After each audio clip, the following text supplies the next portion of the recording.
All right. Good morning, everyone. Thank you for being here. I appreciate your time. I know it's early in the morning, but we have a big day planned for you.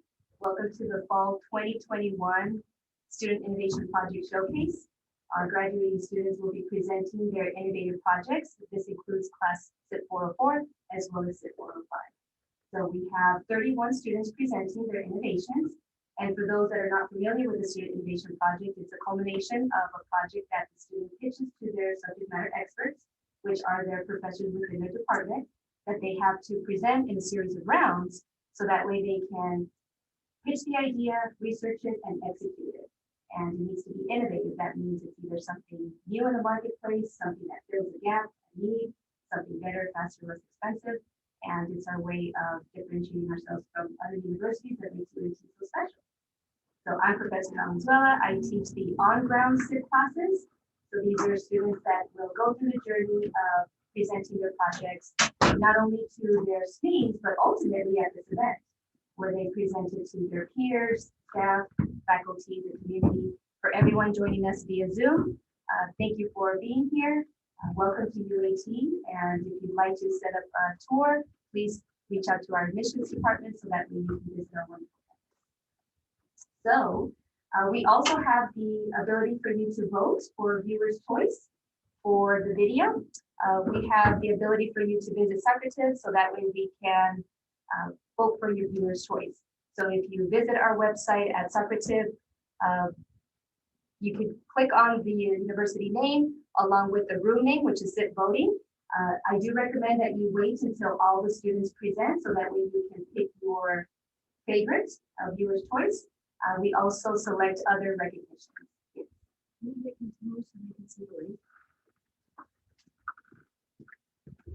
Thank you.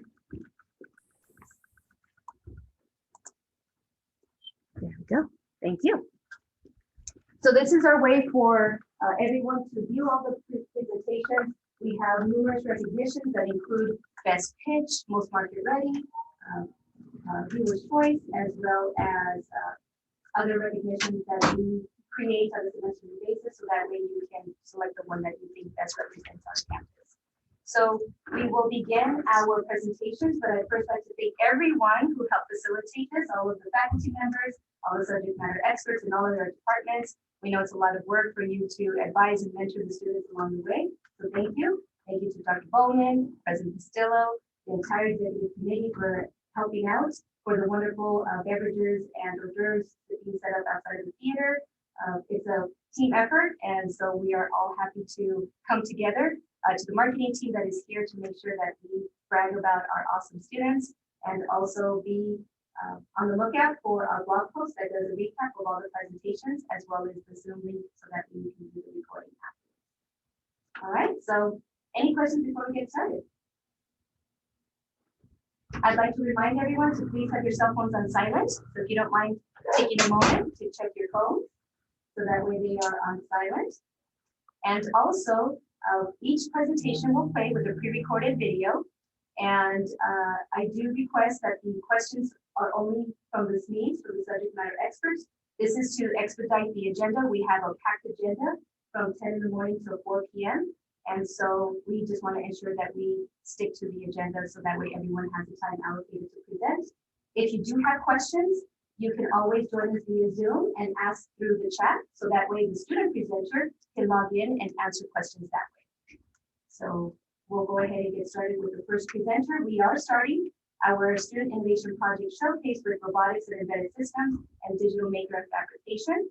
You'll notice in the agenda that we have students that are in different departments. For example, we are starting our presentations with Vanessa Adam, who is a double major in game programming and game design. However, what's unique about UAT is that students can pitch their idea to any department within UAT. And so Vanessa, in her case, even though she's a game major, she pitched her idea to the robotics department. So she worked very closely with the robotics SMEs, so that way she can get her minimal viable prototype to present today. So that's why, as the course of the day goes through, you'll see different students with different majors presenting in departments, because we have that flexibility where students can actually present in different areas. And that helps with cross collaboration, building team parents and helping each other out, and also exposing the student to the way in which technology is all tied together. And so that's a unique way for students to reach out to other areas and increase their skill set. So we will go ahead and begin our robotics and embedded systems digital maker fabrication with Vanessa.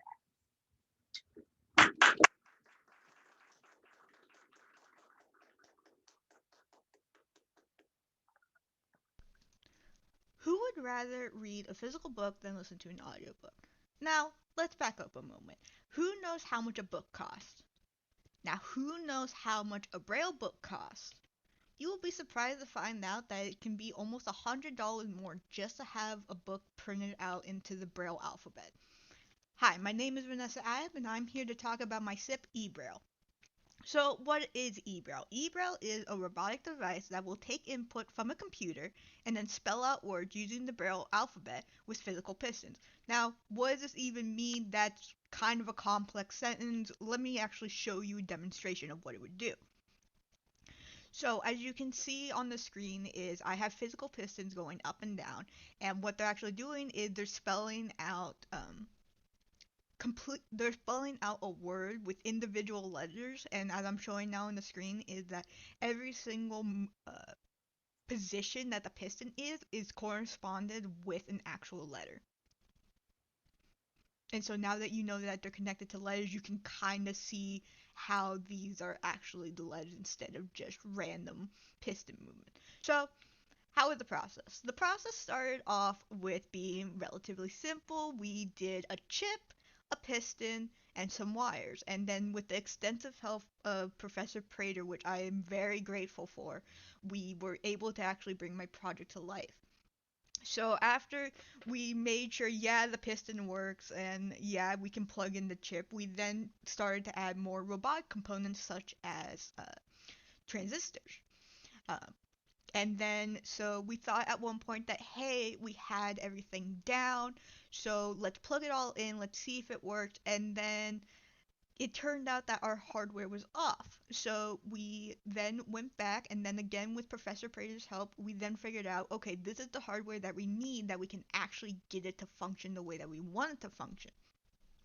And then here's a short video showing that the piston will move up and down just from input from the computer to show that, yeah, it actually will move on its own. This is what the project looked like when everything was hooked up, like everything was ready to go, everything's hooked up. This is what it looked like. And then this is a video to show you that it will go in the order of A, B, C, D, E, and F, and that the computer is controlling what piston. So instead of just going up and down randomly, it's actually deciding what goes first. So now this is a much longer video to prove that my product not only does a word and not only does it in order, but it can actually do a phrase.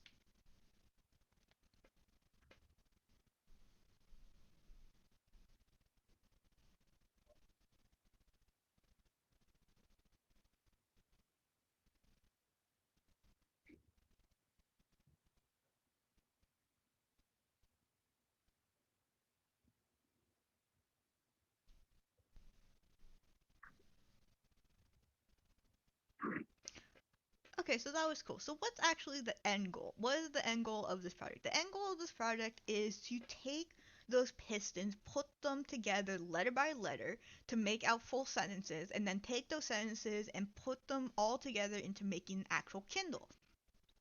So what it does is the computer will take input that will tell you what letter actually needs to be spelled, and then the chip that I have hooked up will then translate those letters into actual positions so that it can spell out the words. Now, already on the market, there is competition. There is this e-reader, as you can see on the screen, but it is for computer only. It is really big. It's very clunky. But what the major difference between that and mine is to translate directly from the written text into Braille and to make it into a portable version so that you can take it with you anywhere. It's not just confined to a computer. It actually allows you to download the books to the Kindle itself and then allow you to basically read anywhere. And so that's where I greatly differ from what else is already out there. And don't you think it's about time that the visually impaired had the ability to read all the books that we could read? Thank you.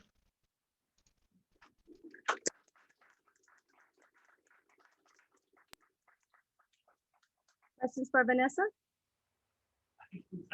So it's fantastic. Obviously, you did a great job with it. My only question is, what is the distance between pins in your setup versus what's the actual dimensions were required by the AMA or whatever, the APA? So the pistons themselves, when you have to be regulated, they are much smaller, they're much closer together.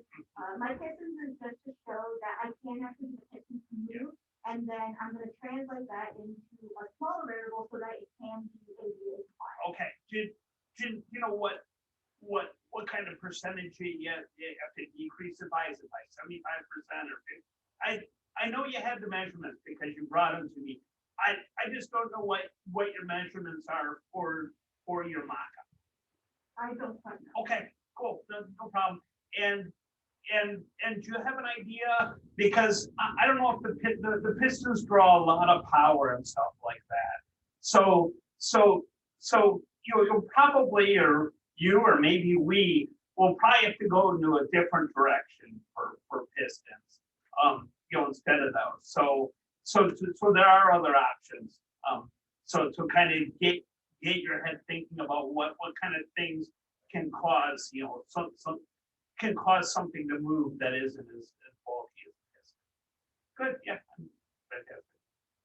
Vanessa, I have a question for you. Do you see just technology as a whole becoming much more accessible to everyone, regardless of status or disability or physical impairment?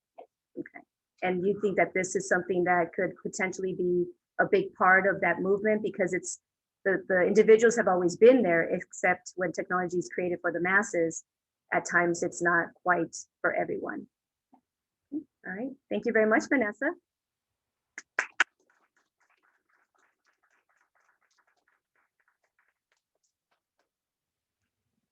Hello, welcome. All right, thank you, Vanessa, appreciate it.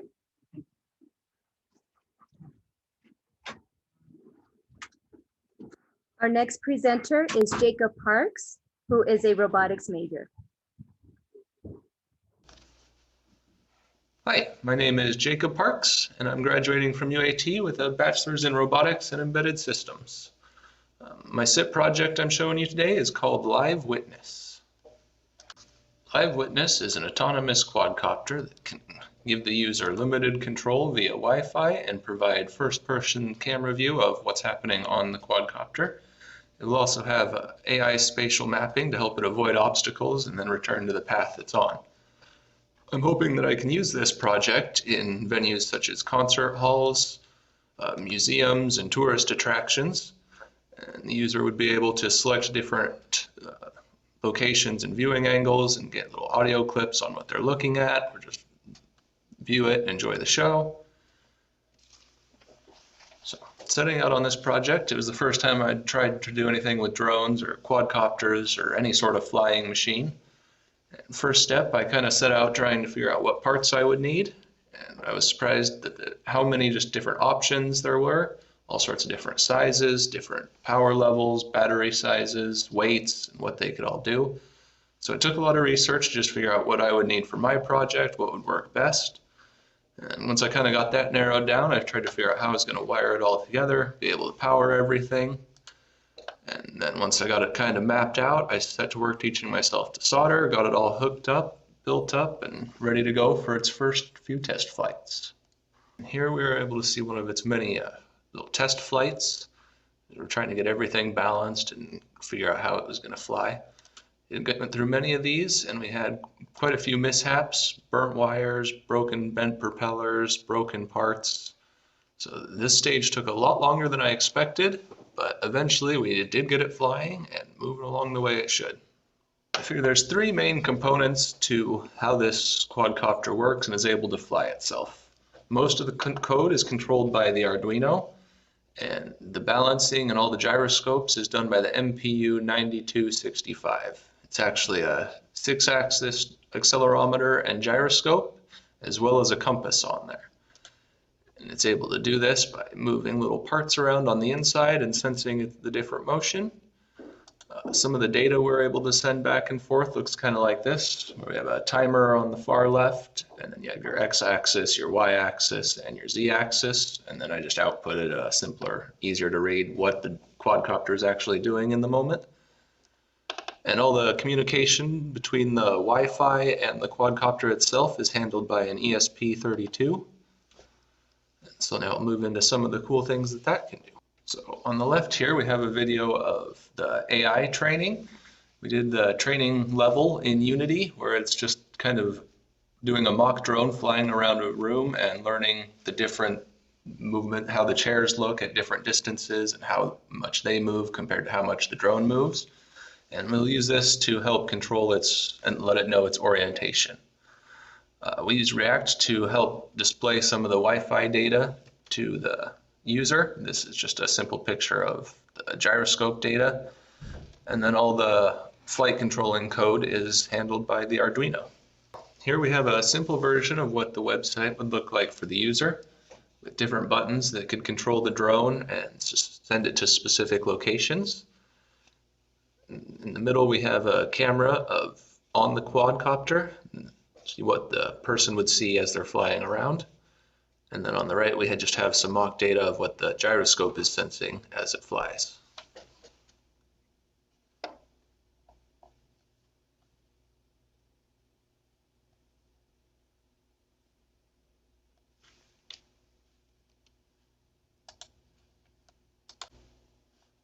And as a final note, I would just like to thank everyone who helped me on this project. Cody Mitchell, Benjamin Branch, Matt Evans, and Matthew Prater all did an amazing job of helping me when I got into trouble, and just, yeah, all around great assistance. So thanks again, guys. And that's my project.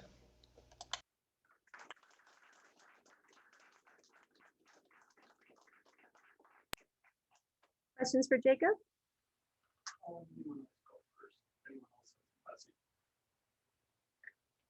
Okay, I can answer. What MPU did you use? The 9265. And what's the difference between that and the 6050? I think it's just the compass on it. I didn't Okay. see that on the 6050. Yeah. Okay, and why did you go with the 9255? I've been trying the 6050, and then I loaned it out to a few friends to try it too, and then I wanted to get back on it, so I dug around, and that's what I had. Okay. So I popped it in, and it worked well, so I stuck with it. Good deal. Well, I mean, it's fantastic. A lot of work, to get a quadcopter in the air, even the, first of all, I take it that second simulation where they had the web page on the side of the picture in the middle, that was a simulation, right? So someone had I just taken put my phone on the drone. and Oh, taped it to it. so was the drone Yeah. flying? Okay, so the phone must have been kind of Yeah. twisted. I thought it was maybe someone holding it. Yeah, no, I didn't have a good No, connection for it. That's fantastic. Yeah, that's great. And did you use the radio to control it or the ESP32? The radio. Okay, cool. I mean is it just because ESP32, we're working on it still. Yeah, We're gonna get to more like I don't know if it's deep gonna work or not, rather so than- I'm kind of excited that it's, Yeah. but yeah, you've done fantastic, Thank you. obviously. I have a question. Yeah. So you'll be able to control it through the website as long as both you and the drone have an internet connection? Yeah, and I wanted like a limited, so you can, move to your destination and have a little bit of left-right control, but it's built like it's safety zone. So you know it's not to go too far to the right, it'll tell you to stop moving that way. Okay. Very nice. Very nice. Yeah, Jake, awesome project. I'm not a robotics guy, but I love drones. And, I messed around with the DJI Mavic that we have here. Put it out a couple of times. And I noticed a lot of the testing that you were doing was mostly indoors. Did you ever take that out? Is there GPS on it? There's And when I saw you, trying to grab it, I was moving. Like I've been in your position before, many times outdoors. yeah. So was it GPS in there in case it gets lost, you can find it, how far I can go. Yeah, I don't have a GPS in it because just doing research, it's meant to be used indoors, and they just said GPS doesn't work as good indoors, so you got to figure something else out. Yeah, never really played with the outside too much. It's still pretty iffy, so I figure the wind takes it, and who knows what's going to happen. Less variables, I guess. Become a better pilot against the wind. Yeah. Cool, awesome project. Thank you. Any other questions for Jacob? Hey, Jacob. Yeah. The business application of it, because we discussed that a bunch. Where do you see this being placed mainly? I really like the in museums or after dark, just when the place is closed, and then you don't have to worry about people either. Just fire it up. Still get to use it. Museums, schools, anywhere that would do a tour, and just do it when they're closed. Very good. You could even have a moving window so that you force it to move along a path in a museum or something like that. Kind of push it along. You could do something like that. Any other questions? All right, thank you very much, Jacob.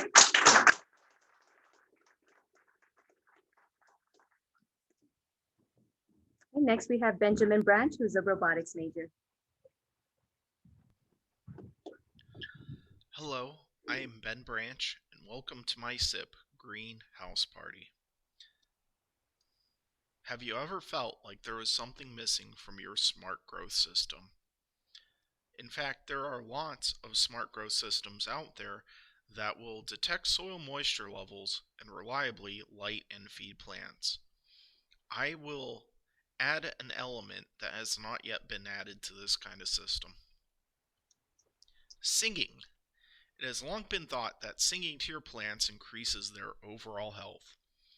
As a SIP, Greenhouse Party aims to add this lost element to automatic plant care through soothing music rumored to help plant growth. My innovation claim is that this product is a system which takes the idea of singing to plants as a bit of whimsical fun to a garden by taking automated watering based on soil dampness and plays music rumored to enhance plant growth. This project involves the technical fields of robotics and embedded systems by automating sound to coincide with the watering of plants based on soil dampness, with an opportunity for additional features in the future. This project was inspired by the community garden at the University of Advancing Technology and an idea of how I could contribute. My product will play music to serenade plants to stimulate plant growth. Here is a video of our prototype.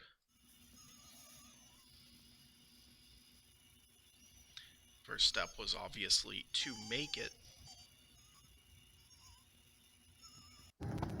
You could hear it singing a little bit there. Here, testing out the sensor. The soil is already damp, and when it makes contact, it raises and then lowers when it is taken out and it doesn't detect any moisture.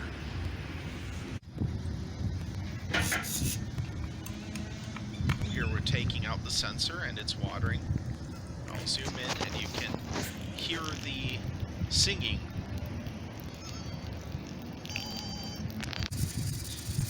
Here, the sensor is placed at the edge of the pod, so it's waiting for it to become more damp there. Okay, it's watered now. Until there, it's watered, and that it just stopped when it was fully watered and even the edge of the pot was damp. Obviously, you could place the sensor elsewhere, but this is just proving that the sensor itself works in a pot that was already sort of damp. Possible future improvements include additional memory. I had to load memory as bytecode into this and not any sort of compression, and it was kind of lacking. It was a very short loop, so an improvement I would like to make is adding additional memory. I'd like to add an amplifier circuit so you can adjust the volume. While it is certainly audible to a plant right next to it, it might not be as audible to the passing by people. I would like to give it a smaller dedicated form that would greatly increase the portability of it and make it more convenient for people wanting to add this to their smaller potted plants. I would like to give it IoT connectivity so it can report statistics, and since I've moved to the ESP32, this is more possible. Additional features I would like to include as well, things such as a timer. I'd like to include a timer. I'd like to include a signal generator for frequencies that are supposed to help plant growth, and possible other sensors and lights and things that would make it more versatile to go for both indoor and outdoor plants. As at this point, I would like to take any questions. Thank you.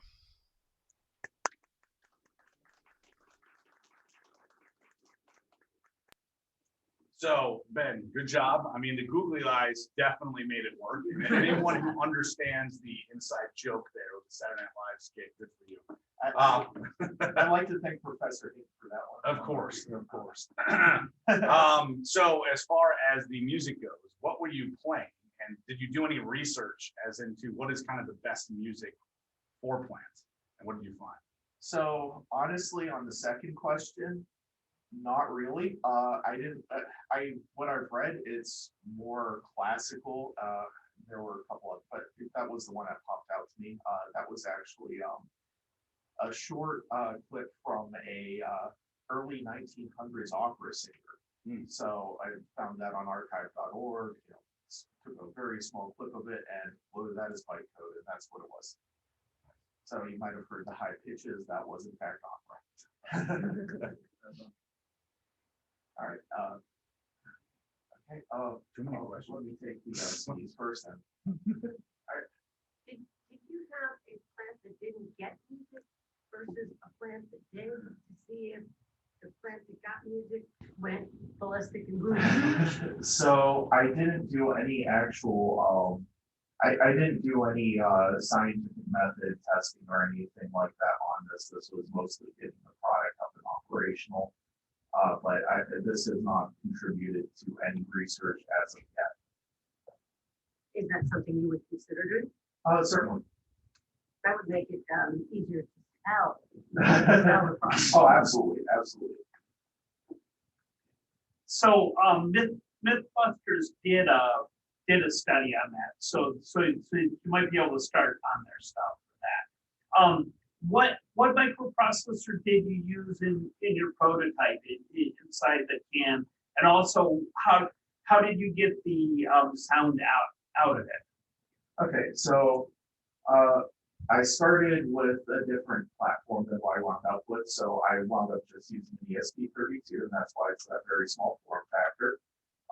That's actually a little hobby speaker that was, you could plug right into it. So that's how it was making the sound. And that's from there why I want to add an amplifier circuit, because that was kind of, Perfect. All right. Good. Okay. Oh, well, you made a product, of course. My curiosity is, like, if this was to come to market, is there going to be different sizing or different uses for it? As far as, like, because you had it in a very small potter, but as far as if someone wanted to use a larger scale or a bigger garden, would it be able to house it at some point? Absolutely. So the idea is to take I had a kind of a larger apparatus behind it. The whole idea is probably put it into a smaller form factor that could be scaled. So instead of just one plant, you could have this in a whole bunch as well.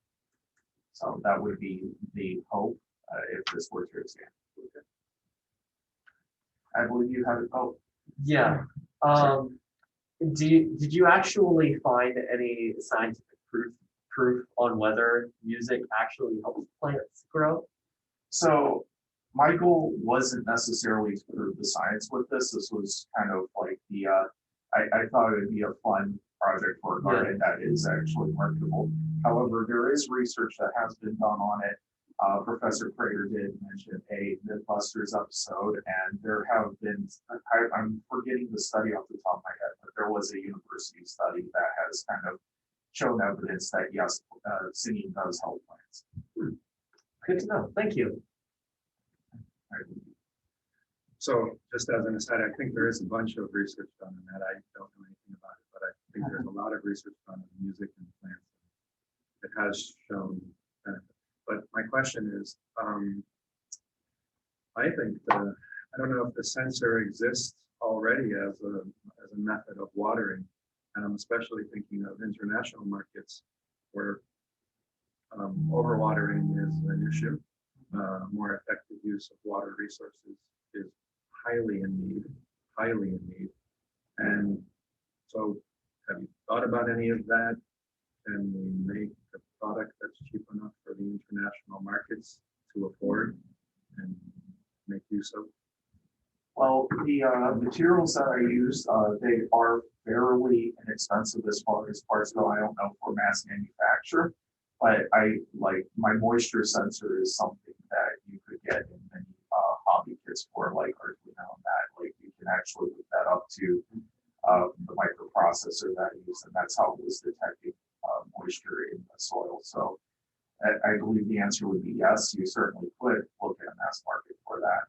Is it currently being used? Because it sounds tremendously valuable. I can imagine greenhouse organizations and farmers using sensors to water instead of using manpower to monitor particular soil water levels. Yes. So my understanding is yes, there are various projects where there's like smart watering systems. I did kind of mention that at the beginning. The first time I heard of one, I was actually at kind of like a Raspberry Pi thing that I went to where they're talking about doing that kind of thing, but they didn't have anything. Well, but my innovation was the audio component. Yeah. It does exist. I don't know how widespread in use it is. I know that there are automatic detection systems for some greenhouse places, but I couldn't speak to just how widely used it is right now. Okay, great work. Any other questions for Benjamin? And Benjamin, I have a personal experience. There was a string quartet that at an opera house that threw a concert for plants when COVID hit, because they weren't able to do so for individuals. They threw a concert for plants, which sat in each seat at the opera house, and then it donated the plants to hospitals and retirement homes. And I struggled for a very long time for my plants just kept dying. They were small and I just couldn't get them to grow. And my sister kept telling me you have to have them near like a speaker and play music for them. So I did try that. This was maybe about 8 years ago. And I have 2 plants in my house that are about 5 feet tall by 3 or 4 feet wide. They're huge. And they both sit next to a speaker, and I played in Mozart and Beethoven. And they're beautiful. And I really feel that that was the trick, because I tried everything: soil, water levels, lighting, and music did the trick. So I have them near speakers, and they're huge. And I don't know what's going to happen when they get bigger than that, because they're taking over the living room and the kitchen. But they're already bigger than her. But yes, it's been known. And when the Opera House threw the concert for the plants, it's known that they generate good energy. And so it's really also a psychological thing to have a plant on your desk when you work, because of the tie-in with nature and so forth. So very cool project. Absolutely. Well, thank you very much. And that's amazing. Yeah. All right. Thank you, Benjamin.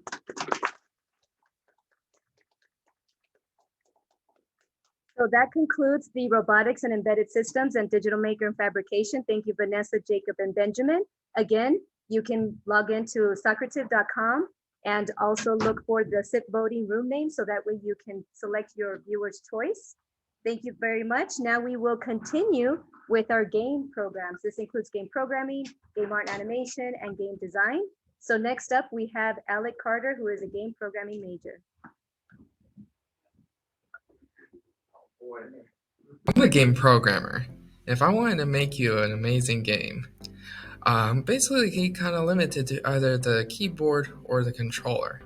But what if I wasn't limited to those? what if I can make the player become the actual controller? Hi, my name is Alec Carter, and my major is game programming, and this is Tracer. Tracer solves this problem for me in the form of a Unity developer tool that uses machine learning and augmented reality. So what exactly is Tracer? As mentioned before, it is a Unity developer tool that utilizes Google Media Pipe software that processes your camera footage and uses machine learning to find where the hand is on the screen and gives the computer the positions of key points in your hand like fingertips and joints. Using this data, Tracer then compares the player's hand to a database of known hand signs to determine if we're doing sign language. The algorithm was based upon an article written by Al Hussein Alcom from the University of Agars and Noor Al-Wala about image-based hand sign recognition. Referencing from this, the algorithm then processes this information to see if you are within 15% margin of error of the hand sign. For example, if you were to make the hand sign for the letter A by making a fist and placing the tip of your thumb on top of the middle joint of your index finger, Tracer will compare your hand to the database to see if you're close enough to the hand sign. This exponentially expands the possibilities for programmers and designers alike in terms of making new games with this new form of input, without the limitations of the set controller or keyboard. One such way they can use it is having the player perform a hand sign to perform a certain action in the game. For example, you can make it so when a player makes the letter A hand sign, he shoots out a fireball. Or you can create a visual translator from hand sign to text for in-game chatting in a multiplayer game. Or you can make this an educational tool for young audiences to learn sign language. So what makes Tracer different from our competitors? Again, it doesn't use controllers to detect where our hands are, unlike the Oculus and other mixed reality systems, but that allows us to have more advanced hand gestures, like American Sign Language, because there is no controller in the way. This allows us to have a much larger multitude of inputs that we can use to perform our actions in our game. Imagine the possibilities. Tracer is going to drastically impact the augmented reality industry because with no controller in the equation, you become the controller, which will provide the user a far more greater and immersive experience. Imagine actually using your own flesh and blood hand to interact with your augmented reality world with sign language. Bring the augmented reality world to the player and not the other way around. With Tracer, my fellow programmers and I are no longer limited to the physical input device like a keyboard or a controller. We can now literally put the player into the augmented world and they can use sign language to interact with it. This is the future of augmented reality, and it starts with you. Tracer.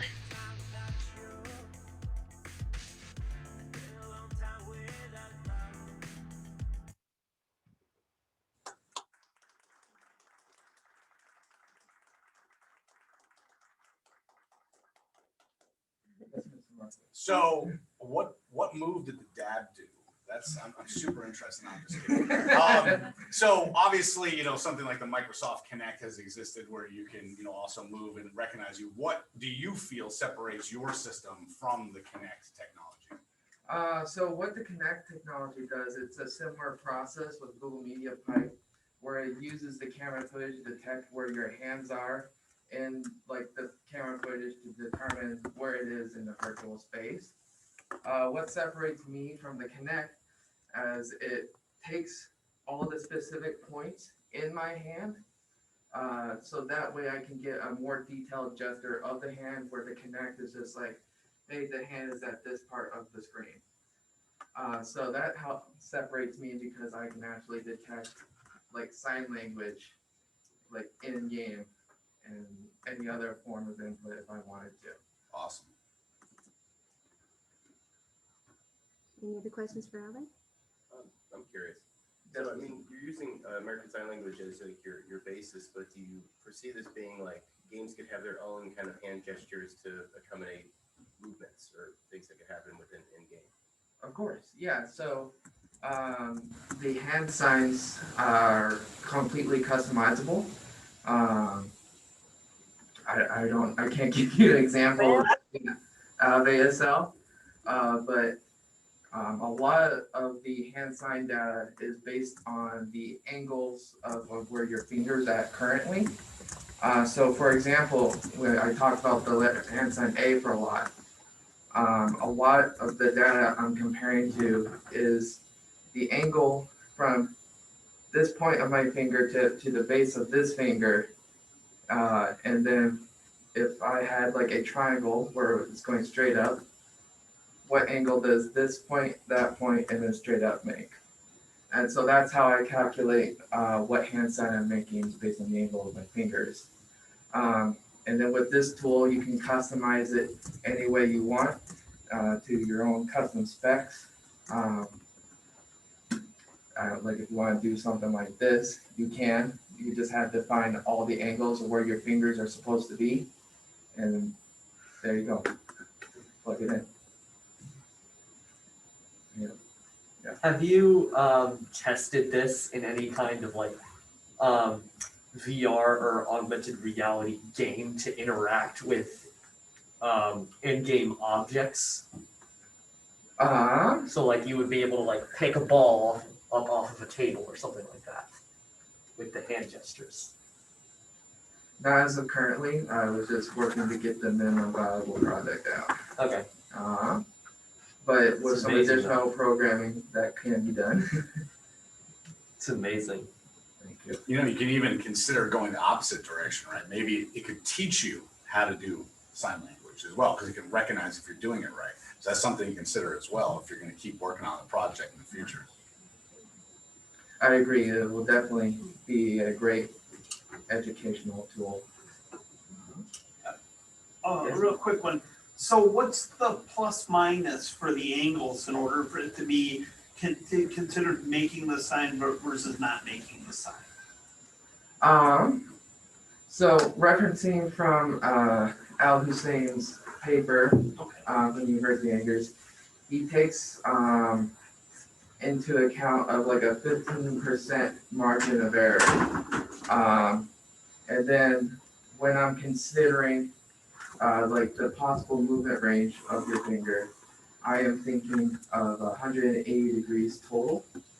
So I take in 15% of 180 degrees. So if you're around like 27-ish degrees of the set angle that it's desired or supposed to be at, then there you go. Perfect. Thanks.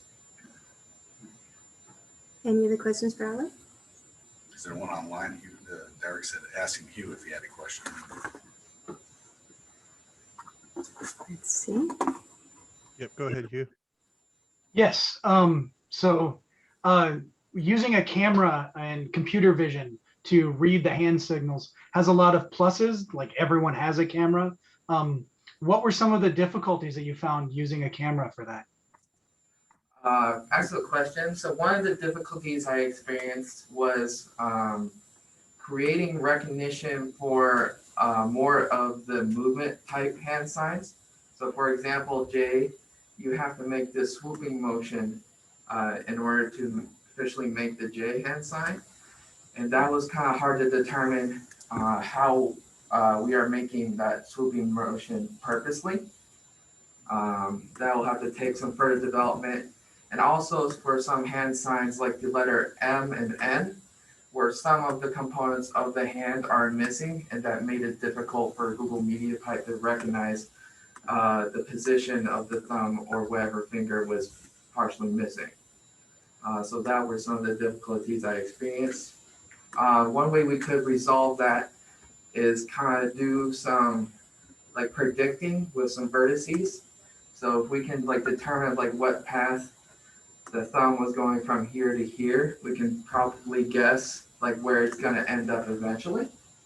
That way, if we do end up where part of my thumb is missing from the camera, we can reasonably guess that it's, you know, under my two fingers right here. And then we can determine if it's the letter M or N, depending where the thumb tip shows up. Any other questions? All right, thank you very much, Alec. Well done.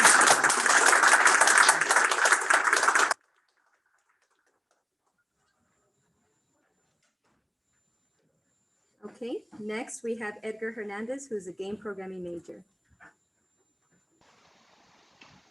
Ever have a gameplay situation when your character didn't perform the action that you wanted when you know you pressed that button? It gets frustrating when you're handicapped because you can't afford to get a controller replaced. Instead of replacing the controller, how about we send the controller to the hospital? Let's call the controller surgeon. My name is Edgar Hernandez, and this is Controller Surgeon. So basically, Controller Surgeon, it's basically a kit in which I've utilized 3 different things. What I've used is an Arduino kit that comes in a small box as displayed and showed in my small intro video. I've also utilized the Arduino IDE. And it also comes, what I've added as well is this RoboOff controller in which you stack it on top of the Arduino with the provided pins that it has of the shield. And aside from that, it was also modified to include, 10 more buttons, aside from the other buttons that it has. And what I've utilized this is to be able to see a much more concrete communication between the controller and the computer. Because you have, the Arduino has all these digital reads from 2 to 13, a huge amount. And I really wanted to know, how come controllers sometimes malfunction whenever you try to press a button and it doesn't work? It usually, the manufactured controllers, press a button and then over time it just stops working. And so that is the inspiration that came with the Controller Surgeon. I wanted to see, analyze the insides of a controller, how it works. And it's all basically connections and ones and zeros. So I'm going to show you a little demonstration here with what Controller Surgeon is supposed to do. So once you hook it up, what it does is it immediately checks to see if all the buttons are being read. So here I'm going to start pressing buttons, some of the buttons that I missed, unfortunately. And after it does a slow check, it's supposed to be a check of 2 seconds. You're supposed to press them rapidly. And then voila. It will show you exactly ones and zeros. Obviously 0 means there has been no press registered, while a 1, the press has been registered. And this is a way to be able to double check that all the connections are working.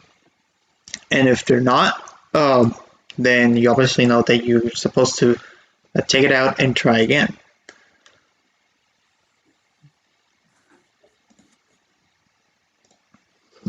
So let's go ahead and run it again. I'm going to do another try. So let's see.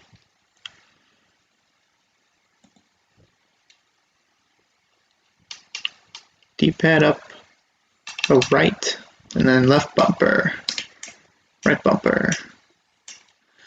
D-pad up, D-pad down, triangle, square, left trigger, right trigger, circle, select, and start. Oh, and cross as well. So you see that there are some that have not been pressed. That's because at the beginning, I forgot to press that button. But it even tells you okay, well, that's the controls that you're supposed to work with. So controller check complete. This is supposed to tell you okay, well, you've successfully built a controller with much less buttons.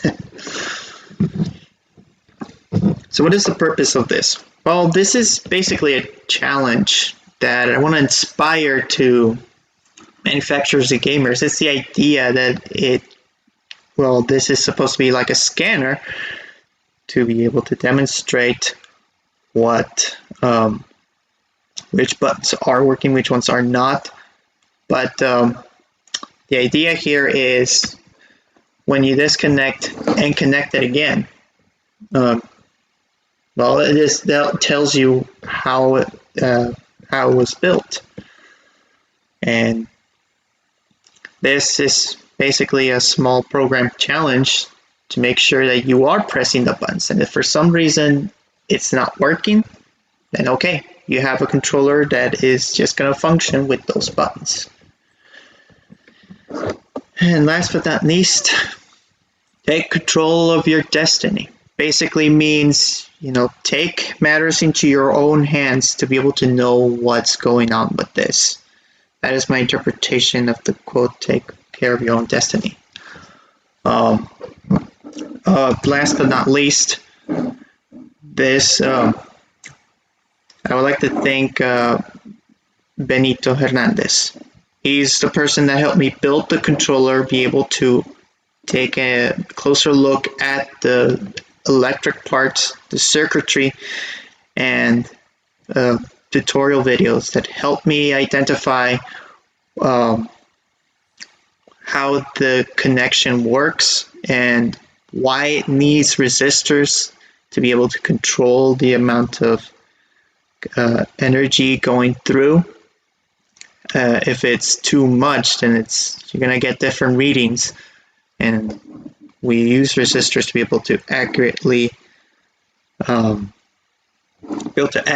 send enough energy to be able to send that data through. That is what I've learned from utilizing the Arduino along with the pieces built, and I've really learned a lot, and that is another challenge for programmers. The challenge is to be able to learn something new. I hope this video was helpful. Thank you very much.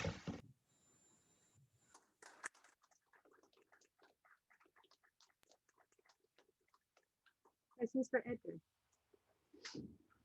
Greater? All right, so it was good to do your testing process where it told you to press a button and you return, and you gave it 2 seconds.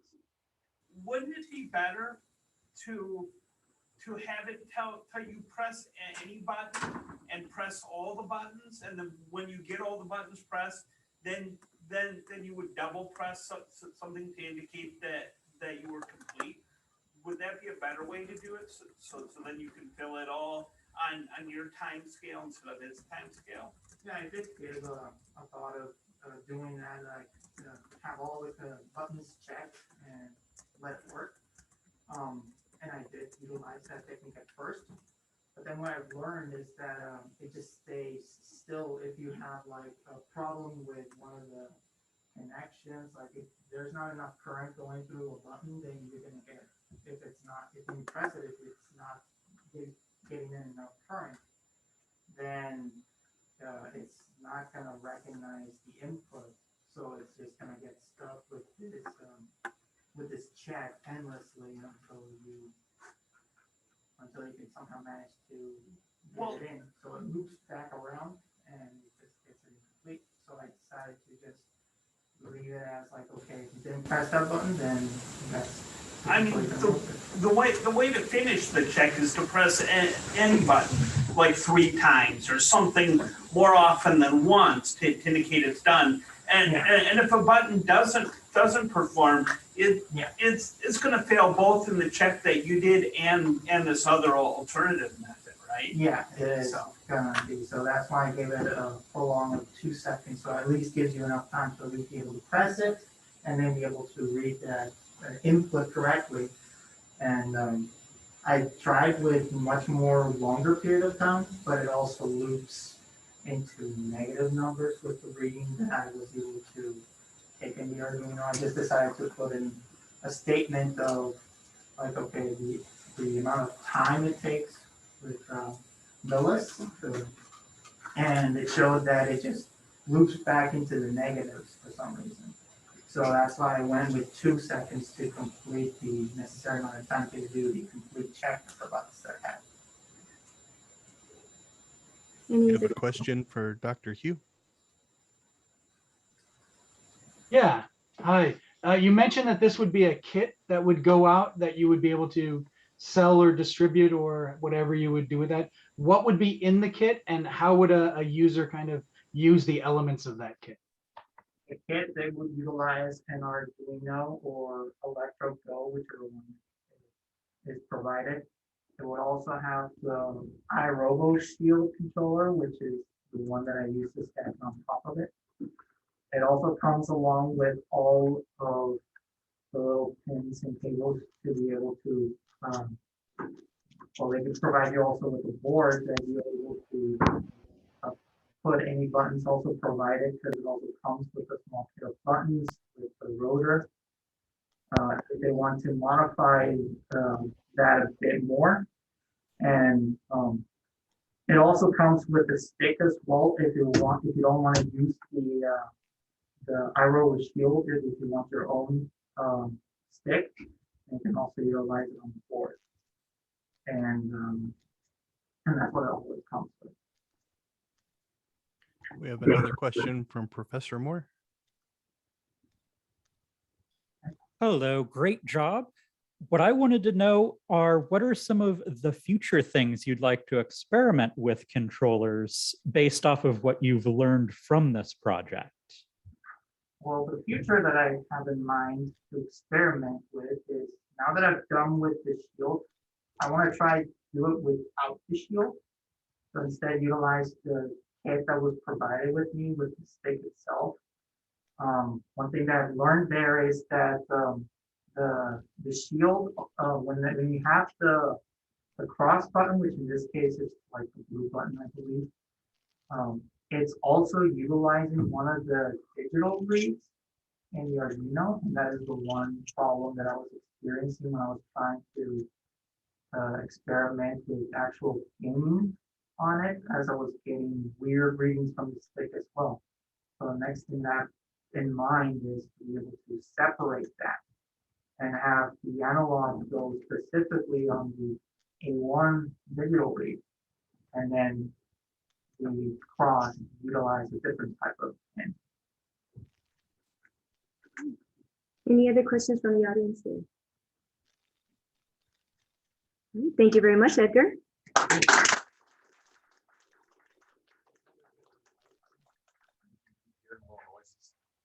Just a friendly reminder to those joining us via Zoom, if you can have your mic muted, that would be greatly appreciated. All right, thank you, Edgar. Next, we have Benjamin Abagui, who is a game programming major. Hello, everyone. My name is Ben, and my major is game programming here at UAT.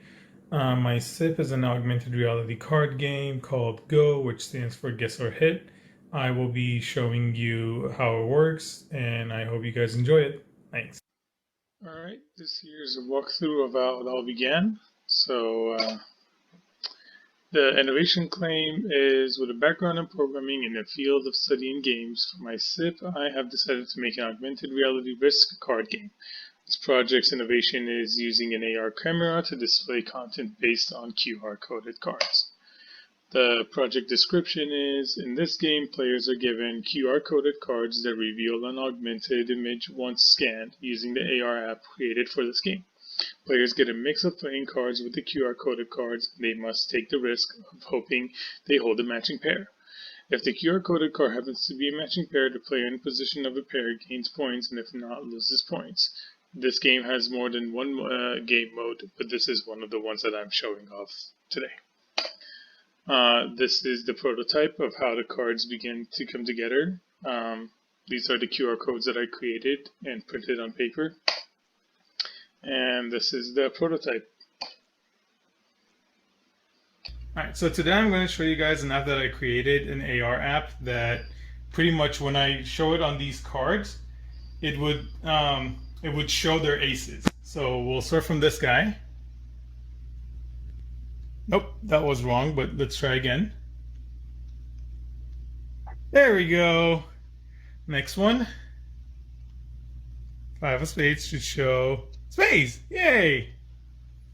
Clubs, clubs. Hearts, hearts. Wonderful. Awesome. Thank you. Good evening, everyone. This is John, former alum at UAT, helping to do a feature test for AR playing card game. We have randomly selected 4 playing cards to show the feature set off and their QR codes. The image you're about to see will be pulled from their database. The King of Hearts. Go reset. Go to the next card. The Ace of Hearts. Go to the next card. King of Hearts. We'll go to the next card. Jack of Clubs. Thank you. Have a good night, everyone. Hello, everyone. We're playing my game, my AR/QR game. As you can see, everyone starts with 10 HP. And I have my buddy with me. We're going to try out the game of Go. How this game works is we have a regular pair of cards and QR pair of cards. The goal of the game is to match pairs. If you match a pair, you gain 2 points. If you don't, you lose 2 points. Let me show you how it works. All right, Mason, you ready for this? Let's start. Rock, paper, scissors. Rock, paper, scissors. You win, so you pick. And then I pick. Since you won, you show your hands, and let's see if you got it. You think you got 2 pairs of aces? Let's try it out. It's not. Can you see it? Can you see that it's not? Perfect. So that means he loses and I gain 2 points. And then my turn. I think I have a pair of 2. So let's watch. I do not. So you gain a point. That drops me back to 10. Burning cards go away. One more. 1, 2, 3, 4. 1, 2, 3, 4. All right, I win. So you take. All right. I think I have a pair of jacks. Let's try it out. I don't. That drops me out to an 8. And let's see yours. What do you think you got? Are you lucky, Slim Jim? Let's see it. Nope. And that means I get 10 points again. Burning cards away. Rock, paper, scissors. Rock, paper, scissors. Rock, paper, scissors. Rock, paper, scissors. Rock, paper, scissors. Nice. All right. Oh, that's mine. Next one's yours. All right. Pair of queens. Nope. I lose 2 points. You're next. What do you got? Pair of aces. Feeling lucky? Let's see it. Nope. Back to 10. Alright, let's do one more. Just to visualize and get a point of it. Make sure it's working, and that should be it. Alright. Rock, paper, scissors. Rock, paper, scissors. Rock. Oh, I win! That was easy. Alright, I think I got 2 jacks. Okay, challenge. It doesn't do that, so... Oh! That's nice! And I'm a 12. Let's see yours, and that should be good enough. Pair of kings. You think you got it? Feeling lucky? Nope. And that makes me a 14. And that gets you a 6. As you can see, player with the highest score wins. All right.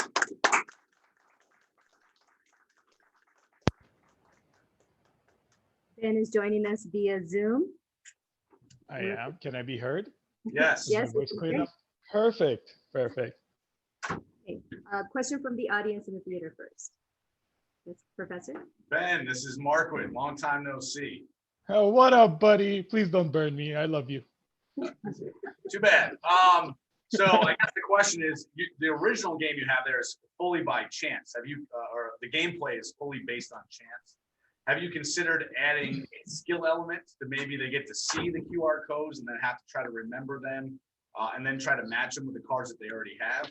And as far as like a follow-up question as well, you kind of said that there was other modes as well. What were your thoughts for the other modes for the AR as well? Okay, so yes and no. They're randomized seeds only because the images after I printed them out and started creating the codes, it turned out that the machine had an error and it would sometimes recognize them as the same because of the print, I guess, or just the color coding being so close. And it would mistake him every now and then. So instead of me trying to learn it that this is this, this is this, I figured if I randomize it, it actually gives a higher chance of you playing a funner game. And this way, it eliminates the chance of you trying to say, oh, wait, hold on, is this a king or a queen? And for me to somehow point that out, that was going to be a challenge for itself, just to be like, okay, this is a king. Remember, guys, this is a king. I figured for the purpose of just trying to show my concept working, it's better to randomize it. And that's what I did for as of today. But for the future plans, I'm hoping I can like color code them in the back. So this way, kind of like Uno. So kind of like, okay, yellow is kings. Hala, which kind of kings, who knows? But they're a sort of kings. So at least you, the player, knows yellow means kings, green means queens, red means jacks, but you don't know what kind of jack. So at least that'll make it funner. And for the future, you said what I have in mind. Other gameplay modes that I had in mind is the ones that you can customize your own cards to make them to be any other shape you want, or memes. That's why if you remember, there was jokers. And for the test purposes, the jokers show Rick roll. They Rick roll you. So I was just being able to show that, hey, I can put anything on here. I can put a picture of a cow screaming, a goat screaming, or I can put Rick roll YouTube video and hey, you've been Rick rolled. So that's my future plans for this game. Nice, good job, man. Thanks. We have a question from Dr. Hugh. Yeah, so Ben, your technology uses, QR codes and augmented reality to show a hidden card. What's the advantage of having a hidden card? What are, why is that something that's entertaining or fun, or, what does that lead to? And, are there other advantages of using augmented reality for it? So the fun factor here with mine that I went for was taking a risk and you not knowing what you're going in for. At least that's how I started my concept with, that you don't know what's coming, and that gives you more of a thrill. But like I said, in the future, what I'm trying to do is kind of color coded, so this way you know what's coming, but still don't. You're still in the blank, but hey, let's go for it. It's a big risk game, so that was the point. Thank you. Any other questions from the audience? Okay, thank you very much, Ben. Thank you, everyone. Next, we have Chris Stevens, who is a game art and animation major. Hello, welcome and thank you for attending my presentation. My name is Chris Stevens, and this is my SIP project, Dancing Horrors. Dancing Horrors is a side-scrolling rhythm-based platformer taking inspiration from other rhythm games. I aim to create a side-scroller similar to Mario in a sense, and have most or all of the game's actions be done in a rhythm to the game's music. Think dashing, attacking, walking, and jumping done to the beat of the rhythm of the music as the level plays out. The innovation claim comes from the fact that I am taking ideas from concepts of other rhythm-based games and applying them to a side-scrolling platformer, something the rhythm genre has not really innovated on just yet. My prior influences come from games such as Guitar Hero, Rock Band, Crypt of the Necrodancer, BPM Bullets Per Minute, and Avicii and Vector, all games that fall under the rhythm-based genre. Here is a current working prototype of my presentation. Please enjoy.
To explain the active elements of this project, I will take a small look at a screenshot that we have of the game.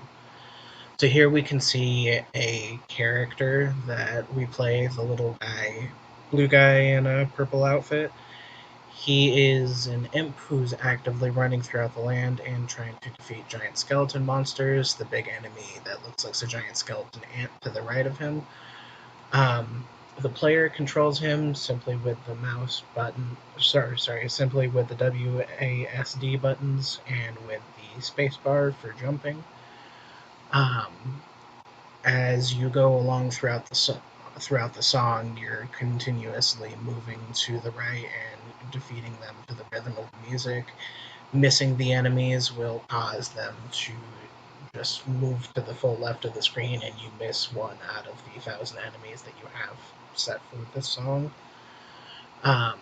The screen has an element of parallaxing that I've set up to constantly simulate and move the screen almost like you're constantly moving without the character, or without the player character having to be moved manually. It's just focused more on the way of the attacks.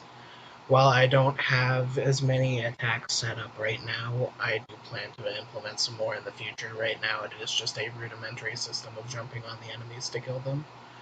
And the little ghost that you see in the bottom right hand corner of the screen is meant to represent the active rhythm movement of the song. Right now I just have the basic GIF of him dancing around set into this gameplay project. But as I have him move along, I have that set to be more of the indicator of combo scores.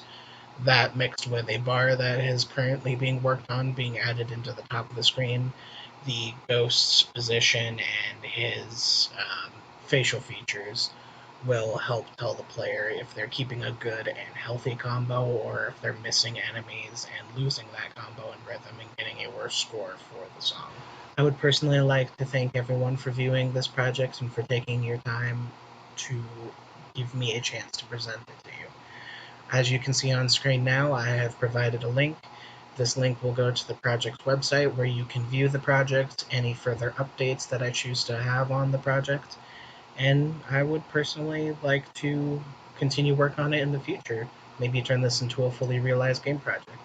Thank you very much and hope you have a wonderful day. Bye-bye now.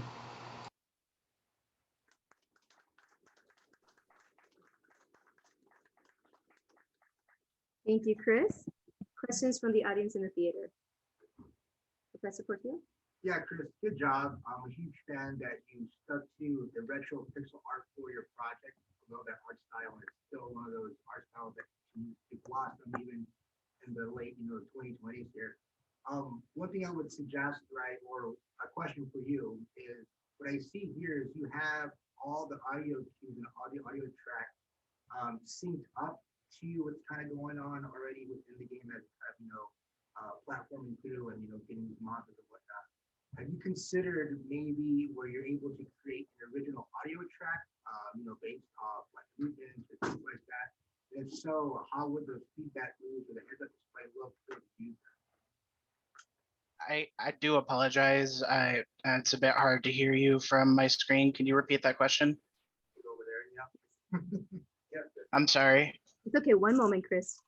Well, you gotta be more loud and proud. Somebody go. I lost my man. Oh my gosh. Let's just relay it. Yeah. No, I got a question too, Markwood here, Chris. So as far as you're an art major, right? And this obviously involved a bunch of programming. Did you have to learn programming? Did you do it yourself? Did you get help? How did that process go? And if you actually did it, what did you learn? A lot of it did come from self-programming. I have been familiar with the program that I use, Construct 3, before. It's very easy for me to do it because it's mostly an image-based programming tool rather than manually coding and programming, which is a lot harder for me. That is something I still want to learn in the future in case I want to use different programs such as Unity. But for right now, I had to go in depth for a lot of tools for Construct 3 to get this program working and try and get it as least buggy as it possibly can be. No, good job, man. Thank you. Chris Portillo again. Hopefully you can hear me a little bit better. Yes, I can hear you now, sir. All right, awesome. So good job. I noticed that when you're playing through the prototype, you have it set up to a preset audio track. Have you considered maybe where the user can create their own custom audio track based off movements and such? And if so, how would the UI or the heads-up display look? And how would you take that, being the game art animation maker? What would your take on that? I was considering in the future creating my own music tracks. Both me and a friend of mine, we're both into creating sort of a chip tune type music. So the final prototype or demo of this project, we would be looking to create our own original music and actually program the level to sync up to the music a lot better. In the future, if we did ever want to involve a mode where users could create their own levels or could add their own music, we were looking at finding ways to program certain platforms to reach certain pitches of the music. So like if the music goes really high in pitch or goes really fast and intense, there'd be more enemies. If it's high in pitch, there'd be higher platforms. There are lower platforms and just different elements that make the level more challenging based on how intense the song would be. Hello, I have a question for Chris. Hello, Lynn. Hi, Chris. Congratulations on the completion of your SIP. I do hope that you take this further. My question to you today is, can you tell us a little bit about your music background, understanding that music as a component of game design and timing, how did that help you or not help you in the construction of your prototype here? In ways that it did help me, I'm very intimate when it comes to more, for me personally, I like more chiptune type music, stuff that you would find on original video games that such as in the SNES era, which is why that's planned as the eventual music that would be used for this. Here, it didn't help me as much because I'm still learning how to properly program music and functions in Construct 3. So as for the prototype, it's really just a basic song track with basic enemy movements moving along to the music, rather than something more complex that shows up more defined work rather than being rudimentary. Thank you, Chris. And I see there's a question from Nick in the chat. Yes, there is plans for more enemies and more obstacles. Like I said, we do plan, me and my friend who does program as well, he's been teaching me a lot more. We do plan to get platforms going in tune with the music and different enemies that I've already created right now. I've just yet to program into the game. The eventual plan is to add a lot more moves for the characters, such as dashes, ducks, lots of different types of attacks and moves that you can use to combo and get higher scores for the game. Okay. Any other questions? Okay, thank you very much, Chris. Thank you, everyone.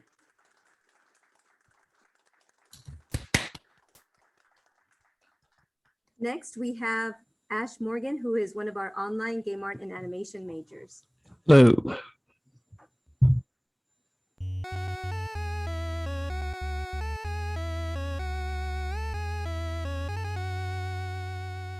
The Metroidvania genre is one of the fastest growing genres in modern video gaming. Its popularity is often attributed to its accessibility and its characters, with whom the player is able to grow and empower through exploration, backtracking, and discovery over the course of a game. The Wolf Guardian is a game born out of my love of the Metroid series and the genre it inspired, but with a twist. The player is given the freedom to explore the environment freely and unlock many secrets, but among these secrets are an array of totally unique arcade fighter-inspired movesets and abilities. As the young hero Ashlyn O'Connor, you will learn to wield the power of the Wolf Mask and a specialized moveset to overcome the great darkness of the Shadow Realm. Most games in this genre take a more traditional approach to combat, focusing on just a few specialized moves like slash combos or ground pounds.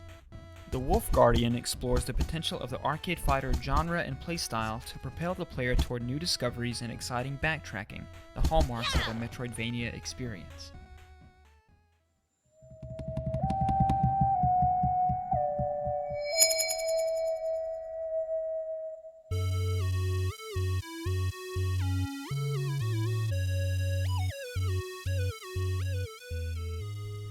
Throughout the course of the game, Ashlyn will add new abilities to her moveset, allowing her to access new areas, unlock more secrets, and overcome more powerful foes.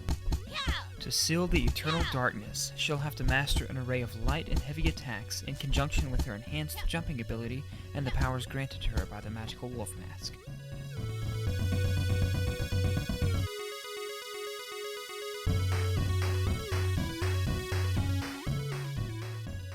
The Wolf Guardian is easily launchable with a project file in Construct 3 game engine.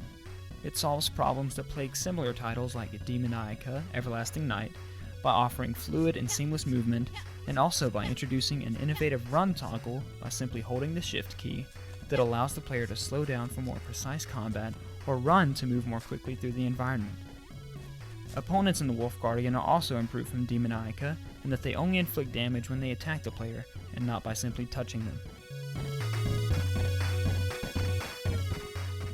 With these two entirely different genres combined, this game bridges the gap between two very different styles of player, those who invest countless hours uncovering every secret and special upgrade, and those who prefer briefer, arcade-like competitive experiences.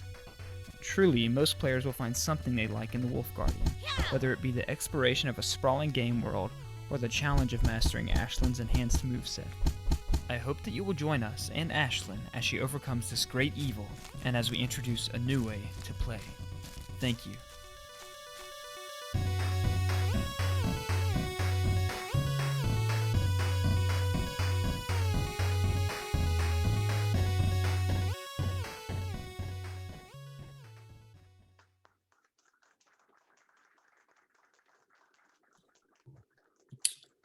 Thank you very much.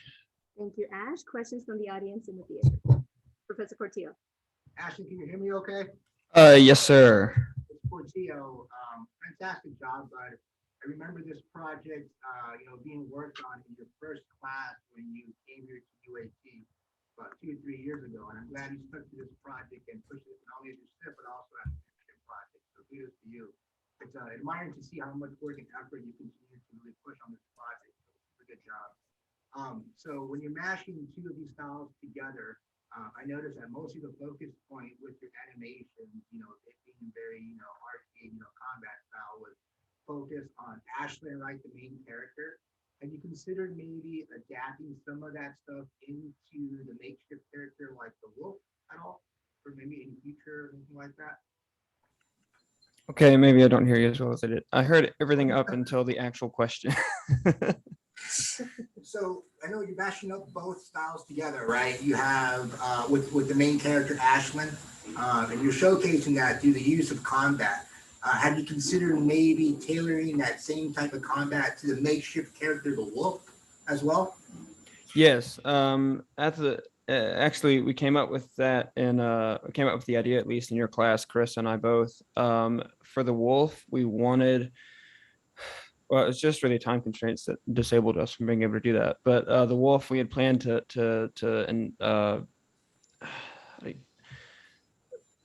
you could say, in theory, if we had created some larger boss characters or something later on, that there would be ways to attack the boss characters in a way that you could only attack, or you could only attack these bosses or enemies or whatever with the wolf, with a special ability from the wolf, like maybe a bite or something that only a wolf would do, or some kind of claw attack, or maybe like one of the abilities is fitting into tight spaces with the wolf. It kind of goes back to the classic joke of why can't Metroid crawl? Why can't Ashlyn crawl? Well, she turns into a wolf and she can fit into tight spaces because she's shorter. But yeah, in short, yes, that's the answer is yes. Cool. Good work, bud. Thank you. Any other questions from the audience in the theater? So Mark would here. I hope you used my tutorial videos to learn Construct. I'm assuming that is since short print. Two projects in a row using Construct. I love it. That was actually really epic. I mean, the art style, it almost looked like a finished game. Wow. And that it's super, super impressive. I mean, beyond impressive. Metroidvania games are my favorite genre. Okay, so I know quite a bit about them. Castlevania Symphony of the Night, best game ever. Anyways, but as far as the quality of it seems so high, what is your plans, your future plans for finishing this or doing more? Do you have like this idea of expanding it, or are you kind of done with it for now? No, absolutely. Chris and I went into this from the beginning. Like Professor Portillo said, we started this project back in his class, and we have, and God knows when we'll be able to continue with it. But we do have a plan, or we have talked about having plans for expanding it into, like you said, well, like it is a Metroidvania, so they're obviously quite a lot larger than just a little demo that you saw there. In fact, in the you could say script that Chris wrote up, there's actually multiple characters that you would explore in this like massive interconnected type world that you would unlock and use their unique abilities that they would represent different animals and things like that versus just a wolf. More short term, you'll notice in the presentation that you just saw that some of the animations that we have are actually incomplete. They're just white silhouettes. In addition, there are a lot of concepts like enemies. For example, when I mentioned enemies in the video, I just showed some concept art. We don't actually have them in the game. We've just got the concept for them. We just needed to complete the basic gameplay loop for the SIP project, but in the future, we also would like to include enemies as well as expand Ashland's moveset apart from low punch, jump punch, punch kick, and uppercut, and the wolf transformation, of course. And some people may have missed this in the and really going off into a whole rabbit hole here, but there's also a super punch in the presentation that you saw where you hit the punch button, which it's the J key 3 times in succession, and she does a punch that breaks those rocks, and you can't break the rocks unless you've unlocked the super punch. So that's also part of the Metroidvania gameplay loop. But yeah, I hope that answers that question sufficiently. You better finish this, number one. Number two, right, consider doing production studios, right? Like do green light this game and see if you can get that in there. And number three, I'll be the first person to buy your game. Oh my goodness. Well, thank you. Wow, that's an honor. Thank you very much. And I will say about Construct 3, I think the only reason we chose you is because of Professor Portillo's class, but I'm sure your tutorials had something to do with my fluent, yeah, whatever the term would be for that. I give you all the credit. Keep it up. Thank you very much. Professor Adam Moore. Great job. I have, well, technically 2 questions, but they're kind of one. What kind of marketing have you done for the project or plan to do for the project? And when is the Steam page going to be up so I can wish list this? Because I'm going to be the second person to buy your game. Oh my God. Okay. I think any marketing would have been limited to what you could say what I needed to do, but that's not quite right. With what I've had to do for the SIP project, I've always wanted to do a little bit more, just so my project would stand out, I guess. So you could say that bleeds into the marketing a little bit. I've got some imagery. Oh wow! Thank you to all the comments saying nice things about my project, mine and Chris's project. I do have some very basic information set up on my my SIP page on my portfolio website. There's not much to it. I recently were in my boards SIP class. I overhauled the website, and so that kind of when the SIP page sort of got reset too. Obviously, I had to rebuild it from scratch, and so there's not quite a lot of information on it right now. But if you saw the previous page, there'd be a little bit more. I think if I were to do any marketing, I would want to do something based off of the presentation that all of you just watched. In fact, I saw a previous SIP presentation before I made this one that felt a lot like a sort of it was like a commercial. It was like somebody selling a vacuum cleaner or something. And I sort of wanted it to I wanted to base it off of that.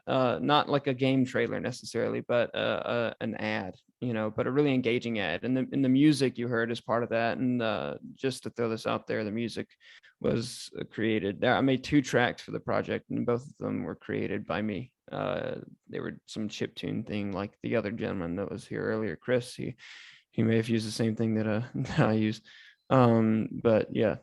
I hope that answers the question. I wish I had more to say about marketing, to be honest.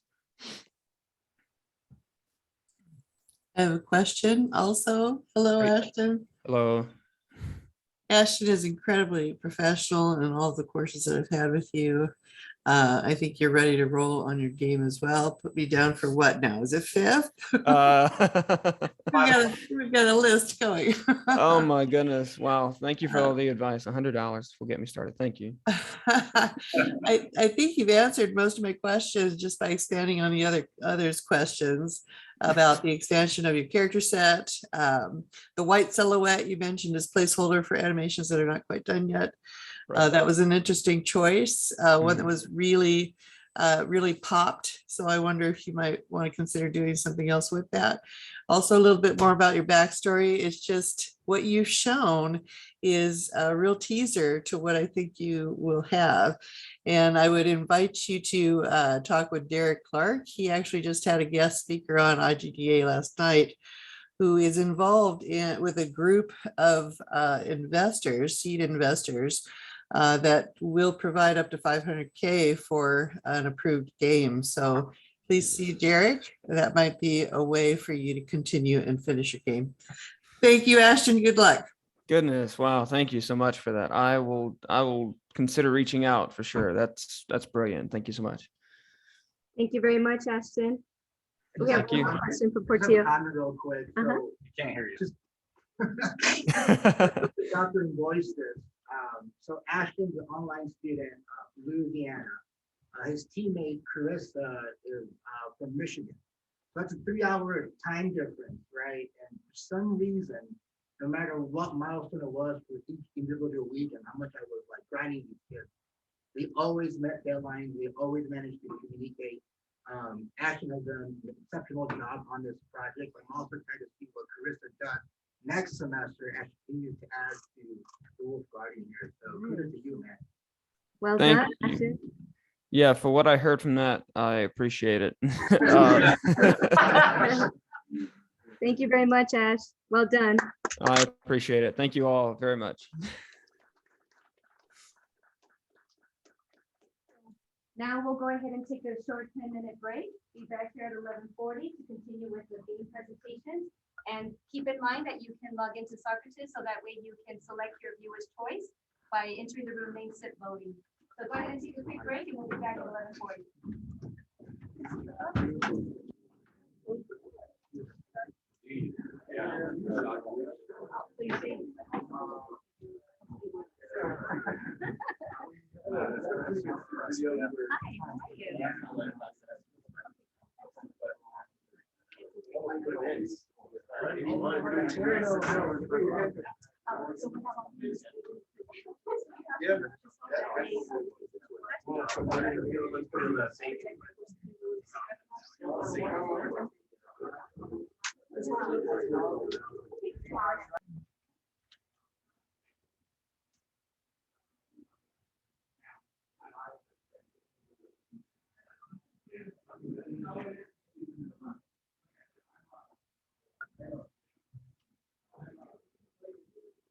Even though I said I look forward to it, I've seen it like probably 10 times. Here, this week.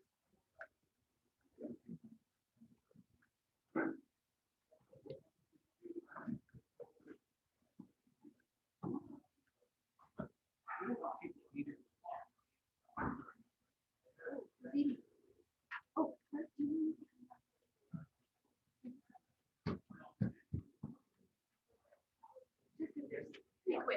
Normally, I don't care, but it's, technically.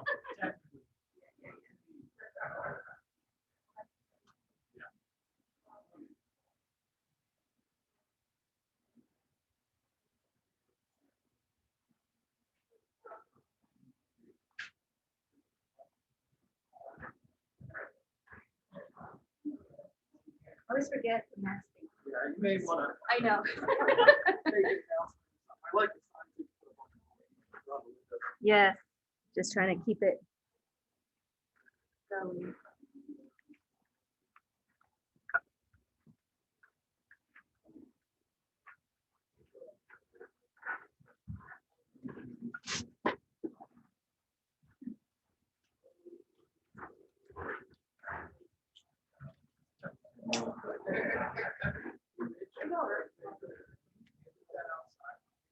Oh, yeah.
Okay, thank you. You're welcome. There's actually one thing that I know is that just I was the rock. I had a feel it was like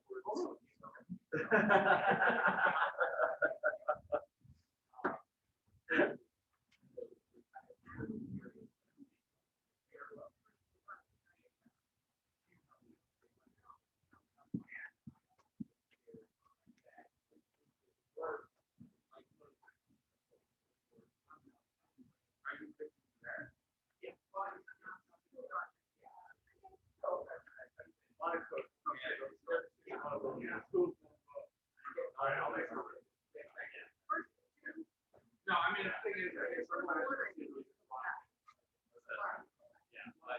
would just say.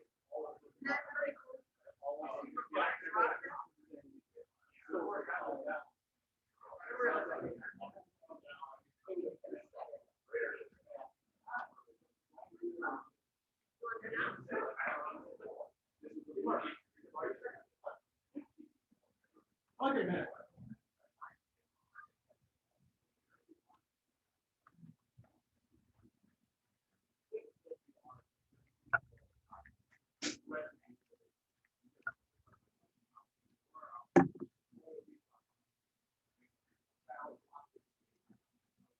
Maybe a tiny bit more time on break.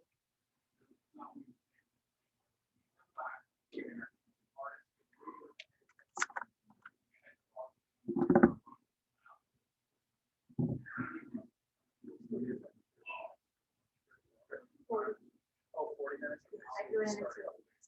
Yeah.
What?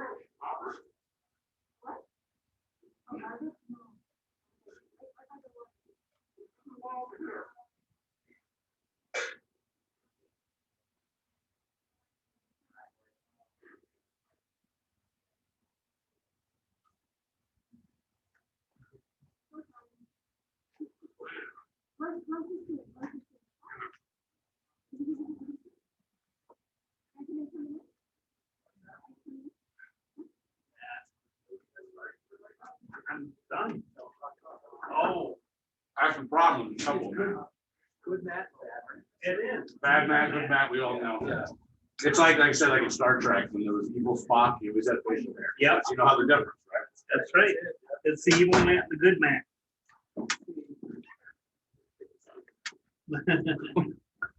Well. Okay, there you go. Whatever. Okay.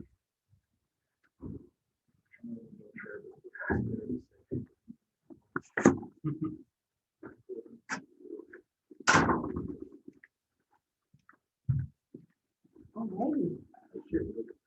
Short break, but we'll have a moment to have lunch. So at the very beginning, we began the Student Innovation Project showcase with robotics and embedded systems, moved on into game, and now we'll continue with game programming, game design, game art, animation. Next up, we have Casey Grant with a double major in game design and game programming.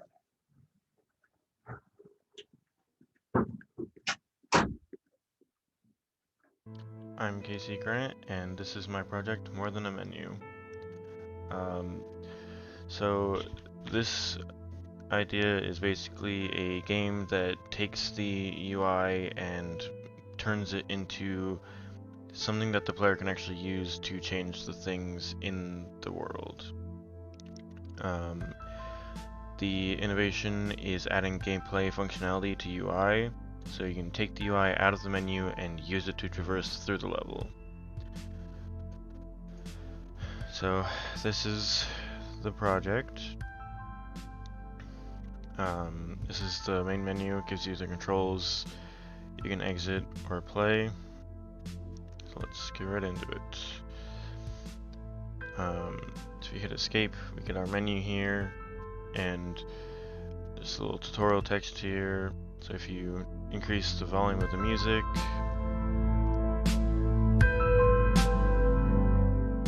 and decrease it, it changes which things are able to be collided with in the world.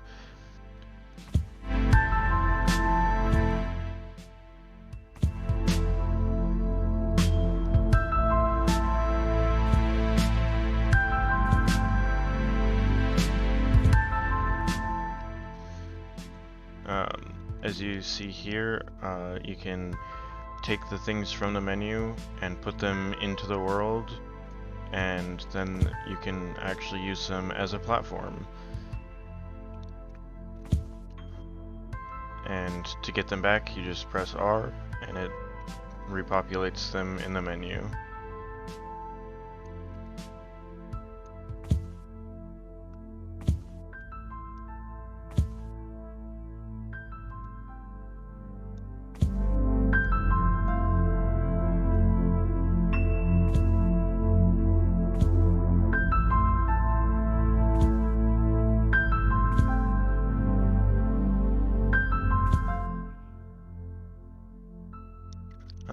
I will say though, you have to be careful because they are not all the same hitbox.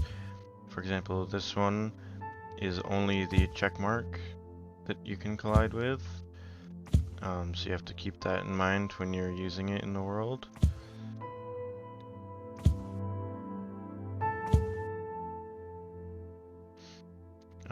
This check mark right here is a checkpoint, so if we fall on the spikes, we will respawn right here.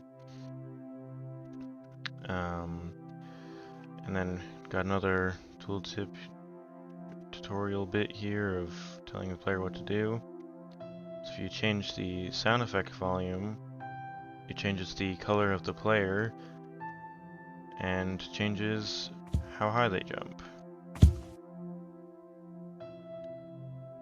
So if we put it around there, we can hop through here. If we increase it a little bit, we can hop through here. And then because there is different ways that you can solve these kind of puzzles.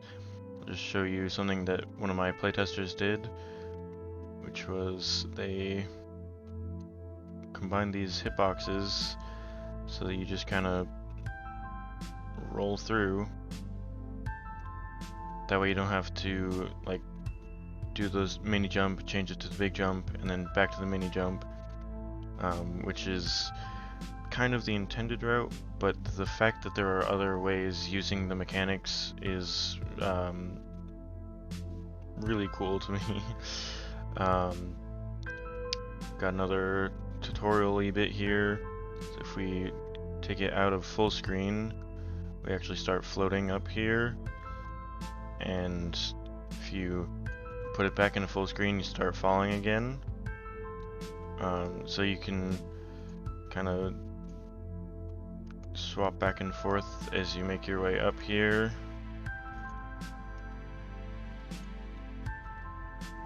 Right. Or you could do it in a different way, which is you can actually block the spikes with the menu pieces.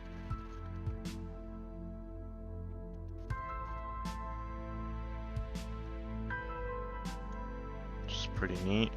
Then we just do that, and we got another checkpoint.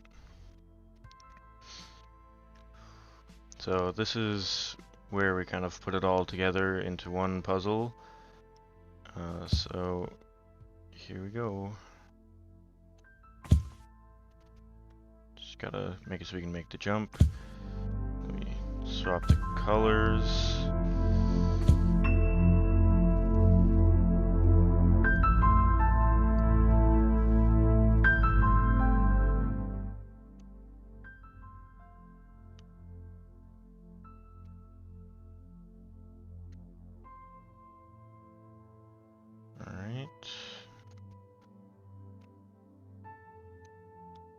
We just gotta make sure that we don't bonk our heads.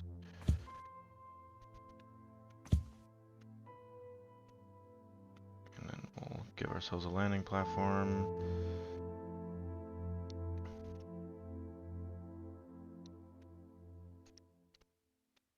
Boom. Alright. And we're almost home free.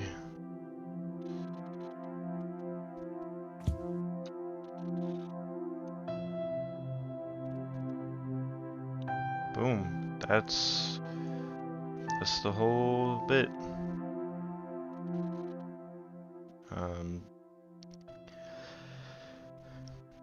I feel like this could be used to make a bunch of platformer games a lot more interesting. And it would be really interesting to see how other designers and programmers decided to implement this kind of mechanic into a game.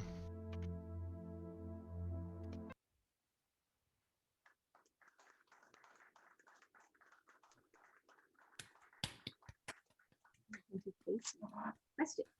Of course, yes, Casey. I love to see you in person. This is amazing. It's the first time I've seen you in person forever. I know this must be like mind-numbingly hard for you to do, but this is awesome that you're here. I love your project. And as a subject matter expert that's been working with you, I know that you struggled with coming up ideas, or coming up with the eventual idea that you had here. What was that process like? What did you have to kind of go through to finally get this awesome idea that you finalized? That is a great question. I did the entirety of the first SIP class with the idea of doing like a breakable wall, like around the wall coverage mechanics thing. And it was really interesting, but wasn't really feasible to do. And the process of finding a different SIP took longer than I would have liked it to, but still had plenty of time to turn it into something that's actually super cool. I agree. That's awesome.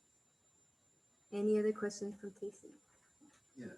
So, like, since this is your final project, are there any future plans on making like extra stages or something for that, or making it an actual playable game for mobile or console, something like that? I would honestly love to do that because this was really fun to make. And I will definitely see about doing that in the future. Always don't forget about Greenlight, right? Production Studios. You guys can get these games further made when you got good ideas. Yeah, I can almost see this. It could also be sort of mechanics that could be also using probably some RPGs as well, maybe. At least. You have plenty of menus to move around. Yeah. Like at least for me, because I love RPGs a lot, so I would love to see what it would be like if it was an RPG or something. Looks like we have a question by Kirk. Do you ever have a plan to include more menu / gameplay items? So that if you had the SFX volume, the regular volume, and the full screen, what about maybe changing the color palette and that changes maybe water to lava or vice versa? Any plans to implement more of those? I definitely would like to do that. I just kept it at 3 for the slice of the game that is what you kind of have to do for tips. But you will definitely do more later and make it more awesome. Good job. Yeah. Also, that almost seemed it could be like as you progress in the game, leveling up and everything, you can unlock more stuff to do a lot more things and whatnot. That's what at least some I can see that happening with that. For sure. Any other questions for Casey? Thank you very much.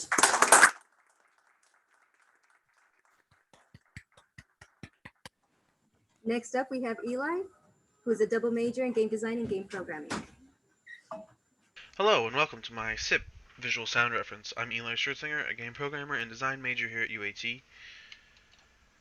My SIP visual sound reference is a new way for users or players to perceive the environment around them, making it so that you can see objects without actually seeing them, technically, I want to say.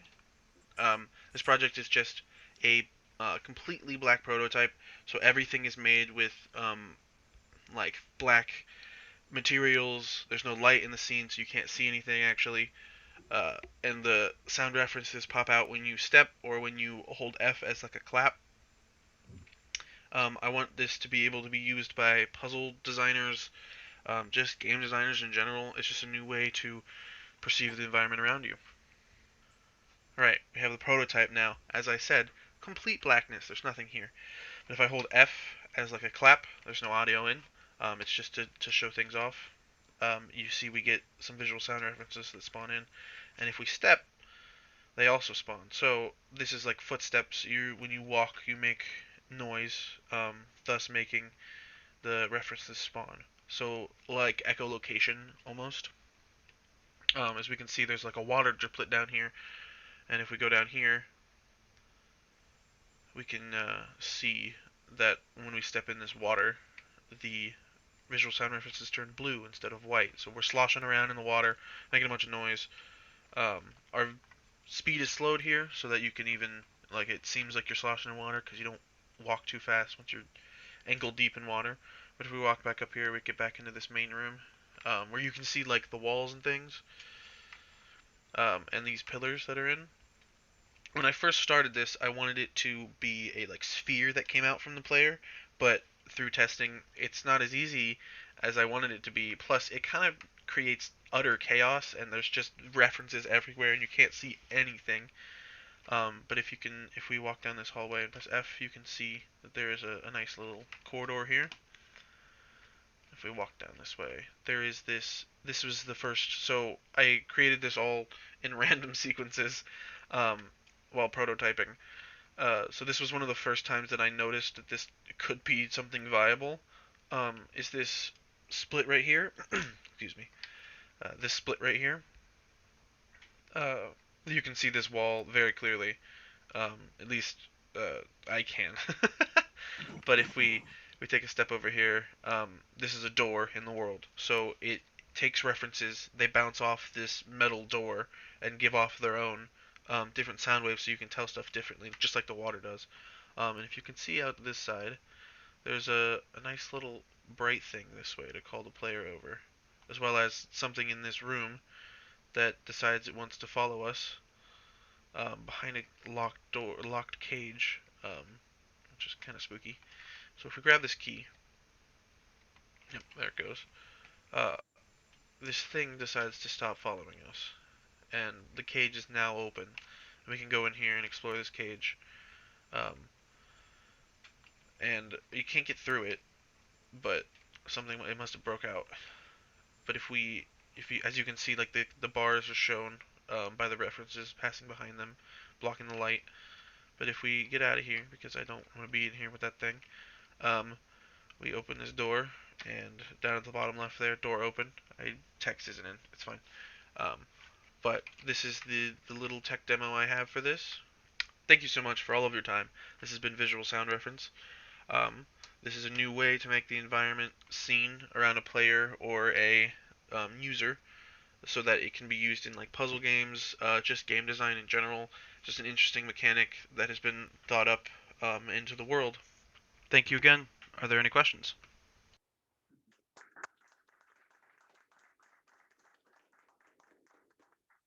Curious, like when you were building that mechanic, did you have like a game idea in mind or a character in mind that would eventually be attached to? More of a game.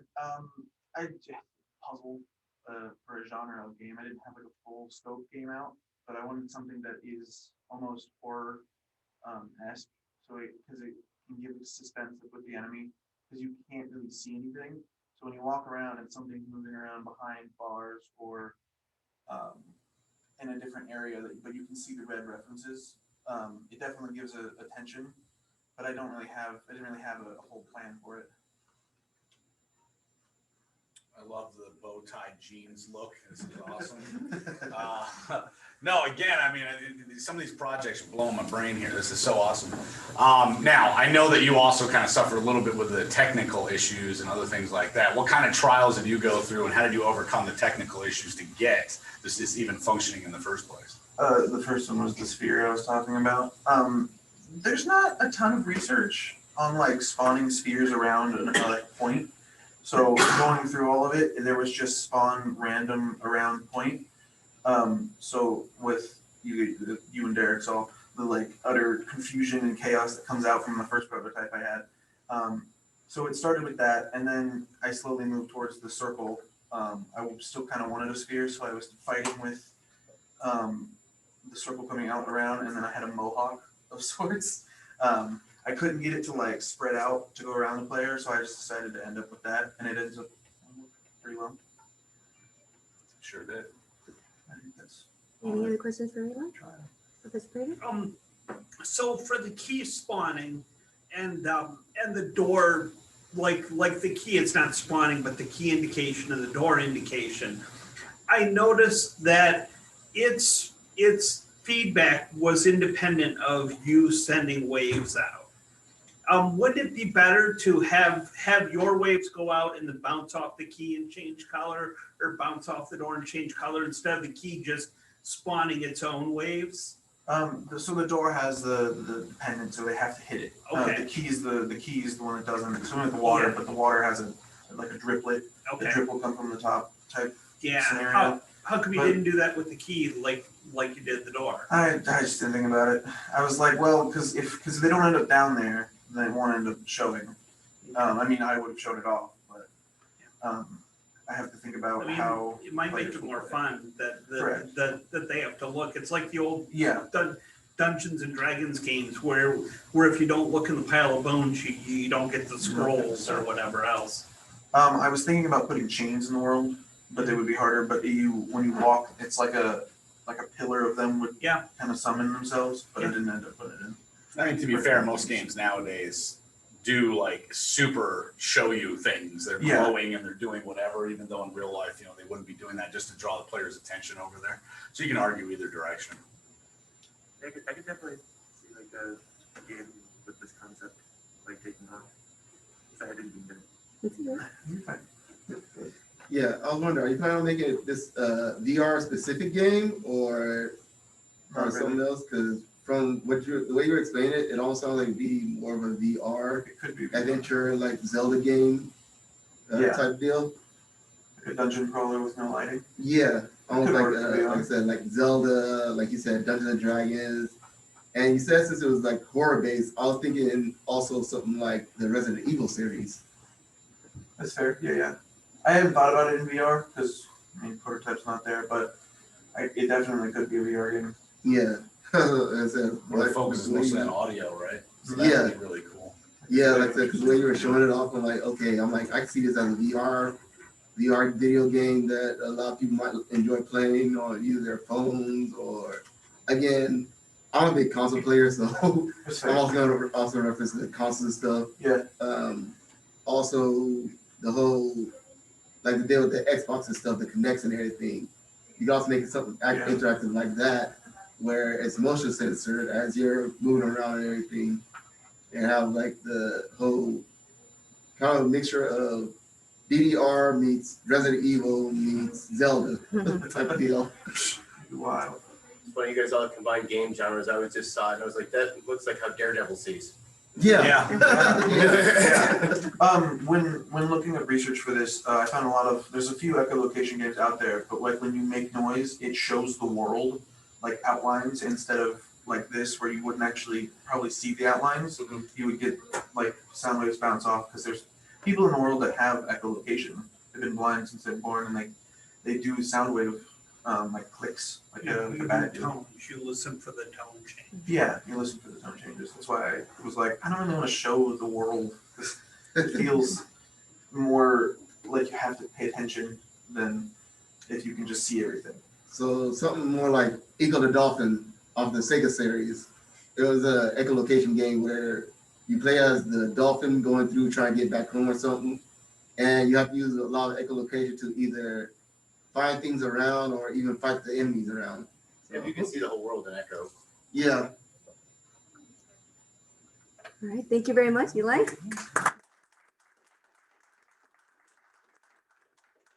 And please feel free to ask questions via Zoom, the chat feature, so that way you can have your comments and add your questions, so that way the student presenters can answer. All right, thank you, Eli. Next, we have Kirk Walls, who is a game design major. Hello, my name is Kirk Walls, and this is my SIP project, Feel This. Feel This stands for Efficient Effects like Touch, Haptics, and Integrated Senses.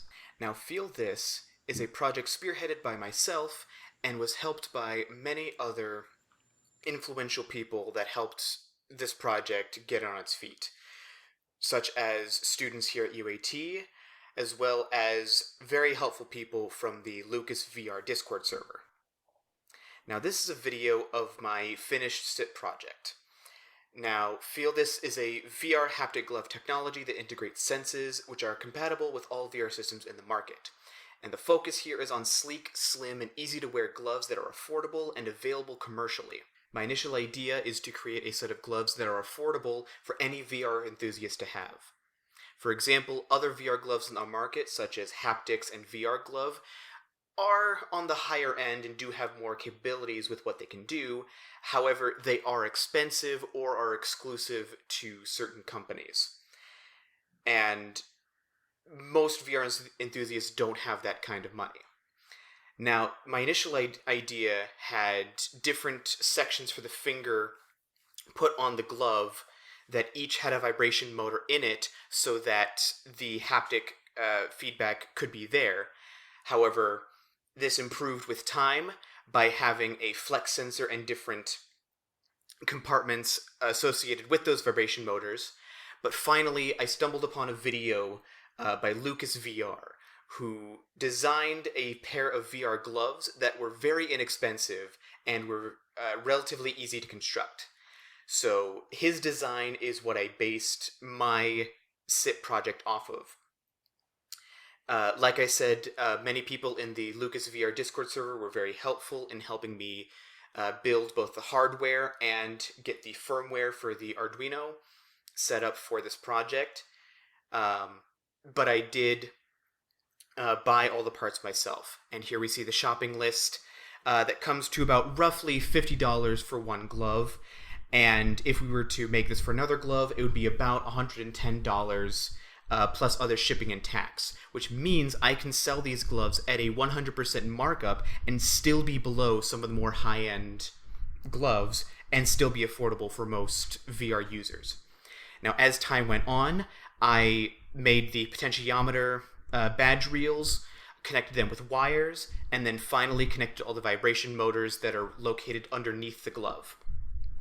This is the Arduino code that I used to code the entire project, where basically it takes the input from the potentiometers and how far your finger bends, and converts that into a virtual output that the VR game can use, as well as taking input from the VR game itself, finding when the player grabs an object, and then sending that feedback to the vibration motors, therefore making the haptic feedback needed for actual VR motion. Now here I'm showing off that the potentiometers do move with the position of your finger, and they're all connected to an Arduino Nano via a breadboard. The vibration motors are connected via a 3-volt pin on the Arduino Nano, and the potentiometers are fitted with the 5-volt pin on the Arduino Nano. And here is the VR glove in action in the actual game. Now, unfortunately, I was unable to grab any footage from testing that I have done, so this is a recreation of the testing that I have made, generated from Lucas's video. I had some difficulties modifying the code to fit my needs because Lucas's original design had servo motors that stopped the potentiometers from moving instead of just simple vibrations like what I'm doing. His design took the input as an output for the servo to tell it where to stop the potentiometer, whereas I have modified that code to simply give a vibration to each respective finger. While it's not the same as more high-end gloves, it does get the job done for what I need to do for this project. And that then keeps the cost down, which allows it to be available for more VR enthusiasts. Now, there were some blunders when making these projects. For example, doing a design given to me by the Lucas VR Discord completely burned out 7 full transistors, and it has become a running joke within the friend group that I made that we made a killer diode. And then finally, here is the final build, as you can see here, fully with all the wires connected and all the vibration motors all set. And that is my SIP project, Feel This. Are there any questions?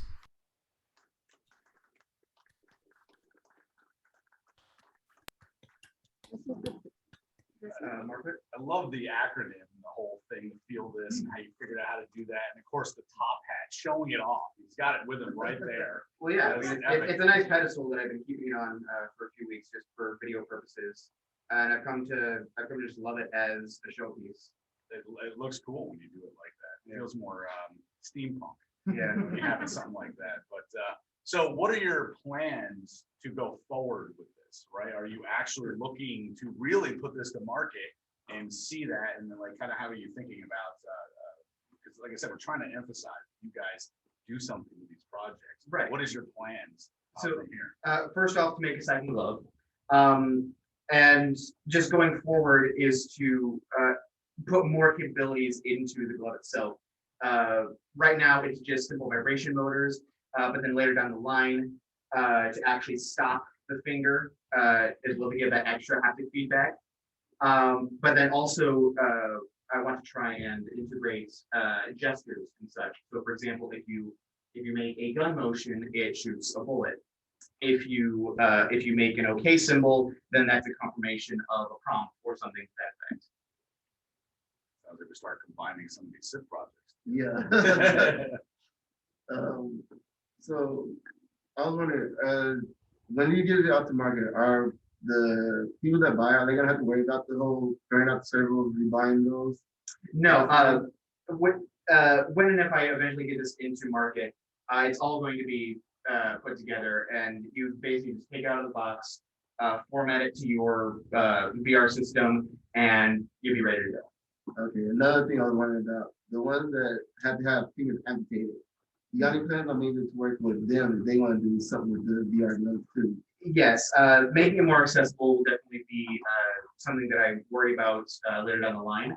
But for right now, I'm worrying about just getting them working, getting them functioning, getting them to market. Alec in the back. Do you have this currently working with any of the game engines that you're on Real? Yes, I do have it working with Unity, but unfortunately, like I said in the video, I didn't have any footage. That footage was actually corrupted from my testing, so I was unable to put that in the video. Professor Creighton? So what transistors burned out and what were they being used They were the 535 transistors here in the back, and basically the idea was to reduce the feedback coming back from the vibration motors, and we had tried to use a diode that was soldered. That basically soldered 3 diodes together to reduce the output by 3 volts, so that we could effectively use the 5-volt pin, but have an output of 2 volts. However, using that transistor just burned out, or using that diode just burned out all those transistors. And to this day, we have no idea why. And it is up in the robotics lab, sitting on the table of just 3 diodes. And in fact, I didn't mention this in the video, but Michael Brewer was actually the person who helped me construct this. And he came up with the name of the killer diode. So, Professor Smith? Yeah, I'm just curious, is there any part of that project that can potentially be patented or protected in some way, shape, or form? that is an excellent question. The way that it makes the vibration motors can be patented. At the moment, I'm just using simple but small vibration motors that are used in phones and game controllers. But in the future, I could effectively create my own vibration motors and then use them for the VR glove. Thank you very much, Kurt. Well done.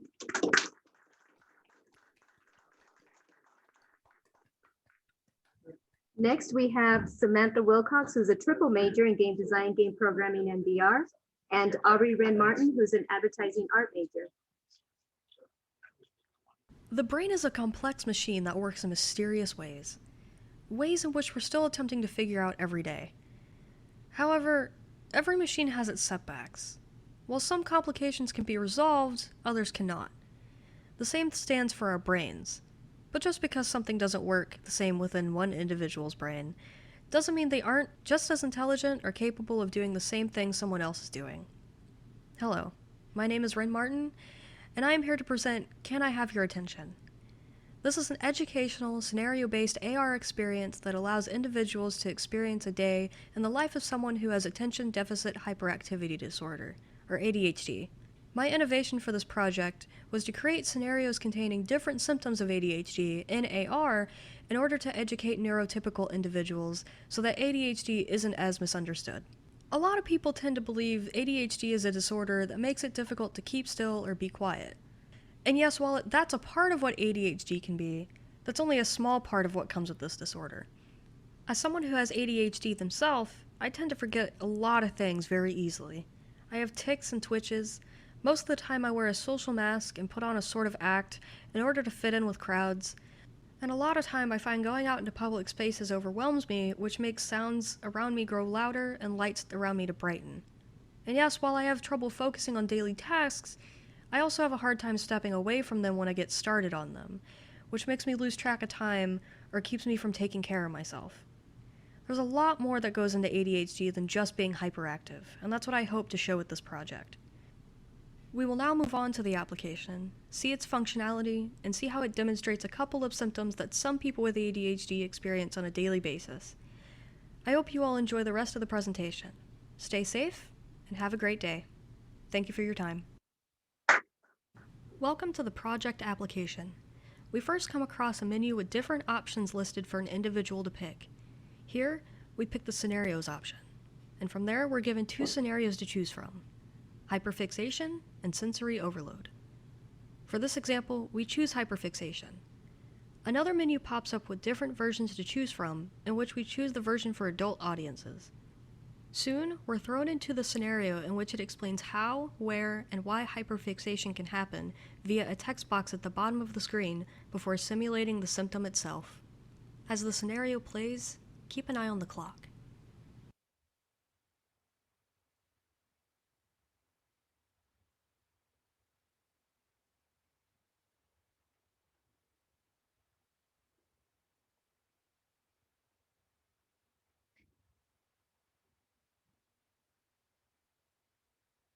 You can see that during this simulation, it's harder to see the area around the monitor presented in front of us. That's because during hyperfixation, people with ADHD tend to become so focused on a task that they lose track of time, hence why the clock's time drastically changes each time the camera is turned away.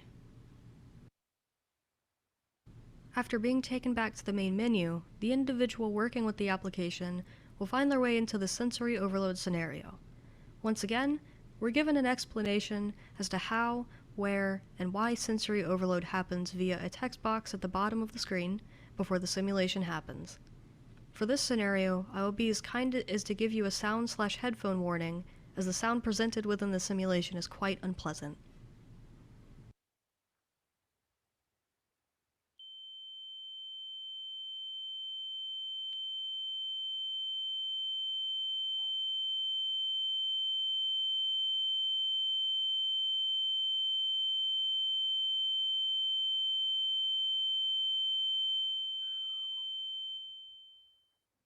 Interestingly enough, sensory overload has many ways it can work.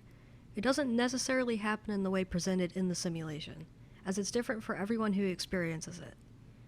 As the text at the bottom of the screen explains, sensory overload can make a person with ADHD feel irritated, wound up, or anxious. It can also happen at any time or place. So that is, can I have your attention? I believe that ADHD is a very misunderstood disorder, but I hope you've learned a thing or two by taking time to watch this presentation. I will now pass the baton to my partner Samantha Wilcox, so that she may speak about her work on this project. Thank you. Hello everyone, my name is Samantha Wilcox and I am the programmer for Can I Have Your Attention? My innovation for this project was to manipulate the use of AR technology to match multiple demographics. Kids love having art and props related to what they are learning, especially if they are used for demonstrations, experiments, and hands-on activities. Sounds are a major attention grabber, and not just for kids. For explaining hyperfixation and sensory overload to kids, I chose things that children enjoy, like building blocks, fidget spinners, jello, and a rubber ball. These days, teenagers are constantly surrounded by technology. Grabbing a teen's attention can be a bit more complicated than it sounds. Things that interrupt their pattern or behavior really grab teens' attention, like sound or physical movement. Teenagers love things that are visual and or graphic, like pictures, cartoons, diagrams, simple flowcharts, and more.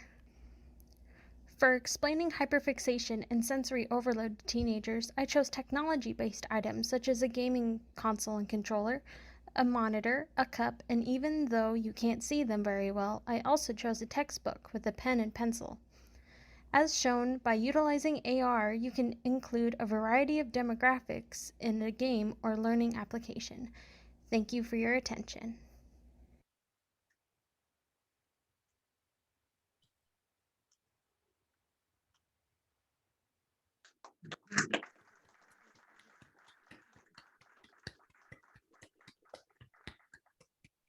Question for Ren. Oh, Professor Margaret? Yeah, me having a question first, crazy. Yeah, so I know in the past, the way we would do SIP, we allowed different students to be on the same project, use the same innovation.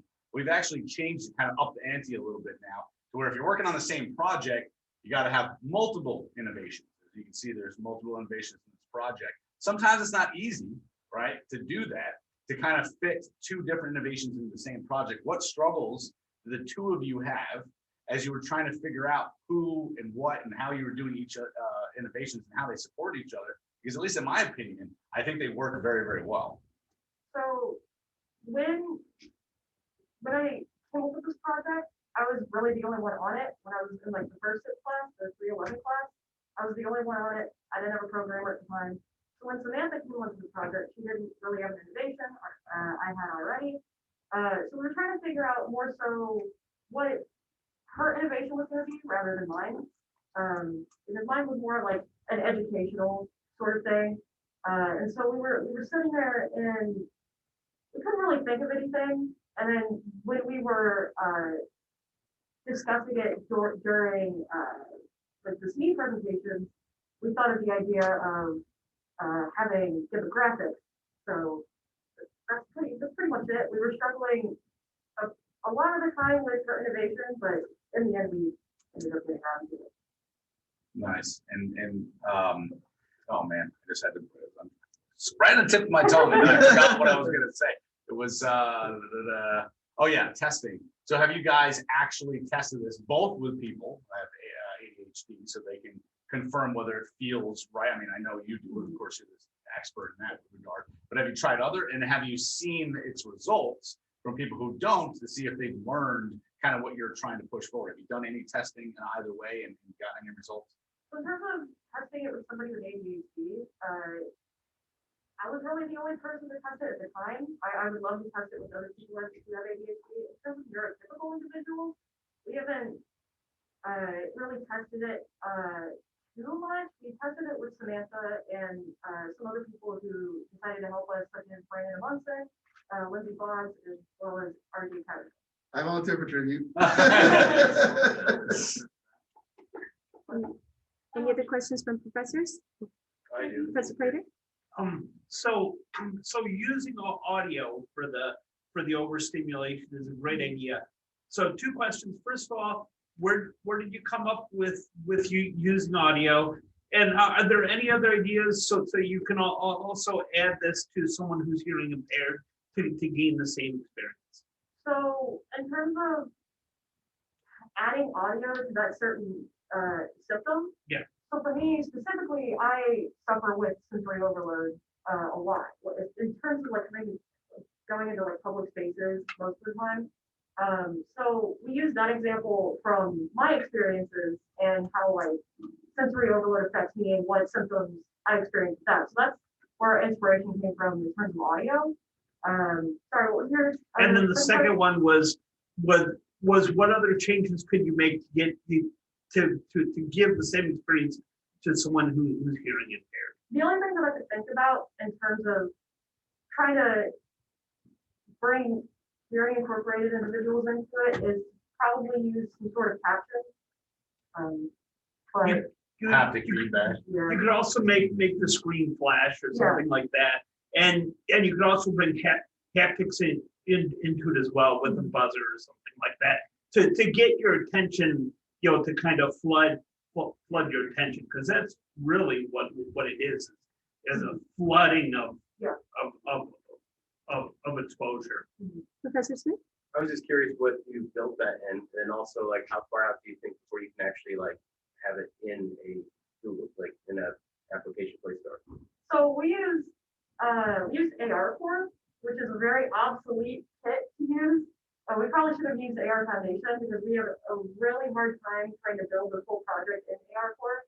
But by the time we kind of figured out that AR4 was obsolete, it was too late for us to kind of switch over to something else. We also use Unity as well.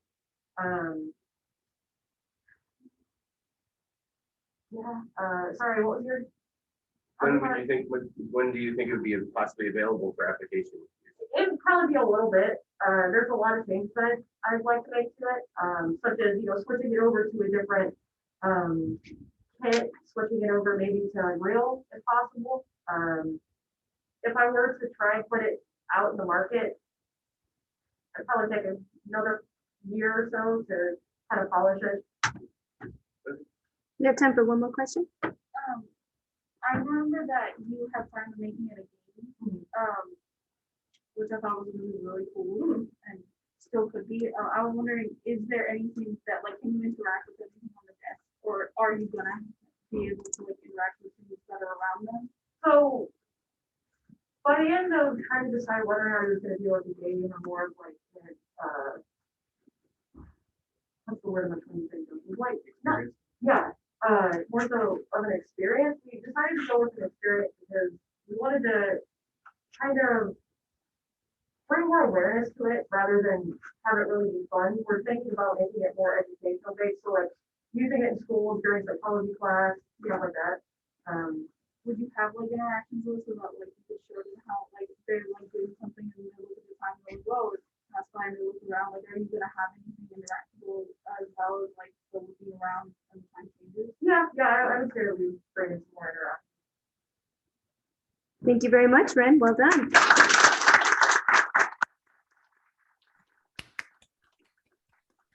So now we have time for our lunch break. It'll go between 12:30 and 1 o'clock. So please join us at 1 to continue our presentation. Thank you very much for your attention. We'll see you soon.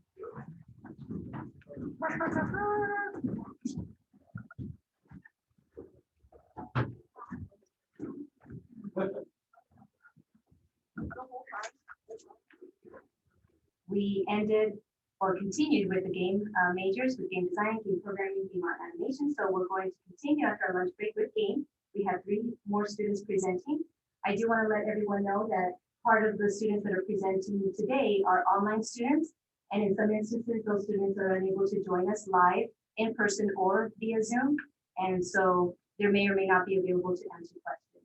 Also, just a friendly reminder that the questions are specifically for the SMEs, for the subject matter experts, in order to stay through the agenda. If you would like to ask questions, please feel free to join that through Zoom. You have the ability to ask questions and the student presenter can answer the questions in that regard. Just so that way we can continue on with the agenda until 4 o'clock this afternoon.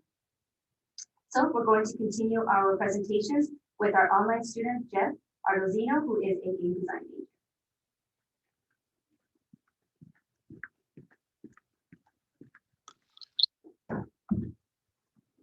Hello, my name is Jeff Adonisio, and this is the SIP 409 final presentation for Shadowcast. So as I started first thinking about this game and this project, I was thinking back to the early days of how I first fell in love with collectible card games. I started playing Magic back in the very early years of 4th edition. Still enjoy playing in Magic Arena today, and many other card games over the years. Hearthstone, Yu-Gi-Oh, Pokemon, all of these, the Legend of the Five Rings, all of these different card games. And one thing that I found that was consistent is that when I'm playing these games, I'm imagining what's happening in the game, right? I'm imagining my bear coming through the woods and mauling someone, or my vampire flying across the board and you know, consuming some other creature. I'm not thinking about it in terms of a card just moving over and attacking.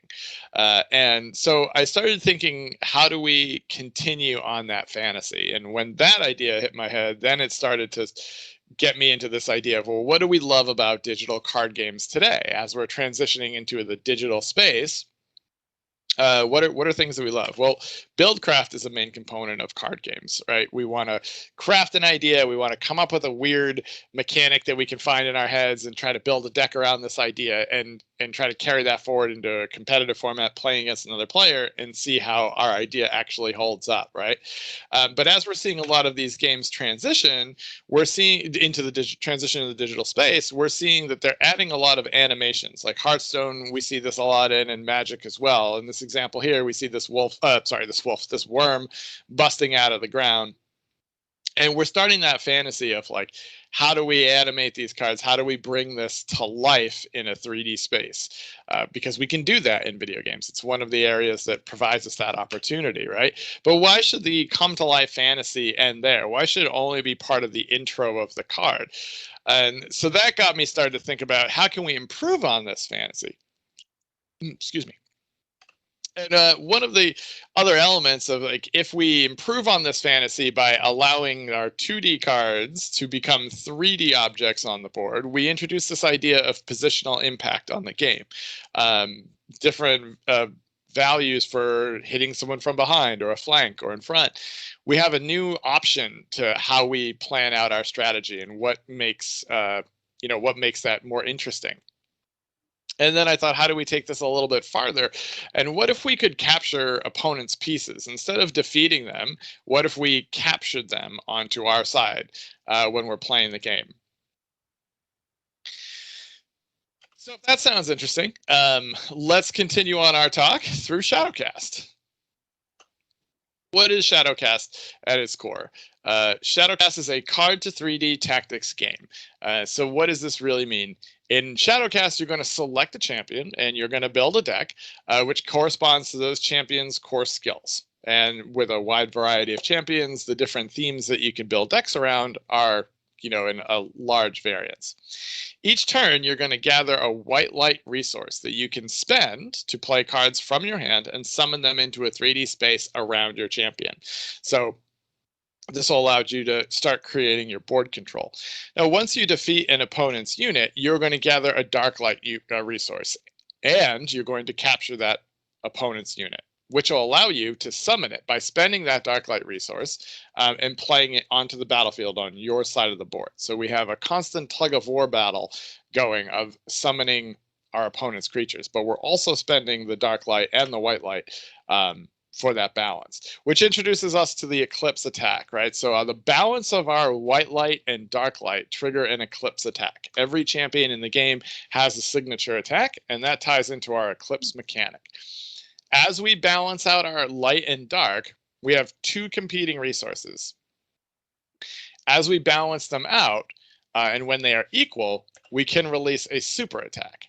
And this will vary depending upon the champion that you have selected and the amount of resource you have. So for example, if you have one light resource and one dark light resource, you could release a super attack, but it's going to be on the weaker side of the scale. If you had 6 white light and 6 dark light, you would release on a super attack on the higher end of the scale. And this introduces an interesting risk versus reward mechanic. Is it better to, based on the position that you're in and the super attack that your particular champion has, is it more beneficial for you to store up your resources to release a bigger attack, or is it more valuable to go for board control by spending your resources to summon more things on the board, depending upon what your position is?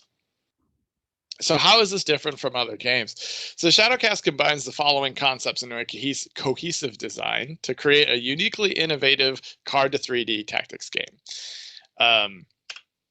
Buildcraft and positional strategy become the third player of the game. So how you're building your deck, the plan that you're going into the game with, and then being able to leverage that in a positional manner around the board really becomes the third player. This is a 1v1 player game where you're playing against another opponent, but the idea of how you're setting yourself up, where you're positioning yourself, and how you're bringing things into the game really becomes that third element. Leveraging of 2 different resources creates a system of risk versus reward of how do we want to use our energy. Again, it is the conversation of, is it board control or is it using the super attack? And that's going to vary based on the champion that you have, the build that you brought in with the particular deck, and where you're actually set up on the board. So multiple different layers to how and when you should use different abilities. And then the capturing of your enemy pieces to use for your own forces. This is something we see in a limited element to some games. For example, in Magic, you can capture different opponents' cards, and you can use them. If you're playing against a blue player, you may think that it's a possibility that this could happen, but it's not built into the core mechanic of the game. So you don't really plan for it as much as you just assume that it's possibly something that could happen. In Shadowcast, it's part of the built-in mechanic of the game, which means it's always going to happen, and thus allows you to put more thought into your buildcraft when you're crafting your decks to compensate for that. Now, obviously, keep in mind you will also be getting your opponent's creatures on your side, but it does add a variance of how do you want to plan throughout the course of the game. Who is this game for? Our target demographic is going to be deck builders and people who love tactics and strategy games. But I do think that the Eclipse mechanic itself, the balancing of 2 resources to unleash a super attack or to spend in other ways, can be tweaked to use in roguelike games or any other type of tactics game. Turn-based is more preferable, but it certainly could be used in an action with a pause mechanic to allow you time to plan. So for our prior art, Duelist was one of the first games that I've ever seen. It was the only game to be honest, I've ever seen do a 2D card to 3D space game. It was created in 2016 by a company called Counterplay Games. Unfortunately, Duelist was shut down in 2020, and we haven't seen anything like this idea since. Duelist did not have an eclipse mechanic where you're balancing multiple resources, and it did not have the ability to take control of other players' cards as a regular core mechanic of the game.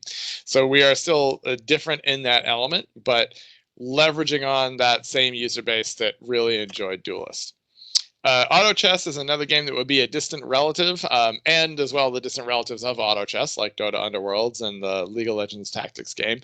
The big difference here is that in Auto Chess and its relatives, you don't get direct control over your units. You set your pieces up on the board, and then you launch the fight, and it's an automated round.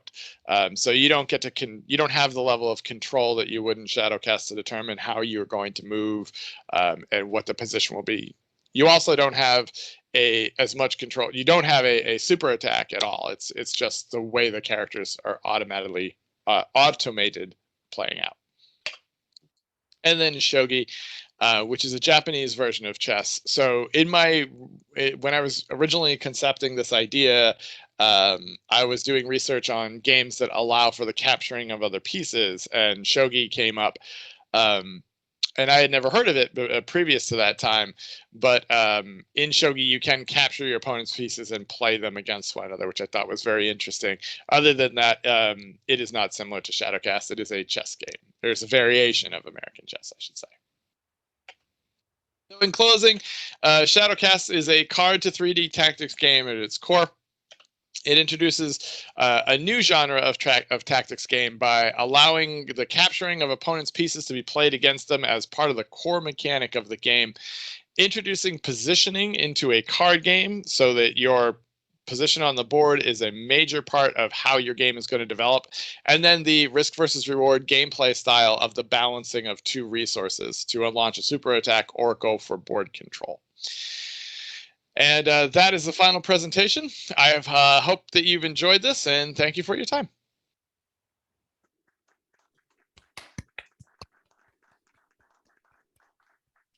Jeff Adonisio, are you joining us via Zoom? Okay, it doesn't appear so. Are there any comments for Jeff's presentation? First of all, his presentation was really well done. He's super articulate. I thought the presentation was very informative. He didn't really mess up even in the middle of the long presentation, so I think he did a great job with that. The only question I was going to ask him, even though he's not here, was going to be about because when you're building systems, you're building card games and numbers. You can say, hey, I'm doing this thing, but until you test it, you don't know if it's balanced. So he can say, oh, it's a risk-reward scenario. But what you have to keep in mind is if you don't do extensive play testing, you don't know if your intentions are actually going to happen. You might end up creating what is known as a dominant strategy, where there's only one option. It's like too dark and too light always works better than any other option. All the rest of them, it makes no sense to do because after play testing, we realize blah, blah, blah, right? See those numbers. So that would be the only thing I'd ask him if he was here about that. And always make sure you do a lot of play testing in games like this because they're fully controlled by the interaction of the numbers and how they work, the systems of the game. So just make sure you get a lot of play testing in. All right, play testing it is. Any other comments from the audience via Zoom? I see one from Ashton. Jeff was a Scrum Master for a production studio project I'm working on, and he's always been incredibly articulate and informative. Really great guy and a wonderful project to match. Wonderful. Okay, thank you very much, Jeff. Next, we're going to go with Holly Flink, who is a double major in game design and digital video. Hello, my name is Holly Flink. I am a game design and digital video major, and this is my project Multiplayer Senses. Multiplayer Senses is an ability that is traded between the players that allows them to see and hear solutions and other things that the players will use together to solve the puzzles and escape this somewhat escape room type world that they're in. My innovation claim is that Multiplayer Senses creates a new cooperative playing experience that also indulges on the use of sight and sound from my prior art, which is Keep Talking, Nobody Explodes, where one player has the device and the puzzles, and the other one has the solutions. And I wanted to do like that, but I wanted that idea to switch, so I got the ability switching idea from this game, Franbo. This is my digital prototype. All the players start in this room in front of these panels, and they can choose which player they want to be. We're going to do player 1. As we enter this room, we can see that it's purple.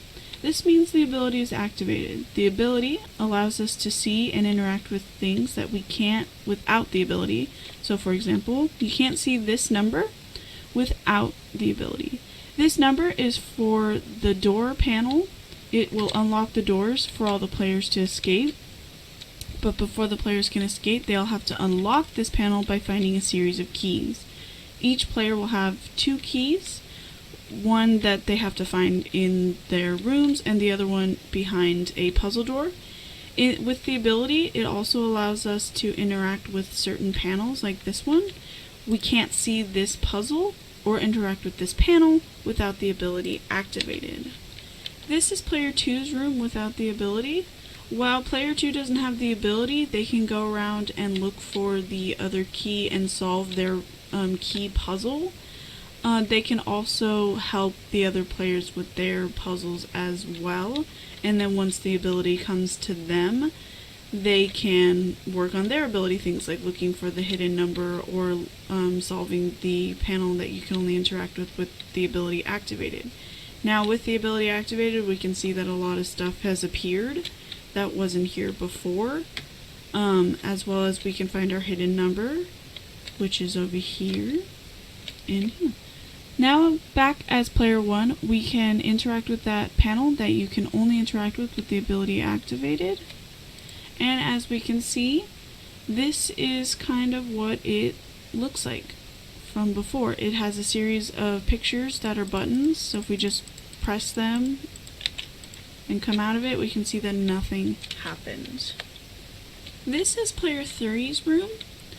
We can kind of go ahead and look around. They don't have the ability for a while. They're the one player that kind of has to wait a bit for the ability, but they can help out and look for their key as well as other stuff. As we come over here to this piece of paper, sitting here, we can actually interact with it. And we can see that it says a series of phrases: fantasy in space surrounded by butterflies, the blue sun, and house looking at the trains. Coming back as player 1 into here, if player 1 remembers or kind of is sitting here trying to figure it out, they can be like, well, that sounds like something that I have. A blue sun. This looks like a blue ball in space surrounded by stars, so that could be a sun. Kind of deduce and help deduce based off of what player 3 has. After selecting all the ones, we can kind of leave and see that our number has shown itself. So now we have 8 and 7, 2 numbers to solve our panel. Back as player 2 in their world with the ability, they also have a panel that has to be solved in the ability world. So if we interact with the panel, we can see it looks like a series of, well, it looks like a keyboard, looks like a piano. If we come back into player 1's world without the ability, we can also see that they have a piece of paper similar to player 3. When we interact with the paper, we can see that it has letters that can be easily translated into notes for music. So back as player 2, we can take those letters that player 1 had and put them into the puzzle. Now that we put in all of the right keys, we can kind of leave and see that our number is here. So once you get all your numbers and all your keys, as I have done, you can go ahead and interact with this panel. And as you can see, it's a code. We can put in our code, hit submit, and our door is unlocked.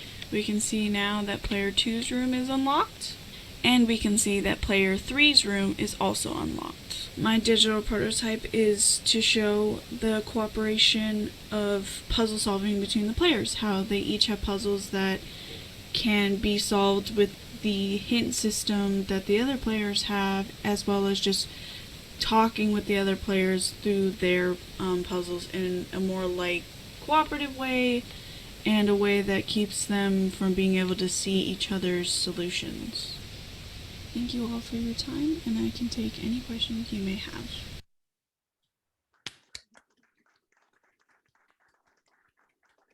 Questions for Holly? Please. All right, so Holly, good job again as well. Were you able to, because you're supposed to be working at the same time in the place, were you ever able to get it to work with all the players at the same time, or did you have to kind of build it separately? It's able to be played at the same time with player 1 and 2 mostly. Player 3 not so much because I didn't build out fully player 3. But it is technically playable with the other players.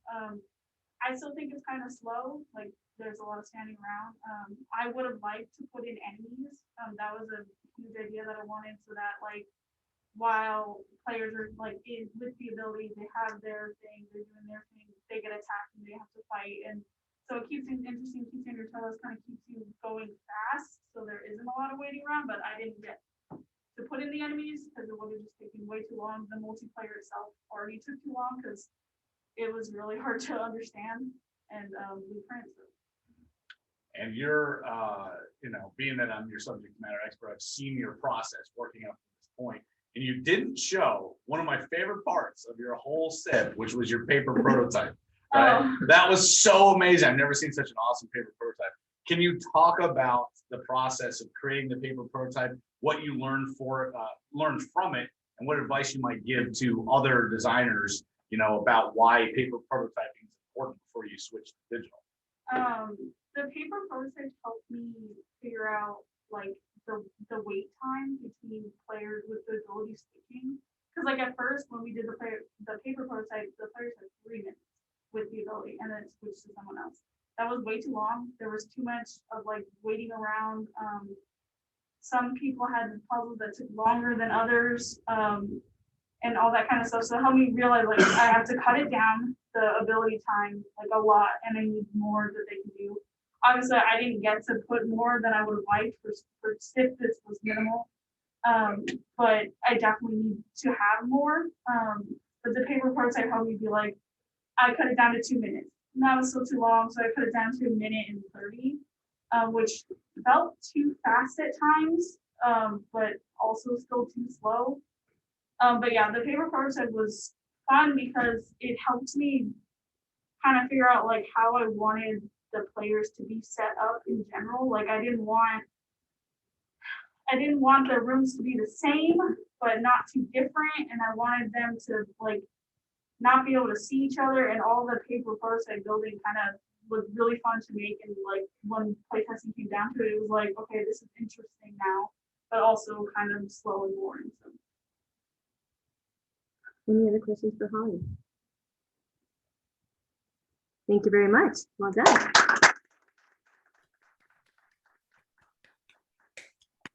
Next, we have an online student who is a game design major, Joshua Thornton. Hello, this is Joshua Thornton, and thank you for your interest in my project, Modular Loot Tools. Imagine carrying around this pocket knife in your pocket as you see it now with all the tools out all the time. If you couldn't put the tools away when you were done with them, then that kind of defeats the purpose of the knife in the first place. It'll make it difficult to use because it's just too bulky. You don't need all that stuff, so you should be able to put it away. Traditional loot managers in games are monolithic. There are these giant data blocks with all the functionality that you might possibly need always there. But if you don't need it, why keep it around? My project was built on the concept of a dynamic loot manager that is as small as it can possibly be in and of itself, and then you add these modular tools to it that affect the loot that it would otherwise generate. Now, in case anyone's confused, what we're talking about here is being able to randomly generate what type of loot is going to be created. So, is the enemy going to have an iron breastplate on them when you kill them, or possibly some gold, or a dagger? It's randomly generated by the loot manager. And in my case, we're going to be creating objects that attach themselves to the loot manager and alter what would normally be created. These objects aren't always there because they're not always needed. And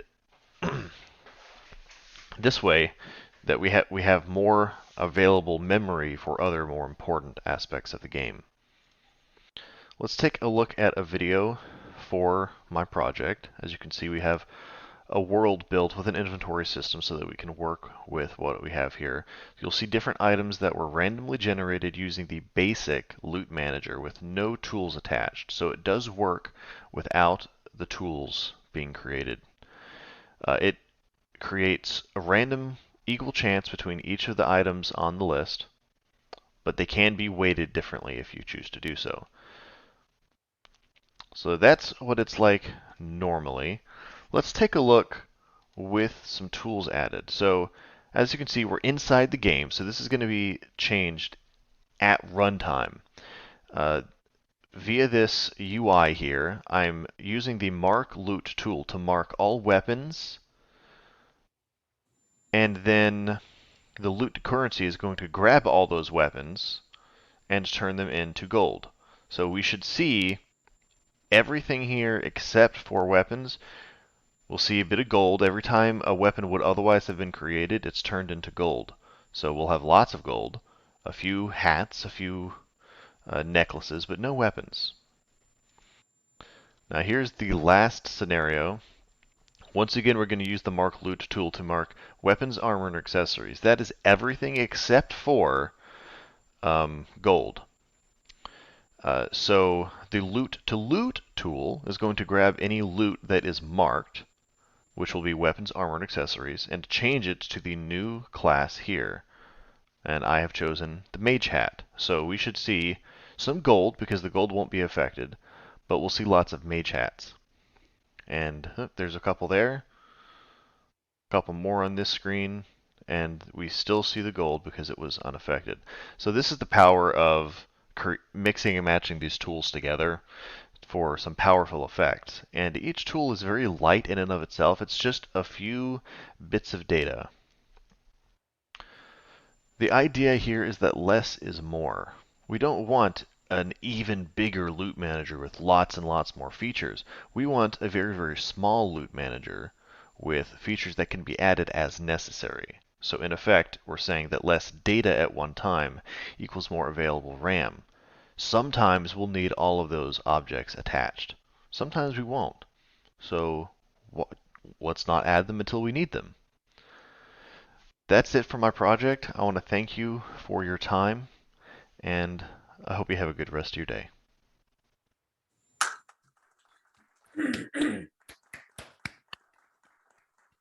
Okay, thank you, Joshua. Do we have Joshua Thornton in Zoom?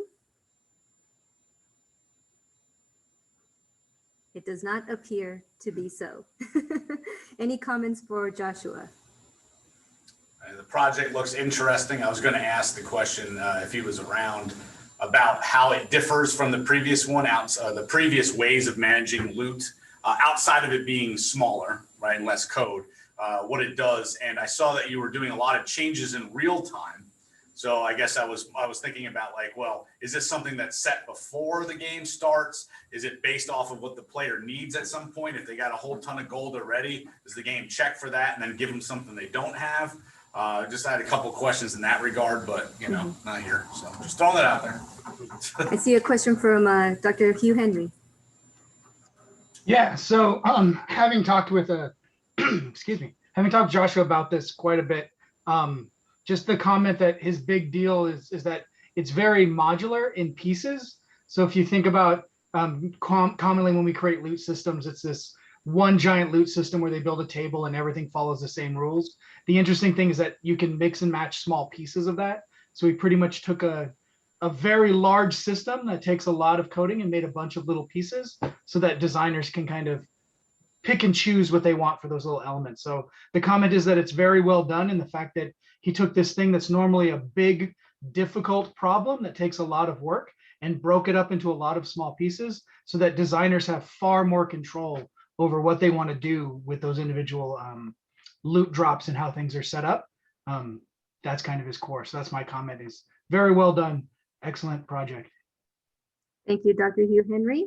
So that concludes our game design, game programming, game art and animation presentations. Thank you to everyone who presented. Now we will move on to cyber and network security, network engineering, and tech forensics. And don't forget to go to Socrative.com so that way you can select the Viewer's Choice Award. Look up the room name SIP voting, but again, make sure that you view all presentations before you vote for your favorite.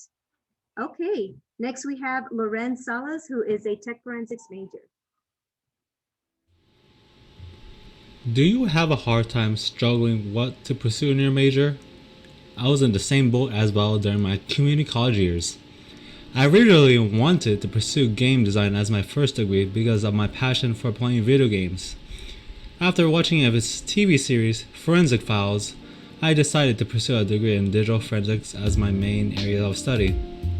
According to Pew Research Center, as of 2021, Americans currently own 85% of smartphone devices and 77% of desktop or laptop computers. Therefore, this is the reason why digital forensics is on the rise in the digital world. I wanted to be able to solve crimes and find evidence of what happened in a cybercrime investigation. Hello, my name is Loren Salas. Welcome to my senior innovation project, You Dig Forensics. Before I get into what the application is, let me talk about the creation of the project. What sort of me create this project and be inspired? After weeks of deliberation to come up with ideas, I randomly searched careers on the iOS App Store. I stumbled upon an application called US Army Career Navigator, a similar innovation idea in the market. US Army Career Navigator is a powerful application that navigates 230 US Army career careers, discover how the Army can help the People's College education, and learn about the US Army. It presents background information about US Army history, values, diversity, leadership, equipment, and benefits.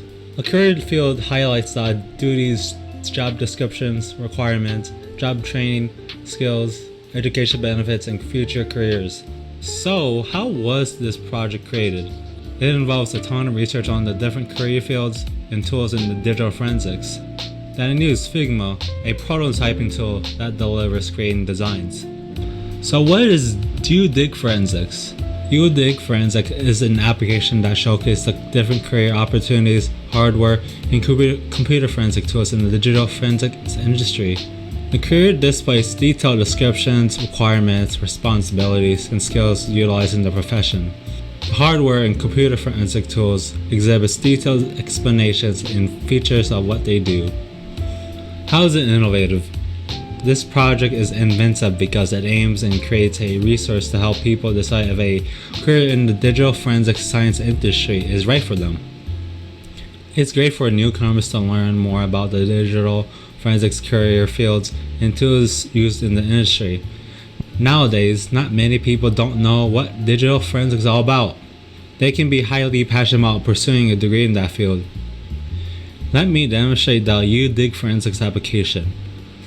The users can navigate different areas of the application, careers, hardware, and computer forensic tools based upon the subject. Additionally, the menu area. The career covers an in-depth description of their job duties and specific criteria to be that position. In the career section, I listed 9 career fields in the digital forensic industry, including certification that can be acquired to be able to gain credibility and increase preference.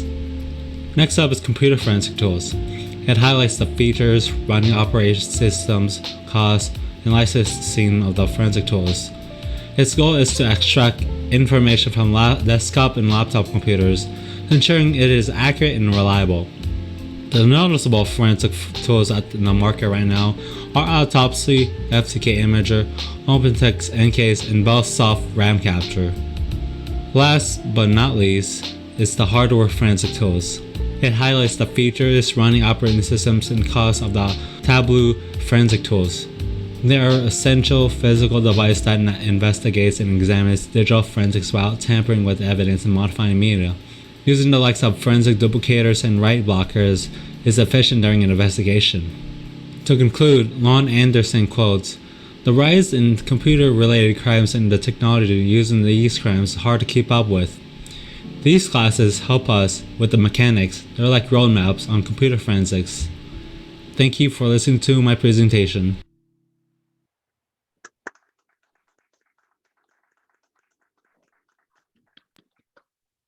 right, do we have questions for Lorenz? Professor Hey, Gray? this is Greg Miles. Hey, Lorenz, great job, great demonstration. I was concerned at first when he did this, just because it had such a large scope, but at the same time, I think that's been handled very well. So I'd like to compliment you on that.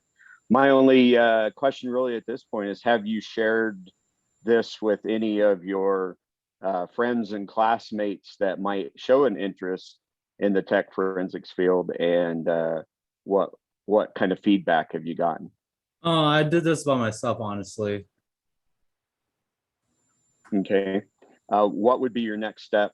Would you take this further? I'm not sure though. Okay, something to think about. You put a lot of work Yes. into it, so definitely there could be some ways to carry it forward. All right, thank you. I see a comment from Professor Aaron Jones. He says, excellent work. The only item I would like to see in the future is a quiz that allows users to match interests with jobs. But this has been an awesome project. Any thoughts of how hard it would be to include a quiz? I feel like including a quiz would be a good idea.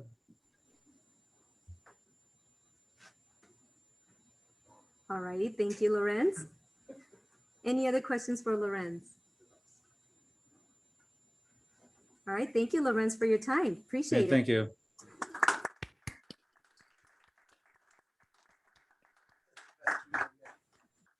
Okay, next we go with an online student in tech forensics, Megan Bess. Hello, and welcome to my Student Innovation Project presentation for my product called Succinct. When I set out to develop my idea for a potential innovation in the cybersecurity field, I thought back to some of the best words of wisdom I ever received from an old high school teacher. He told us that where you see a problem, you also have an opportunity for innovation and impact.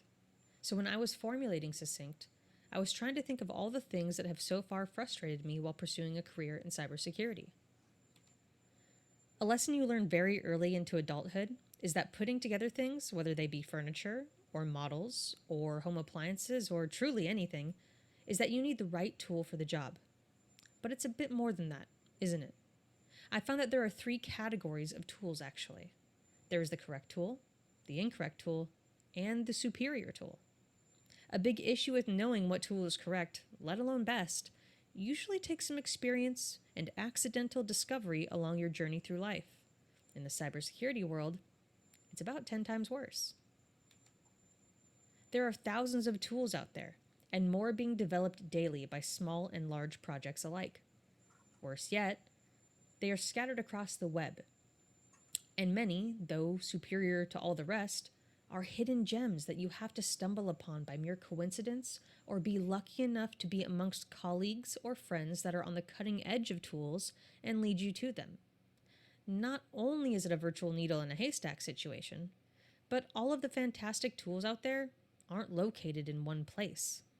Most of the time, every single one of them is in an entirely different place. All of this culminated into Succinct. We've done the heavy lifting for everybody. A centralized database with every known cybersecurity tool we can find or submitted to us by users, along with its repository location so that anyone in need can come to one location for all of their needs, without ever having to worry that they might not be using the right tool for the job. Succinct is a centralized platform for forensics and security professionals or even enthusiasts to quickly gather hundreds of the most up-to-date software tools faster than ever before. Not only that, but we encompass all major operating systems for flexibility across various platforms. We aim to be a one-stop shop for everybody and all their tool needs to speed up their process and for ease and efficiency. I believe this project is innovative because it will drastically cut down the time and research needed to acquire a large security toolkit quickly for any operating system. Users can either manually select tools from our site, from various categories, or select algorithmically populated top 10 20, or even 30 tool lists for speed and convenience. We even have a curated list page, developed by Succinct administrators, for what we believe to be the industry standard choices for each category. Once you have completed your selections, they will be all compiled into a single batch downloader and installer if you are utilizing Windows or Mac OS. And for Linux users, your choices will similarly be compiled, but into a script for you to download and run in a similar fashion. You will have one intelligent downloader and installer for all of your tool needs that would look something similar to this.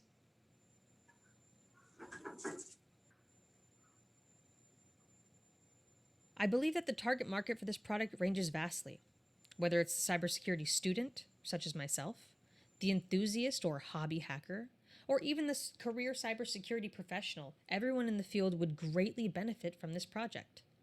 Practical use cases could range from a student looking for a single disk imaging tool for a forensic assignment, to a professional needing a fresh set of government-approved tools for a Linux image to place on his laptop for a crime scene investigation. Similar projects that I have taken inspiration from include the website called Ninite. As you can see, what they offer is a compilation of commonly used utilities and applications for Windows operating systems, such as web browsers like Google Chrome, Opera, Bing, to multimedia software such as Audacity and Winamp. And this tool is primarily used for people who maybe got a brand new computer or just reformatted their computer and need those essential tools and applications that you would want on any computer. Well, I've taken this idea and applied it specifically to cybersecurity. Ninite once had a Linux platform, but it was also only for these essential, basic, fundamental programs for everyday users. It was never targeted at cybersecurity tools. As far as I know, Succinct is the first idea of its kind that is focusing directly on cybersecurity tools. So, for that reason, I believe it's even more of a standout innovation. As I said, Succinct is the first centralized tool database for security and forensic professionals for all operating systems to bring efficiency and quality of life to people's workflow. Thank you for watching my presentation.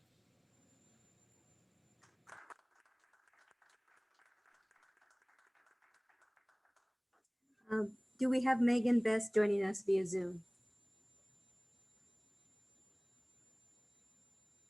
Okay. Are there any comments for Megan? This is Greg again. This is really cool. There, you can go find all these tools, but having a central place where you can download it is super helpful, and you can customize it based on your needs. And it covers all the platforms, so it's just not Linux, not just Mac, or Windows. It's got all three options. So I'm excited about it. I'd like to hear from Megan at some point what exactly does she plan to do moving forward. So Thank you, Dr. Miles. I see a comment from Professor Aaron Jones. I like this more than Kali Linux. Having a centralized database where you can find the tools in one place is great, and making it system agnostic is great. I like this. All right, thank you very much, Megan. Next, we have Mawada Abuhama, who is a network security major. Most security scanners are complicated to use and difficult to set up, while most antivirus software doesn't really teach you why your device is insecure. The result is that a lot of people aren't able to really find out what's insecure about their computers or what they can do to fix it. My name is Mawada Abuhamda, and I designed Net Analyzer because I wanted to solve this problem. Net Analyzer is easy to use and tells you what vulnerabilities your device has and what you can do to fix them. Net Analyzer is a security scanner for Windows computers that scans for things like whether or not your computer is fully updated or whether you're using a VPN or not. Depending on how many vulnerabilities it finds, it shows users a specific tutorial designed to teach them how to secure their device. If their device has more than a few vulnerabilities, the tutorial will also explain the basics of cybersecurity. My innovation claim was Net Analyzer is innovative because it has a different method of helping people secure their devices. It teaches them what they need to do to secure their own devices. Net Analyzer was made using Python and Nmap. These are some diagrams I made while I was working on it to show how it might look when it's completed. The actual thing looks a little different. Here is Net Analyzer scanning a device. It lists the vulnerabilities it finds and then provides a tutorial which teaches the user about cybersecurity and tells them what to do to secure their device. So in the tutorial, it just teaches them about firewalls and updates, and it tells them why they should use a VPN and why it could be insecure to have open ports.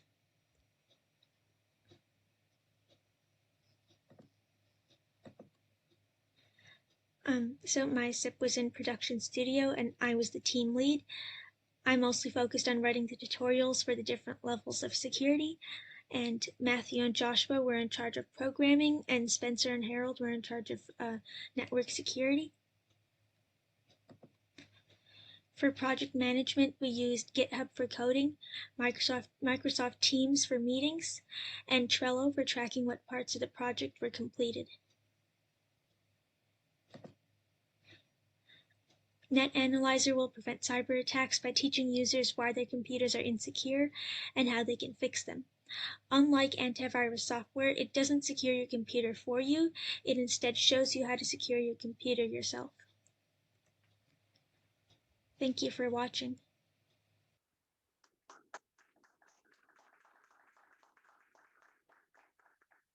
Questions for Mawada? Moana, thank you. This has been a fun one to watch as it's been developed. What were a couple of the biggest challenges you faced in terms of getting to completion?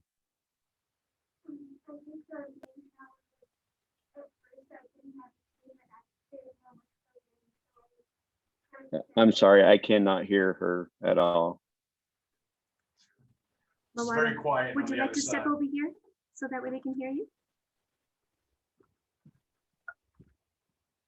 Thank you. So the main challenge was at the beginning, I didn't have a team, and I don't know much programming, so I kept trying to figure out how I was going to complete the project, and I kept getting confused. But then I got a production studio team, and then it was way more easier to complete after that. Outstanding. Thank you very much. Any other questions for Mawada? Have you considered any of the kind of the user experience type things, like potentially adding gamification or making things stand out? Because sometimes, of course, somebody will see this big giant wall of text and be like, oh, I got to read all that, right? Is there ways that you're thinking, because it sounds like an awesome product, right? To help people learn about things that they need to, but in order to gauge them, we got to try to make things a little bit more fun, a little bit accessible.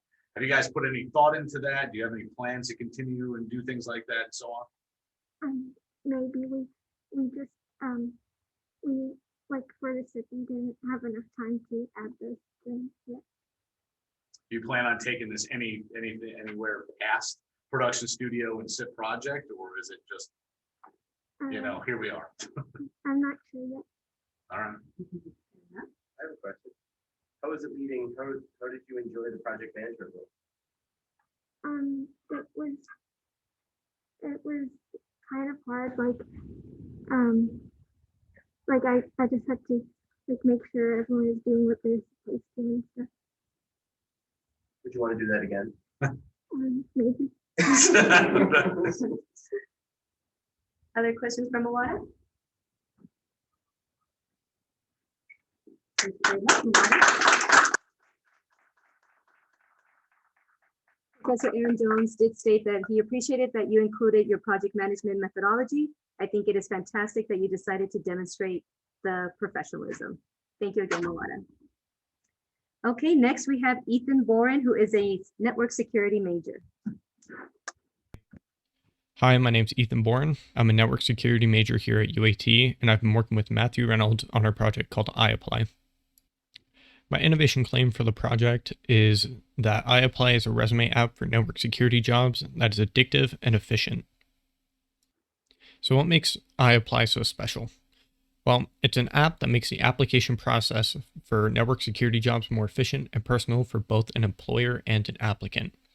It does this by taking the addictive features from social media and dating apps to improve user satisfaction and efficiency, which I'll explain later. To get started with iApply, you have 3 main steps. 1, logging in. We have our own login system, but we also provide Google, Facebook, and Apple account logins.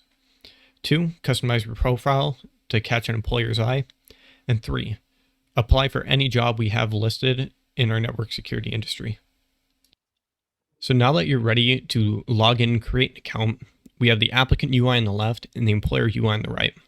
These two are separate because we don't want someone to create an employer login and then be able to view applicant information without being a verified employer. When creating an account, we have the options of Google, Facebook, and Apple logins. On Android, we don't offer an Apple login. An interesting fact is with the production of this login screen, the employer UI, the picture of Big Ben there, I lived in the UK for 3 years and I still have some friends in London, and I messaged one of them to get this picture for me, and so that's how we have it in here. So now that you've created your account, it's time to customize your profile. In your profile, you can insert information about your hobbies, your resume, and your personality. You can also add pictures too. In the bottom, the middle button on the bottom, there's a listings button in which you can view all the jobs in the industry that are available. And then on the picture on the left, we selected the resume button and you can view a resume. And then in the image on the right, we have hobbies selected. And in that hobbies, there's a picture of me wrestling at my old university before I transferred to UAT. So as an employer, after creating your account, you're basically going to do the same thing, but instead you're going to rate an applicant's profile. So this is what it would look like. You'd swipe right to like the account, and you'd swipe left to decline. Now, as you can see at the top, I've already been liked because I'm amazing. And then at the bottom, we have the hobbies, which is wrestling. And then this bottom middle button, it says liked. And in there, you can press that and you'll be able to look at all the profiles that you've liked for the job position that you've posted. And that way, it makes it easier to keep track of who you've liked so far and then pick the best of the best after that. So now that you've seen what the project looks like, I think we should take a step back and look at where Matthew and I started. We started off creating a wireframe, and this is what the employer UI looked like before we actually developed anything. So if an employer was looking at your account, they'd be able to look at your profile picture, your bio, your pictures, your resume, qualifications, personality questionnaire responses like I mentioned before, and they had a maybe list and a yes list. Now clicking on the bio would open up this little screen here, and you can open and close that whenever. And now you can go into the yes list of the people that you liked after swiping right on them, and it would bring you to the HIPA list, which is the high potential list, in which you can see everybody that you've liked, and you can go into their profile and you can say, hey, I really like them, and you can send them a job offer. So now this is kind of just an overview of the entire employer UI, which is exactly what I had already shown you. Now moving over to the applicant UI, it's essentially the same thing, except over here we have offers and messages. If an employer really liked your profile, they can send you a job offer, or they can say, hey, we'd like to sit down with you and have an interview. Or they can message you, and if they liked your profile but there were a few things missing, they could reach out and say, hey, I don't know if you thought about this, but do you possibly have experience in this area? Thank you. Hopefully you enjoyed the project that Matthew and I have been working on. If you have any questions, feel free to ask them.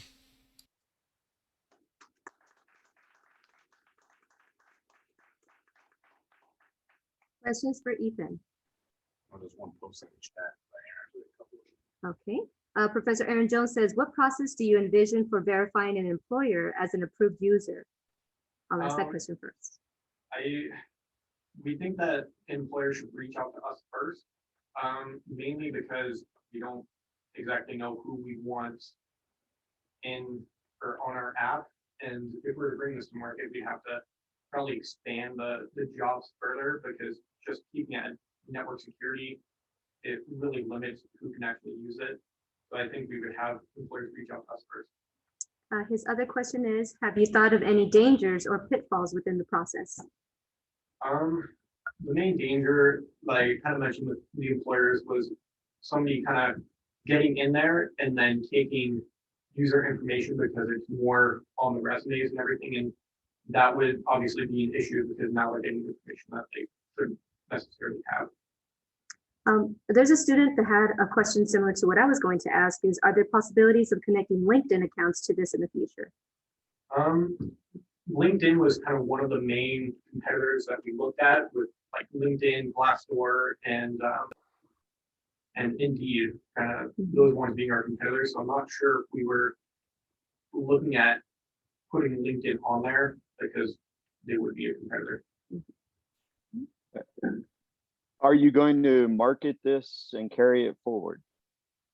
I'm not sure what Matthew's wanting to do. Personally, I'm kind of ready to leave it where it is, but if Matthew's wanting to expand it, then it's kind of up to him at that point. Okay, because I kind of see it as something that would definitely be useful. And you know, if you look at what you guys have done and what Lorenz did with his You Dig Forensics, you know, you might be able to put together a definite group to move forward with it. So think about that. Talk to Matthew, and yeah, it'd be good to see it move forward. Dr. Paddington? I just wanted to know what you developed it in, because you said it wasn't available for Android. It is available for Android. Is just the Apple login portion, because Android users wouldn't have the Apple login. And what was your framework? So we did a lot of the coding in JavaScript, and then using the Visual Studio Code, and then all that. But did you use React Native? Did you, I mean, for the mobile part, what technologies did you use? So for the screenshots and everything like that, we use something called At My Site. But in order to make it a genuine app that you could use, you had to spend like $200, which I wasn't necessarily ready to do, to put it on the as like a usable app. Okay, thank you. Person Margaret? Let's be honest. Did you like yourself, or was it not? No, I never thought I would see a project that's kind of mixing, you know, getting employers with Tinder, right? But it's kind of an interesting idea. Now, keep in mind, of course, with something like Tinder, it's like you're going really fast. Really. So what? I mean, with your mark. Yeah, it's like. How did you balance the idea of, you know, be able to kind of quickly go through employees, but give enough information that employers can actually find something interesting, legitimate, like an actual employee through the website? So I think one of the main things with Tinder is a lot of it, you have like your main kind of questions, you know, like where would you take somebody on a first date? But you'd be able to take those and expand it further, and just making it easier to like people and kind of decline people made it a lot quicker for an employer to, I guess, put them in separate files. And then after that, you could then look at that file, which makes it a lot easier, because then if you forgot something, you can look back in the file of everybody that you liked and then make your final decision from there. So it's about like just filtering them out quickly and then deep dive information in there as well for when they want to get serious. Yep. All right, cool. Any other questions for Ethan? Thank you very much, Ethan. Well done.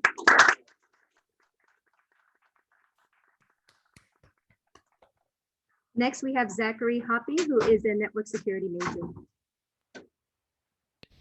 As we can see from a statistic from the IKE Group, which is an independent research and advisory firm focused on business, technology, and regulatory issues, they found that 47% of Americans experience financial identity theft, and this number has probably only increased in 2021. Cyber threats are at an all-time high and are not going anywhere. So how can you protect yourself from cybercrime? So, hello, my name is Zachary, and I'm currently majoring in network security, and I'm here to talk about my project, Shadow Defense. What is Shadow Defense? This is a program that is built using Python 3. It blocks known malicious IP addresses. It retrieves these IP addresses by using a curl request from security vendors and public repositories that share this information to the community. Using a Python library called PyUFW that integrates the use of the uncomplicated firewall, which is found on most Unix devices to block IP addresses.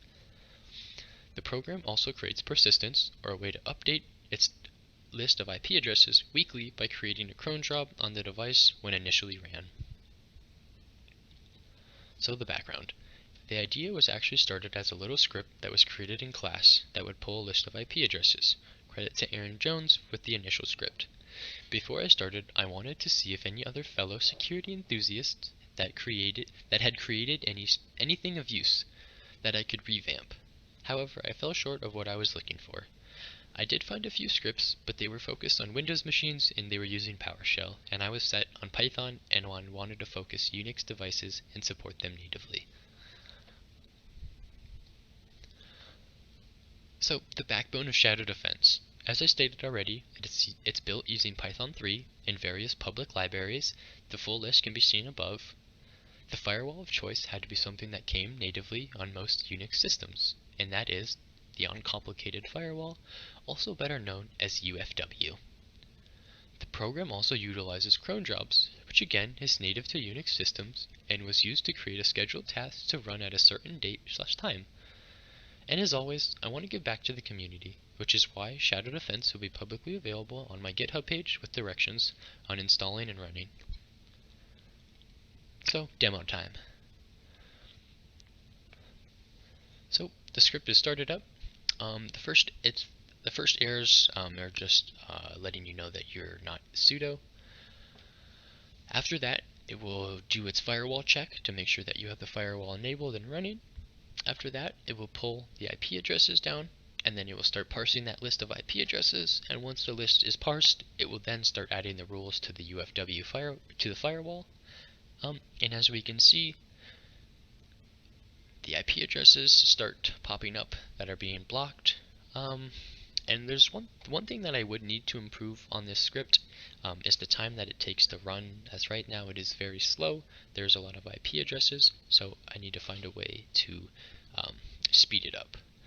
But we can, as we see, as it keeps running, the progress bar will slowly increase. So moving on. Why should any of you care about this product? Like it or not, technology is here to stay and is only going to keep advancing, and with that comes security issues and vulnerabilities that we must defend from.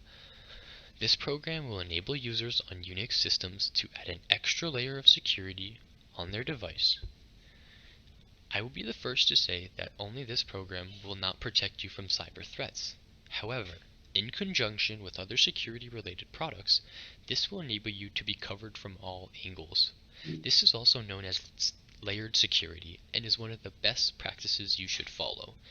This project is unique in that it will enable users to add another layer of security on top of their already existing protocols. So my last words is a call to the audience. Even if you do not use the program that I created, I challenge you to find different ways in protecting your system, using best security practices and layering your defenses on top of one another. This will give you a better chance of keeping your personal information secure and not in the hands of cyber criminals. Lastly, you can find my link on the GitHub page with directions on how to download and install the program. And finally, I'll take any questions that you guys have for me. Thank you.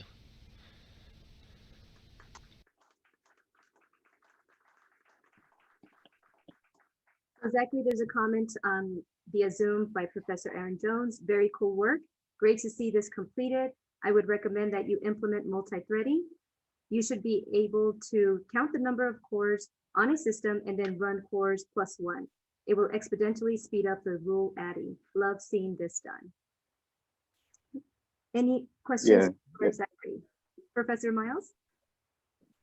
Hey, Zach, good to see you.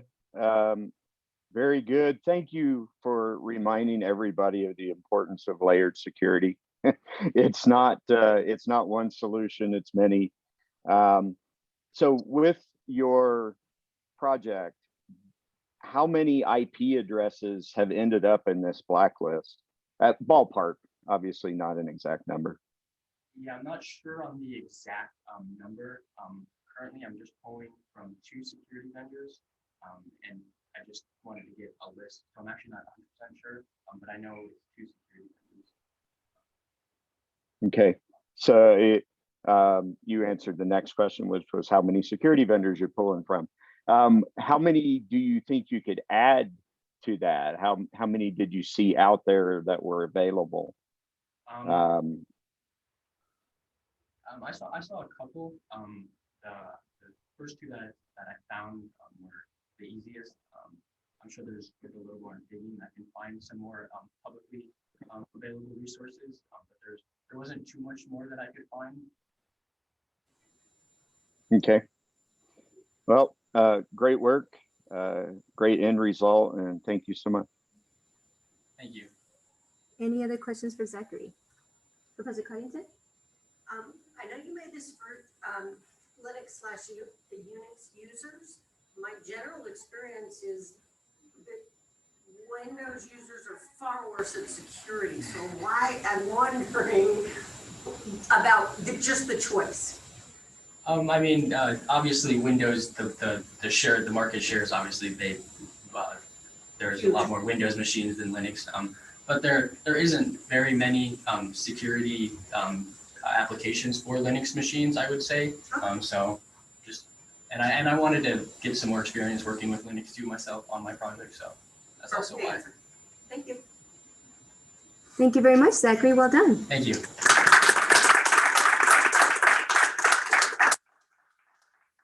Next, we have Nicole Lindahl, who is a network security major.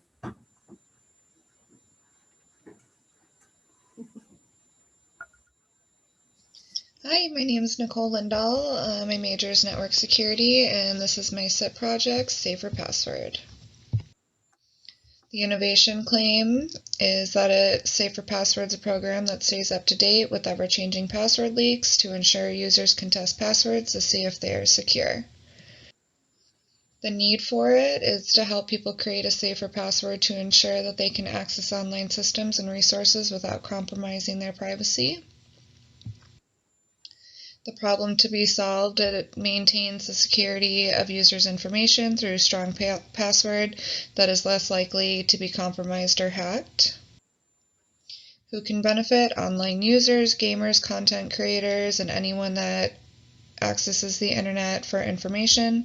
This program is especially beneficial for teens and seniors who are identified as the most vulnerable online. Some stats on this, 43% of Americans have shared their password with somebody, 24% of Americans have used the word password query or 123456 as their password, 66% of Americans use the same password across multiple accounts, 13% of Americans reported reusing their passwords across their accounts in 2019. Also, 27% of Americans have tried to guess someone's password, and 17% of them were able to guess it correctly. And 37% of Americans used two-factor authentication to secure passwords in 2020. The conclusion: with our ever-changing world and high amount of data breaches and leaked passwords, this aims to combat that. Everyone should have a unique password that is at least 12 characters long, including numbers and symbols. They should be changed every few months, along with having a unique password for every account. Using two-factor authentication is a good practice to use for that extra layer of security. This is the code that was used for my project. And here is a demo video of the project working. of my SIP project called Safer Password. It is coded in Jupyter Notebook. And here we have all the code for it. I'm going to run all the cells. This window will pop up. That'll allow you to put in a password. So I'm going to go ahead and do that. Click submit, and right down here it shows that the password is commonly used, so it is not a good password. Now we're going to try another one. Submit, and it'll show down here that the password is a good password. And that is my demo for my SIP project called Safer Password.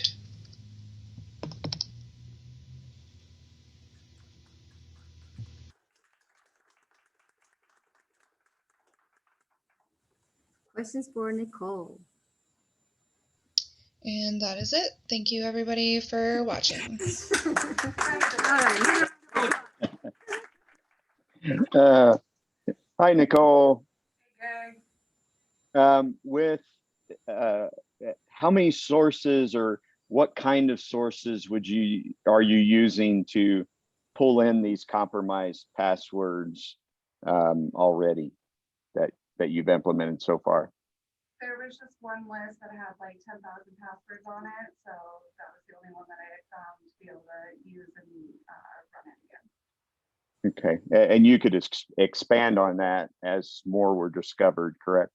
Yes.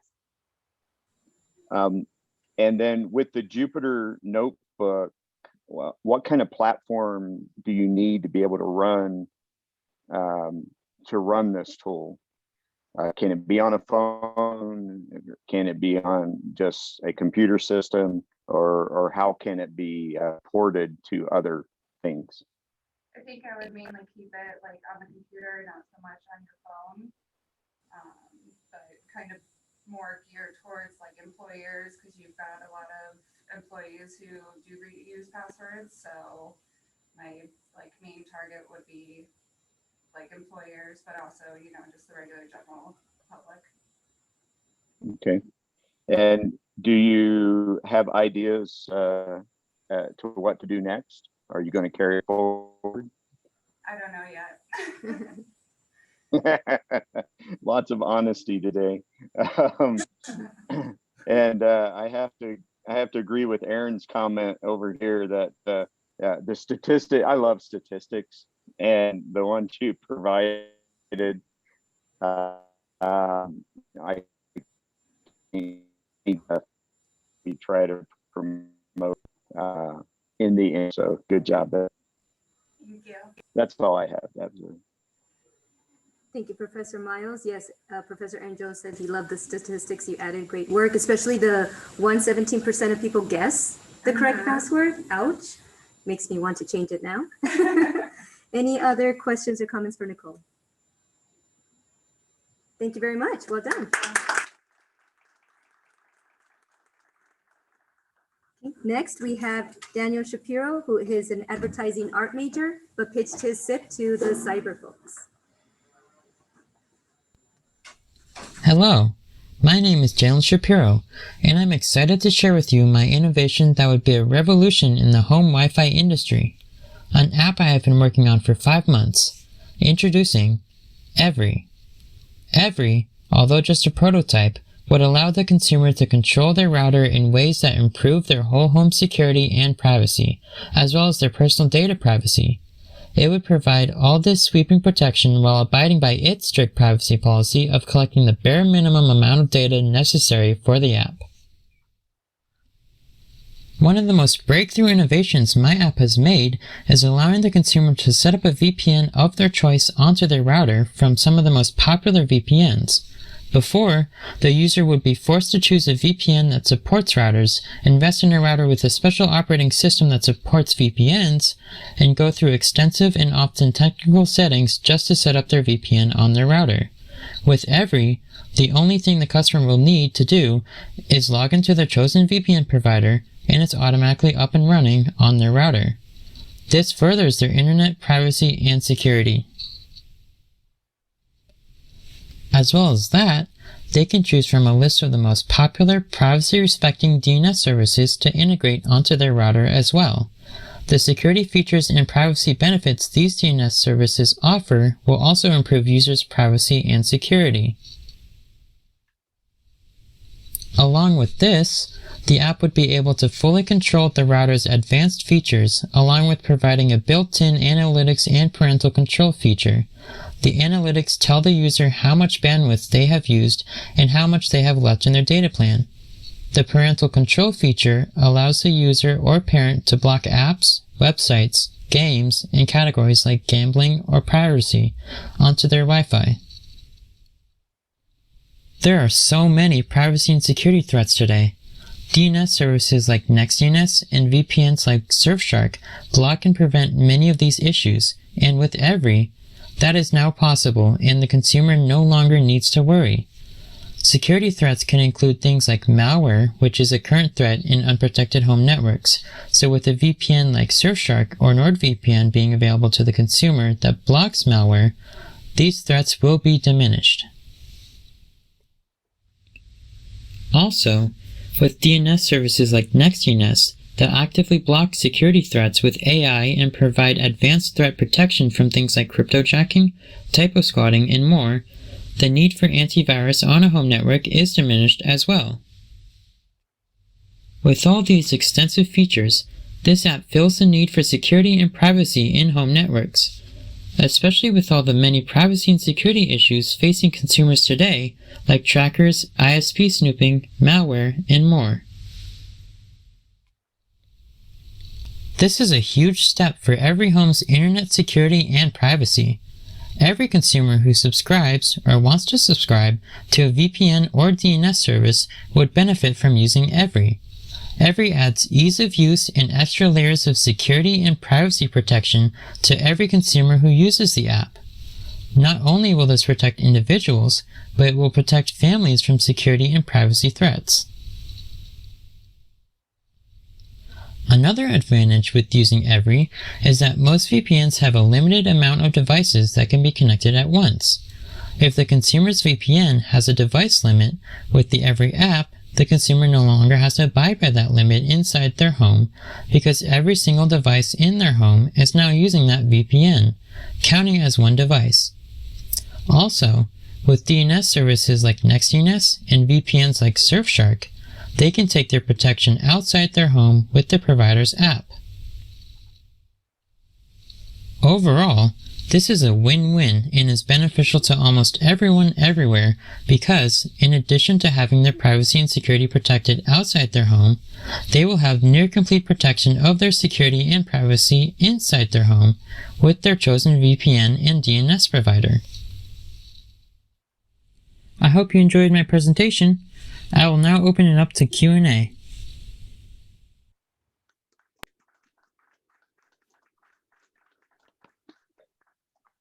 Questions for All Daniel? right. Yeah. So Daniel, you did your advertising arts major. You represented very well. What an amazing video. It sounds like something that you could carry to a potential client and certainly push this product. Now the app itself, wow. There's so many features you have built into that and so much capability you have built into that. And that's amazing too. And so as a cyber professional, I'm very appreciative of that as well. Realistically, two simple questions. One, what do you plan to do going forward with this, if anything? And then what were some of your biggest challenges that you faced in putting this together? So going forward, I kind of want to create like a version of this in the market where it's going to be a router that supports all these features and not just an app that connects to router, it's just going to be a router.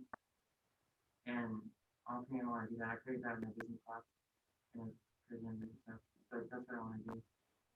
And the biggest challenges was time, pretty much, because there's so much in the app I didn't have all the time I wanted to, but I got it done.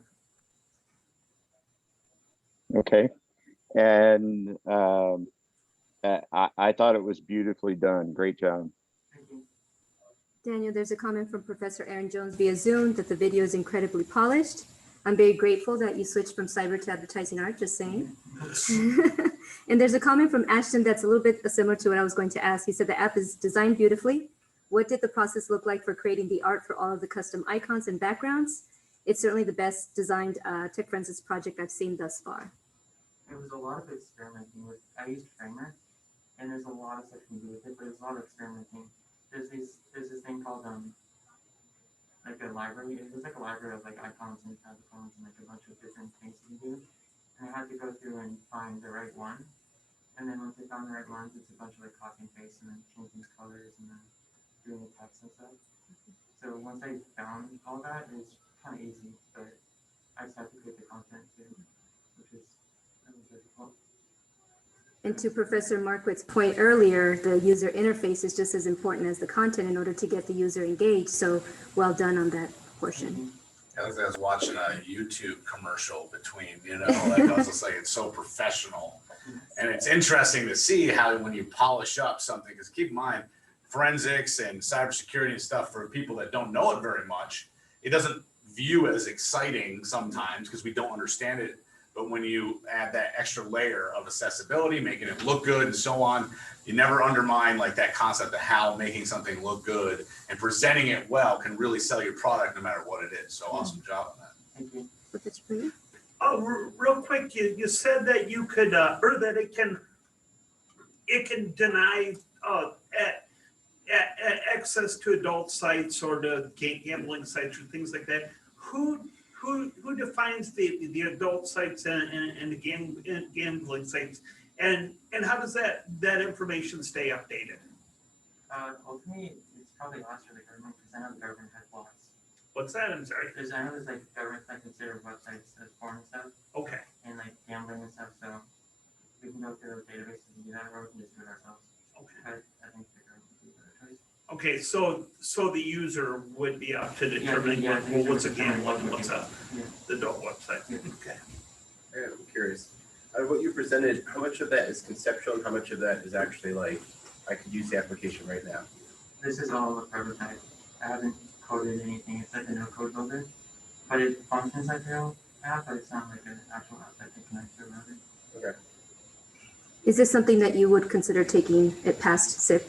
Yeah, that's what I was working on with the router stuff. Production studio project. Yes. Looks like there's a comment over there. Yes. So I must say the presentation was awesome. I'm really willing to buy it. And how much would be the subscription? Ultimately, I don't think I want a subscription with the router. In my business class, I made it like $250. Oh, it's not like it works with $1,500. Kind of ridiculous, but it's like a $250 and we can like. I think maybe we do our own antivirus subscription or like an ad blocker or something.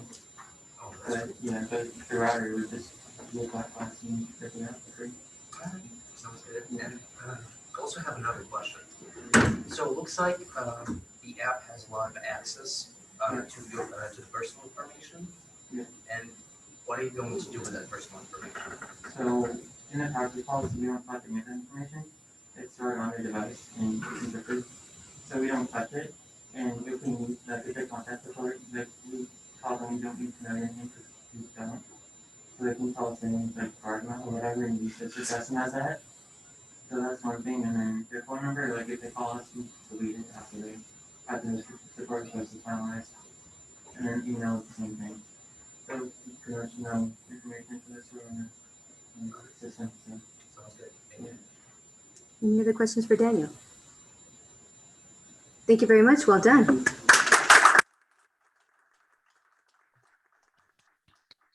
So now we will take a short 10-minute break. Please remember to go to socrative.com to vote for your Viewer's Choice Award.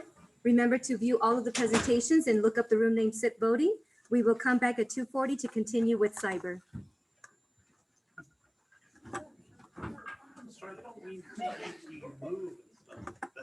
No, it's just easy. Looks like it's almost that time. No one stole your stuff. It would have been crazy if it was. I know. Well, he is one of those English guys, you know, so. If anyone's gonna steal it, he's gonna steal it and sell it for drugs or something. What's Craig stealing? Being an English guy. I don't know, first I'm being accused of English. No, like an English major. Oh, okay, yes. Shall we get started? I guess that'd be a good idea. Stop this conversation. Good afternoon, everyone. Welcome back to the Student Innovation Project Showcase. Thank you for everyone who is joining us via Zoom. We'll make sure next time we have a prompt on this TV so you can see all the participants joining us virtually. Also, don't forget soccertip.com so that way you can vote for a Viewer's Choice Award by the room named Sip Bodie. So we're going to continue on with our cyber students. Next, we have Hunter Autry, who is a network security major.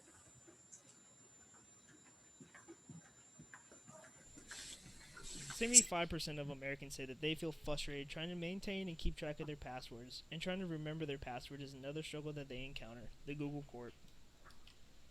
Hello, my name is Hunter Autry, and this is my SIP on a portable password manager. I am a student here at the University of Advancing Technology, and I am pursuing my bachelor's degree in network security. This project is designed to keep your passwords safe and secured in a small USB stick that is compact for on-the-go use for maximum security and portability. This project is innovative because there are not any password managers that is encrypted and password locked on a USB drive. I use PyCharm to code the password manager, and I also use it to encrypt the manager itself. This ensures that if anyone does get past the locked USB, the manager itself is protected from threats such as hackers and other malicious software that could be on your computer. I have some of the code here. There's a lot of code. This is just some of the basic code for the manager. I'm not really code savvy. This is my first time using PyCharm or Python in general, so learning a new skill was pretty hard at first, but once I got the hang of it, it was all smooth sailing. I have the interface for the password manager right here. It has the website, username, and password. This is what you see when you enter your credentials into the boxes down here below, the website, the username, and the password. Also, when you first get started with this manager, you had to choose a master password. This password is required for you to access the manager each time you plug it in. So I recommend a strong password for that. Vercrypt was used to encrypt the whole USB itself. This also has a portable download within itself, so when plugged in, it requires a password to get into USB to access the files within. So I have the screenshot of the actual USB drives and the file it contains. I have the auto-run Vercrypt with the auto-run for the password vault, and then the Vercrypt portable download. This ensures that you don't have to have the actual software downloaded on that computer to get access to this download. Unlike BitLocker, you actually have to have BitLocker downloaded on the computer for it to actually lock your USB drives. And this is how it works. So I've just plugged in my USB port into my computer, and this is what you see is it enter password for the hard disk, which is the USB that I have. So I'm just going to enter in my password for this. Push enter, and this is what you come up with. It has a choose master password, so I'm just going to do a simple one right now to show you guys how this works. Save that, and you come up with this password vault.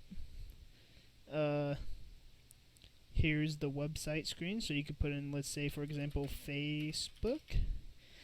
Comes up with the username, and let's just do my name. And the password, I'm just going to put in as SIP project. And boom, it shows up like right here, and everything works well. The projected audience for this project, this USB is targeted towards individuals that go to public places with computers, such as Starbucks, maybe library, internet cafe, and if they have long and complex passwords, they like to keep their passwords with them and wherever they go. This will help them know that their passwords are safe and secure with them without the worry of someone getting their hands on them that they are not supposed to. So if somebody does steal this, the chances of them getting into your USB is slim, unless they can sit there and brute force pass your strong password and the encryption that is also placed on the whole USB drive. Once again, my name is Hunter Autry. I am a student here, and I am pursuing my bachelor's degree in network security. And this is a portable USB drive with an encrypted base password to have access to the files within the drive. This is my prior art. And thank you for coming to my presentation and listening, and have a great day.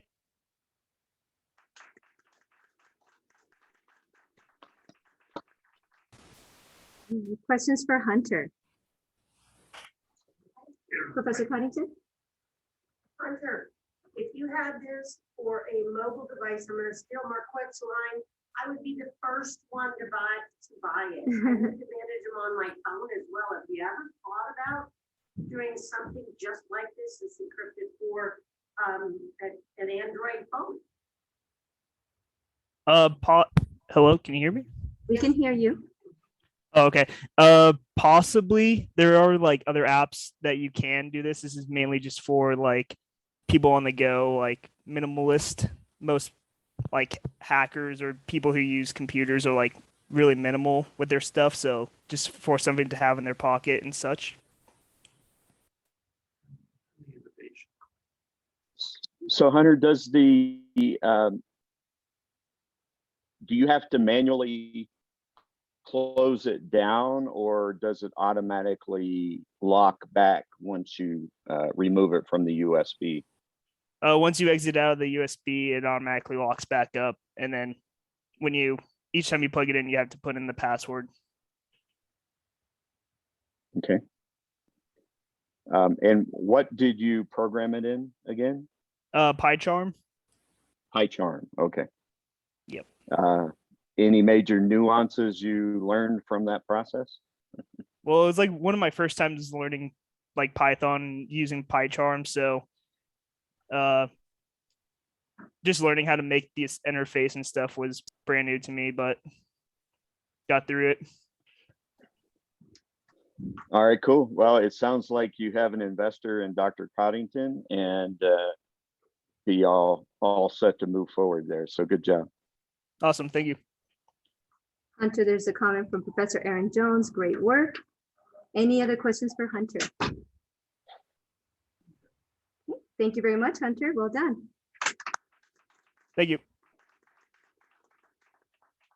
Next, we have one of our online network security students, Aaron Hilborn.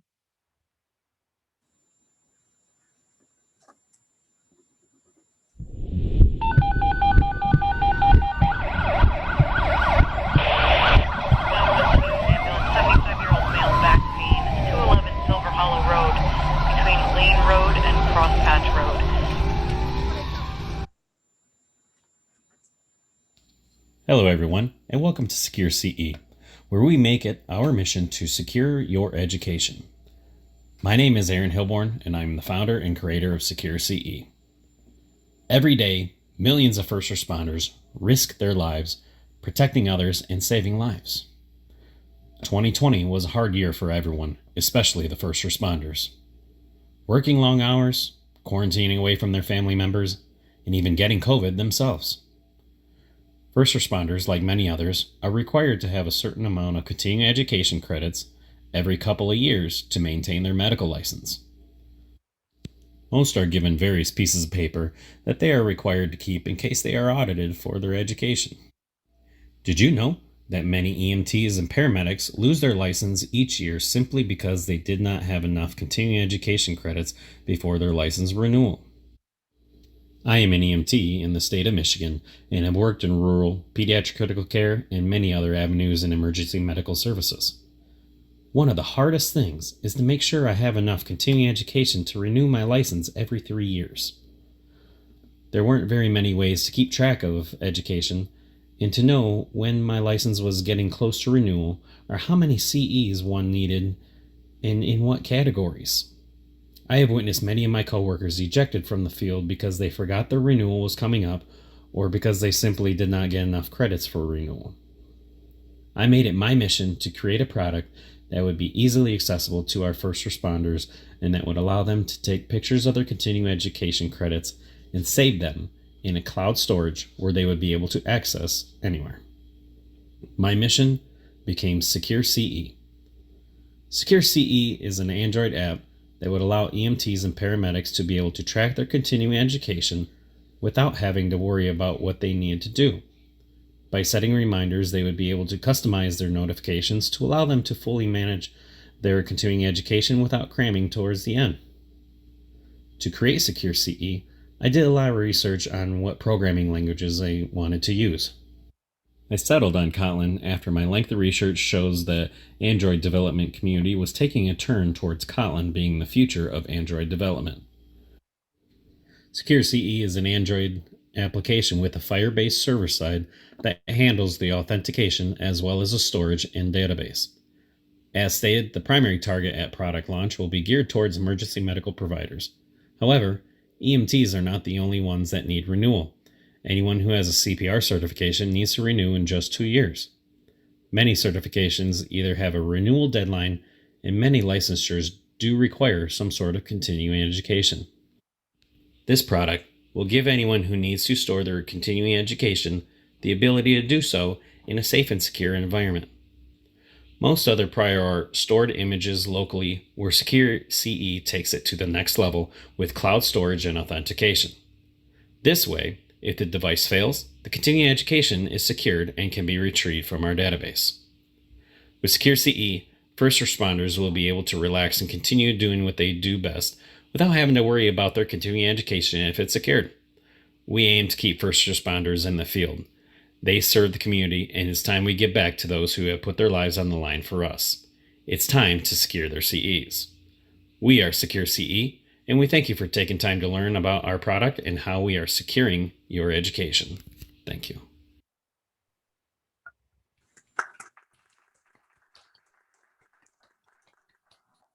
Do we have Aaron Hilborn joining us via Zoom?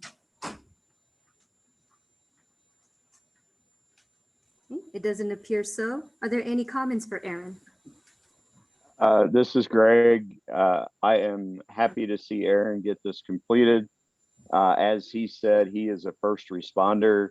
I cannot even imagine what they've been through over the last 2 years. And then to have to, on top of that, worry about, do I have enough CPEs? Am I getting them in the right place? This is a product that will truly help. And so just want to commend him for recognizing the need and completing the SIP project. So. Thank you, Dr. Miles. Any other comments for Aaron? All right, thank you very much, Aaron. Our next presenter is Austin Wellman, who's also a network security online major. Good evening. My name is Austin Wellman, and I will be covering my project named Compliance Automation as a Service, also known as CAS. I focus this project around a company entity I created named Insidious Technologies to make it seem more official.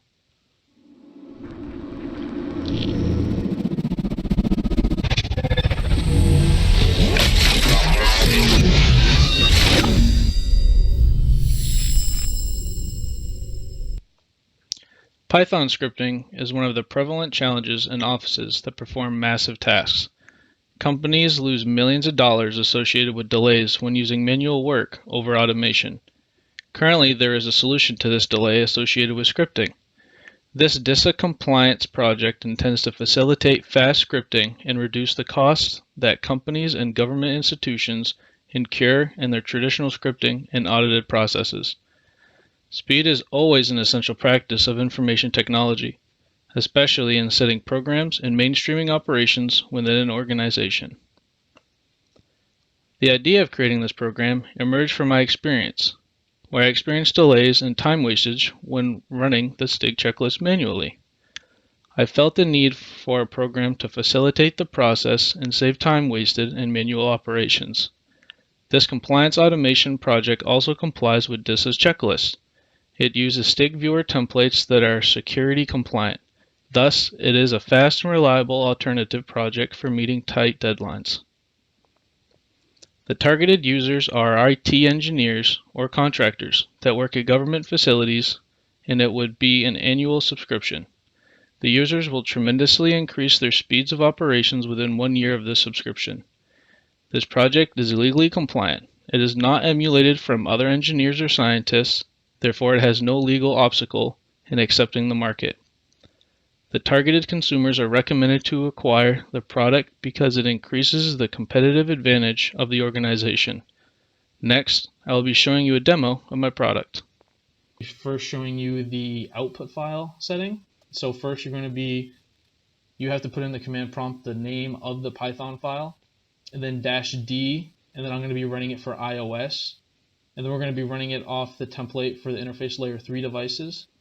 And then after that, you do a -F because we're going to be finding the current running config for the customer you want to be running it for. So this right here, the running config is going to be in this directory for this example. And then for given the directory that I'm currently in, which is this folder right here, which would be the /share file, when you do a -output, you can just, after the -output, you just do a space, and then you can name the file of whatever you want that output file to be.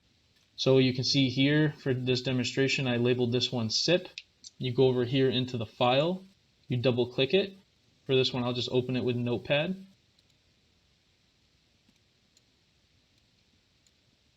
And then see here, you can see that it referenced the customer's running configs with the Python script for the interface layer 3 devices.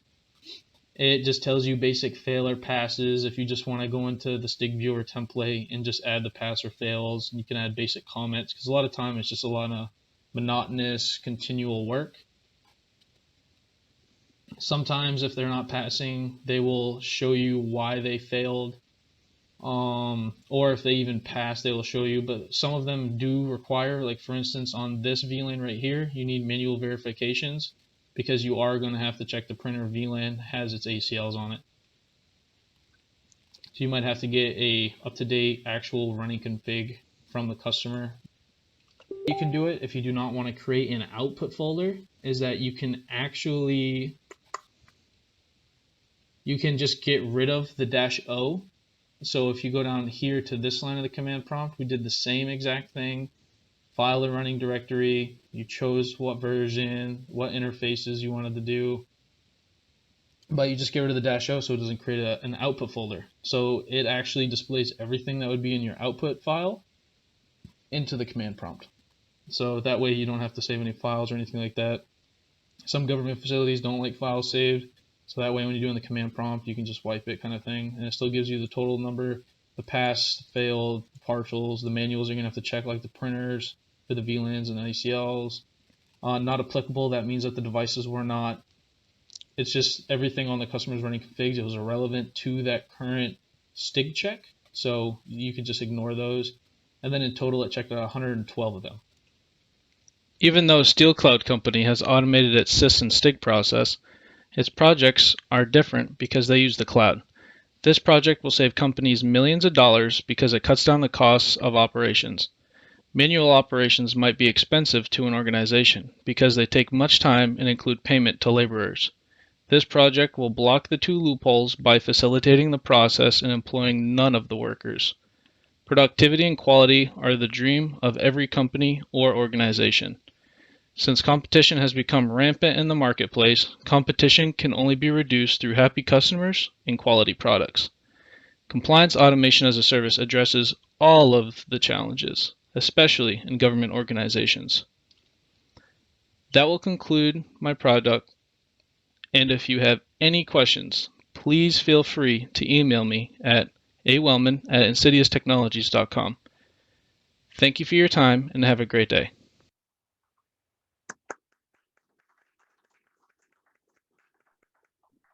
Do we have Austin Wellman joining us via Zoom? Okay. Any comments for Austin?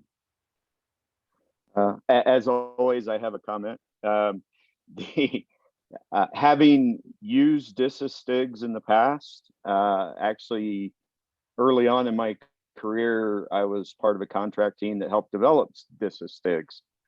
And what Austin has done is no small feat. It is very much a need, especially with government systems that can't connect to the cloud, where you're worried about the sensitivity of the systems.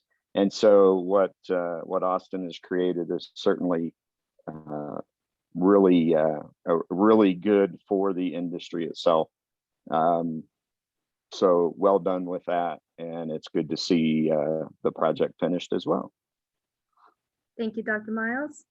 Any other comments for Austin? Okay, that concludes the cyber majors for network security, network engineering, and tech forensics.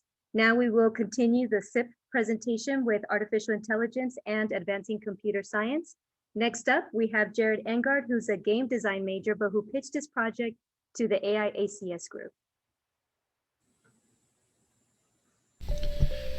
Hello everybody, my name is Jared Engard, and this is my presentation for the eGate tool, which is the emotion game AI testing tool.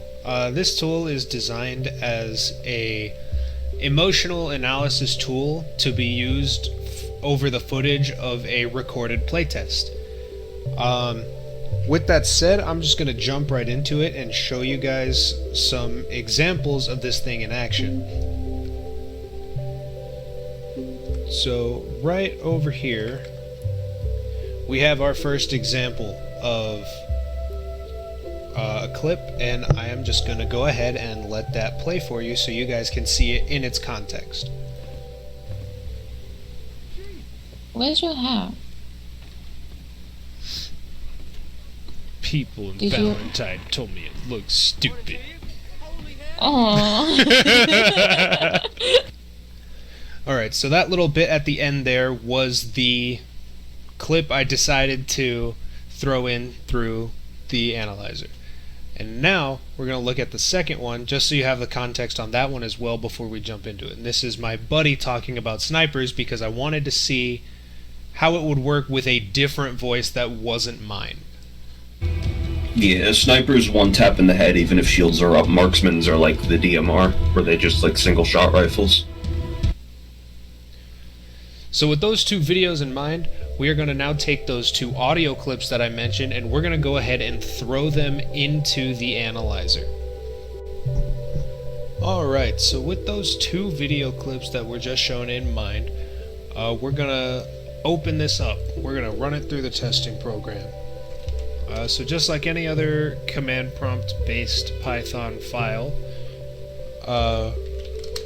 we are just going to open this tool up. And first I'm going to run it through its control,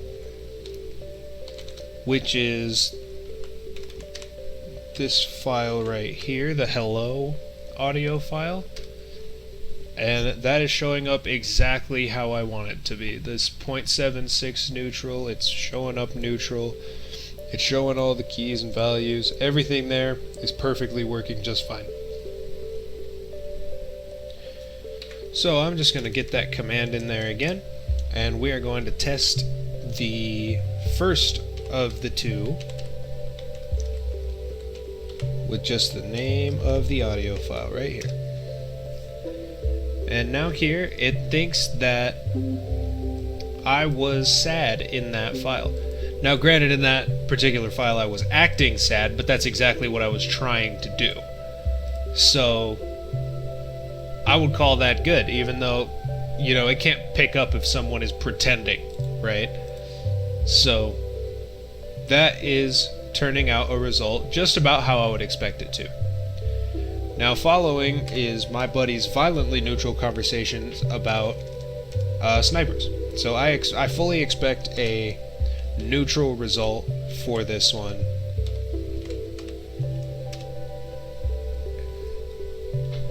and came back with he is feeling mostly neutral, and really mostly neutral, 99% neutral, with a little bit of sad and a little bit of fear, and little bit as in little itty bitty. So, those were the two examples that we're gonna run through with. We're gonna get back to the rest of the presentation. So, as I have demonstrated, this project is a way to implement common technology and processes into game testing in order to gain more useful information than any one person can give with pen and paper feedback.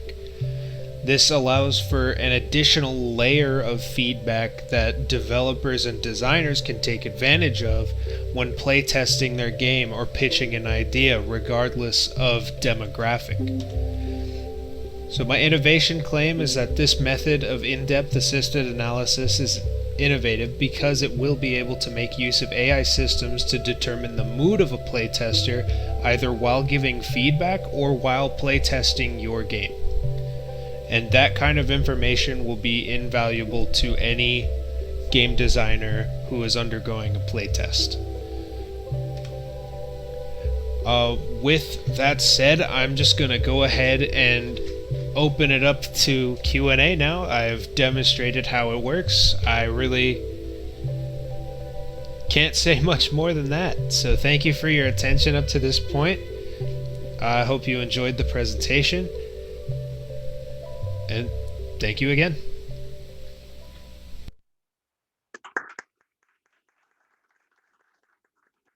We have a question by Professor Connington. Yes, I had a couple questions. First of all, good presentation. Did you use training for this or API?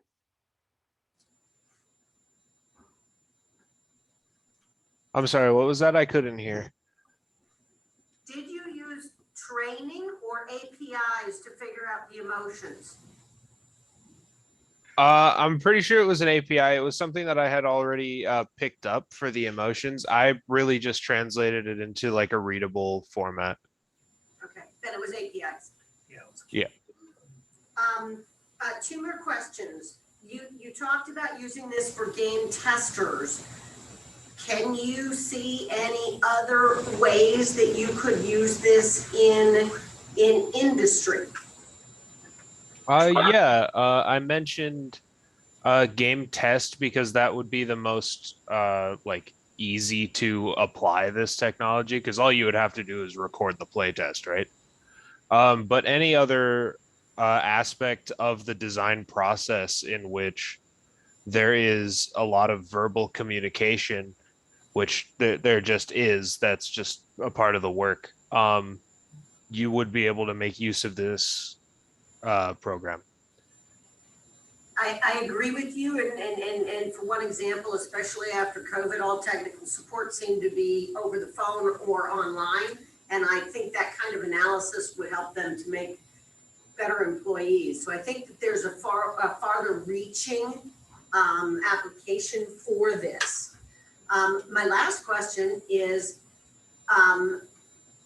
did you try any female voices? Because typically deep voiced males, I guess, or females, but most of us don't have as deep, but deep voiced people sound madder, and higher pitched voices sound either happy or scared to death. Right. So I wondered if you had thought about that or tested on that premise as well. I actually had not tested any female voices, and that's a really good thing to consider. I would just have to pull in some audio files in order to get it tested out. Yep. And I think when you first do it, you ought to listen to the audio files and say that person was not happy. That Right. Yeah. Just get some feedback on that, because there is a really big difference in pitch. Right. Nice job. Thank you. And if you're using a canned service, they should already provide that to you to say they take it into account for female voices or even different races and things too, you know. You have a lot of South Asians and things like that that have different ways of speaking, and that's another thing that you probably need to consider. My question as well, have you thought about taking this and having it be a resource for families, you know, to kind of feel the mental health of their children playing games and things like that? Because that might be another direction you might want to go into. Yeah, I hadn't thought about that specific application, but that could be. Like you could definitely use it to, you know, make sure the kids aren't getting too mad or stuff like that. Yes, especially in the current environment, you know, and any additional information is going to be super helpful. We have a question by Professor Hinton. Yes, can you hear me okay? We can. Yeah. Excellent, it worked. Thank you so much. Absolutely amazing software. And this kind of may have already been touched on by Professor Coddington and Professor Prater, but what other software can you think that this would be also great to apply to besides game software to evaluate what the user's really feeling as they use it throughout the day? I think you can do it in anything that would need some sort of like QA kind of scenario, like sitting on the phone dealing with a customer service robot. This could be because those conversations are recorded anyway. So you could use those to see which part of your customer service robot is the most or least helpful, and you could use it to optimize that. You could use it as like a way of customer feedback. I had another good one, but it slipped my mind. It just kind of ran away. But really anything if you were gonna have someone test out a website or give you feedback on, your like online storefront or something like that. That's actually outstanding because I was actually on with a VRU, a voice response unit yesterday with the insurance getting I had my daughter's surgery information on the insurance. And by the time I got to a human to make sure that it was pre-authorized, I had gone through probably 15 minutes with a robot that I'm sure was recording us. And I had a lot of sighs in there, a lot of, oh my gosh, this is not where I need to go. And so there was a lot of frustration in navigating the menu. So if that's all recorded, which I'm sure it is, like you said, that would be something outstanding to analyze. And there'd be a huge market to analyze that because people are really frustrated with the voice response, not getting a human for 15 minutes and going around in circles and menus. So absolutely a great idea, great software, great answer. Thank you. Any other questions for Jared? Okay, thank you very much, Jared. Well done. Thank you very much. Next, we have a double major, ACS and AI, Justin Adams Nora. Justin here with a fantastic product, my AI assistant, Chaquisha. My technical fields are AI and computer science. Who inspired me was my little cousin who was 10 years old. He witnessed a traumatic experience which resulted in him not speaking as a way to cope with his trauma until I had him test out my AI assistant. He enjoyed using and interacting with it and loved how it would state things that made him talk. My overall project description is I wanted to really be like Tony Stark's Iron Man, Friday, and Jarvis. I aim to have a fully functional, user-friendly interface where it has built-in text-to-speech, speech-to-text, text-to-text, and speech-to-speech. The main focal point, the innovation claim, is that Chatquisha allows you to interact with a personalized AI that has its own personality and remembers important facts, thus can be used for many things. How to log in. The user will either register their name and make a password. When the user signs in, the name will be used as their username no matter what module they decide on to use. The username and password gets put into a SQLite database. Once the name is picked, it's going to be retrieved from the database and it's going to be used for our actual program, obviously. Communication features. This would be where your name will be retrieved. Like how you see my name is here, Justin. So when I logged in, it retrieved Justin from its database. And as you can see here, these are the different interfaces / features that you see right here. As you look to the left, there is the actual main menu where you see each module.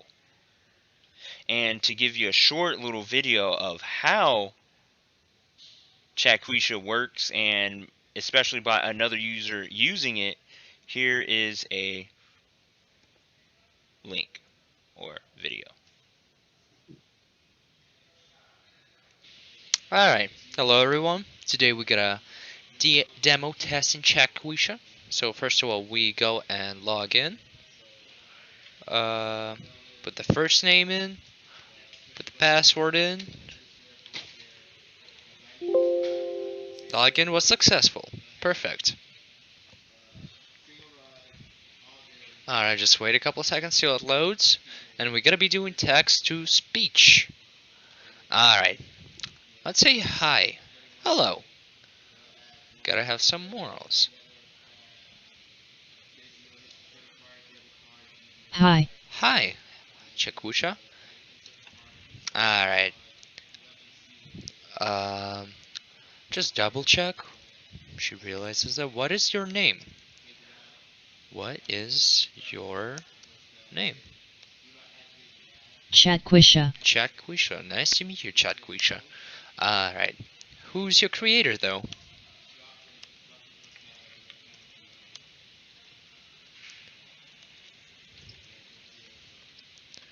Who is your creator?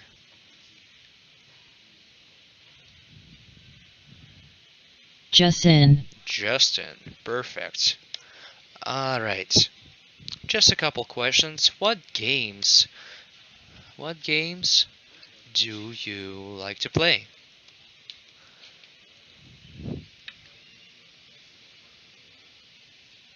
Mostly RTS. Shooters. Really most games my creator / dad plays. Oh, awesome. So you got a special taste, but I'm pretty sure you guys get the point. But so my main target, market would really be people who want to interact with a personalized AI with a personality that can be used for many ways for others to cope with social anxieties, and really just somebody to talk to. Like, let's be honest, we've all been up at like 4 or 5 o'clock in the morning coding for many days, and really, to be honest, who do you have to call at 4 or 5 in the morning feeling like to talk, or just to really spit some ideas off the top of your head? So really, that would be a good thing for really people to use, is somebody to talk to at the end of the day. And as you can see here, there are people here that have tried and chatted with Chatquisha and everything, and you can see the reviews and everything about it. And but again, Chatquisha allows you to interact with a personalized AI that has its own personality as it gets to know you more about its user. All right, any questions? I've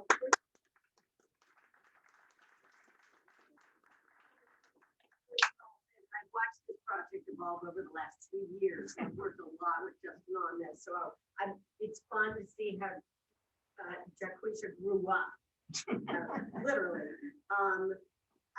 The idea that that it's the possibility to help others, especially in the young crowd. I think that being able to market that, a lot of times we want to talk about selling things, but this is one that I think that maybe you give to the elementary schools and you say troubled kids, it's free, that kind of thing. And I think that's a good community outreach for this, because obviously it works with your nephew. The one thing that I wanted to ask about was voice recognition for the user. Most 10-year-olds or younger don't always want to type. Would that be a future feature that rather than typing "what is your name," you say "what is your name"? Yeah, that would definitely be a future aspect for that, program. Definitely, because there's a lot more things that I can do with it. Like, that was only like maybe not even a scrape of the surface. I had to like make it short, like shorten it up, but because it would have been too long. And as you can see in one of like the comments, like you can go into some deep conversation, or you can ask it to search things. It's gonna learn more of you, so it can talk to you more about certain things. Really, at the end of the day, so it learns more about its user. It would ask questions. It'd be like, "Oh, so do you do blah blah blah? Do you know how to do blah blah blah?" So at the end of the day, it's really something there to talk to at the end of the day. And that's really what I wanted. You succeeded. Great job. See a question by Professor Hinton. Go ahead, Tony. Justin, how are you? Can you hear me okay? Yeah, I can hear you, boss. Justin, outstanding video, outstanding presentation, outstanding product. I'm very excited about this. It was absolutely great. How about a couple observations also I'd like to make, along with a couple questions. The observation is that you are a great role model for how to do a project, not just develop it and you be the only tester, and what you think is great, you're hoping everybody else may or may not think is great. You involved a test team, a diverse test team, and that way you got feedback from other people that would use it, because as developers, what we think is amazing is usually not so amazing, but other people involved, like you pulled together a test team, that really, I think, made a difference, because your software ended up looking not like a beginning project. It looked like a very mature chatbot that has been vetted really well. So excellent procedure doing that. Also, I'd like to say the voice that you settled on was great. I could listen and talk to that voice for a very long time. It's not annoying. It's a great pick. The interface is extremely easy. If you sit down, you could use the interface immediately. You wouldn't have to go, huh? And what is that? And where do I type? Where does it type to me? It was a very intuitive interface. Great job on that. And Jill may have asked this question. I didn't hear it all the way. Just to confirm, at this point, does it have voice input or just typing input for the user? When it comes down to the name, there's like for the name, it doesn't have that. But typing, yeah, there's speech to speech, there's all that, everything in terms of that. Like you can do voice recognition too. Okay, so it does have voice input, right? Yep. Okay, excellent. Because you made a great point. Hey, what about those people that are night owls that might be up at 4 a.m? And that would be me, because I've been up at 4 in the morning and I'm either doing one of two things. I'm either grading or I am coding, but both of those involve typing. And I really couldn't interact with a chatbot at 4 a.m. while I'm grading and typing. I'm by myself, the family's asleep. However, since your chatbot, Chiquisha, has voice input, it would be nice to be able to talk to your chatbot, which would be great while I'm coding, because I'm alone for 3-4 hours in the morning while I'm getting work done. And that would be really good. That would be great. So I would use this like now because I wouldn't feel so like alone while I'm working at, 2, 3, 4 in the morning. So that's outstanding. Just what a great, useful product. Thank you for making this. Thank you. You taught me most of like what I need to do and how to do Python and really everything. This whole project started with like being in Tony's class. I told my little cousin, I was like, hey, you want to try this out? And he like did, and then he loved it. And I was kind of like, I'll use it as my SIP project at the end of the day. Professor Prater? So what information does it keep in the SQLite database? It keeps the name, it keeps the user's name, and just really a database of everything, even though she has already a pre-made set of just what to say trained data already. But it's also on top of that what the user says. So it can treat a complete transcript of what the user has typed. Yep. As well. Okay, cool. Any other questions for Justin? No. Text chat wants to know where the name came from. See, I was sitting in Tony's class, and it was just a whole bunch of guys, and we're just sitting there like, because we're already done with most of our stuff, and Tony was like, Justin, you need a name for your chatbot. I was like, well, I don't know what to really give it. And then I was like, when I started thinking, I was like, most of these chatbots like have really basic names, like Siri, Alexa, Bixby. Like, who names these things? It's like so basic and not fun at all. So I was like, so they were like, well, we don't really have any like weird, awkward names. So we were like, Chaquisha. So we'll just put a name on it, just like that.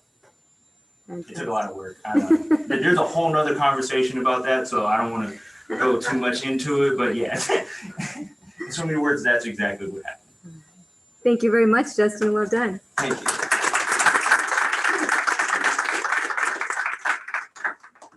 Next, we have Marcus Melvin, who's an ACS major. Hello, my name is Marcus Melvin, and I'm an advanced computer science major at UAT. I'll be speaking about my project, Sneaker AI. The resale market is booming. My focus will be on the resale of retro Jordans. This market is so big that there are companies out there specifically checking the authentication and the value of shoes. Some of these companies are GOAT, StockX, and Flight Club, but there are many different types of companies out there that offer this service. The companies charge both the seller and the buyer. The process can take up to 2 weeks to 2 months.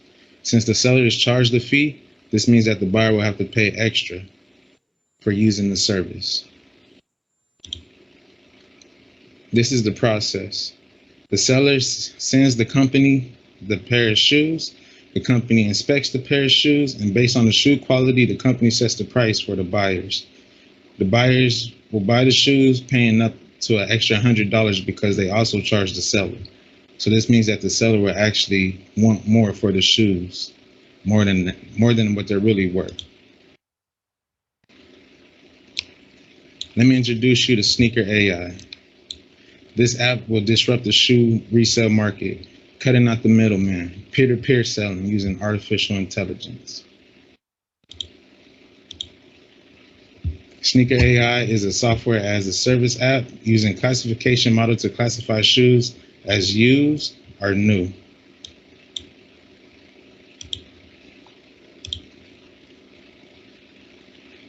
Whether you meet up or ship the shoes, all Sneaker AI needs is an image of the shoe. This gives a chance for the buyer and the seller to bargain based off Sneaker AI results. The users will have their own profile, which will show their rating based on previous interactions with other users, allowing future users to decide if they want to do business or not. This will cut the middleman out and also boost the resale market for the local sneakerheads, making it easier for sneakerheads of all ages to sell and or purchase shoes with the confidence thanks to Sneaker AI.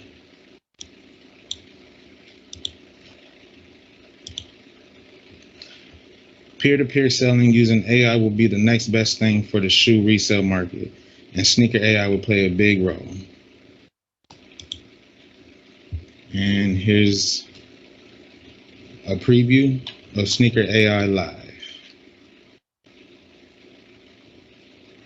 So right here, this is where the user will actually put in their information, their email, and their password.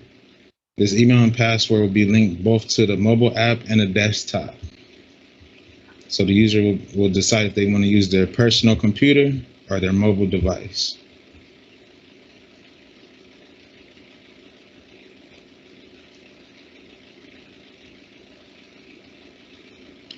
Once logged in, the user will have a choice to either take a picture of the shoe live using their camera.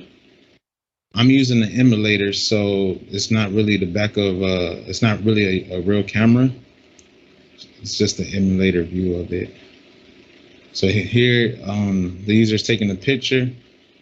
Of course, the model has to classify it as something, and it just classified it as used.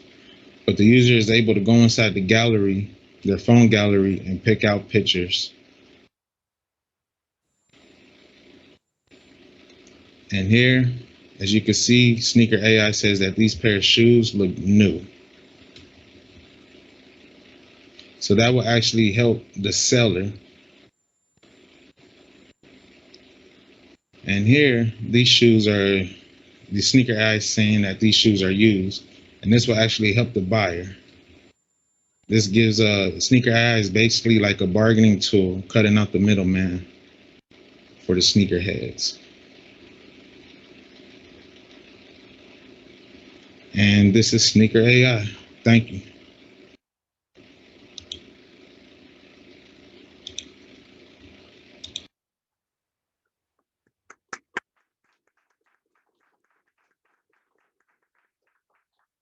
Thank you, Marcus. Let's see, we have a question by Professor Hinton.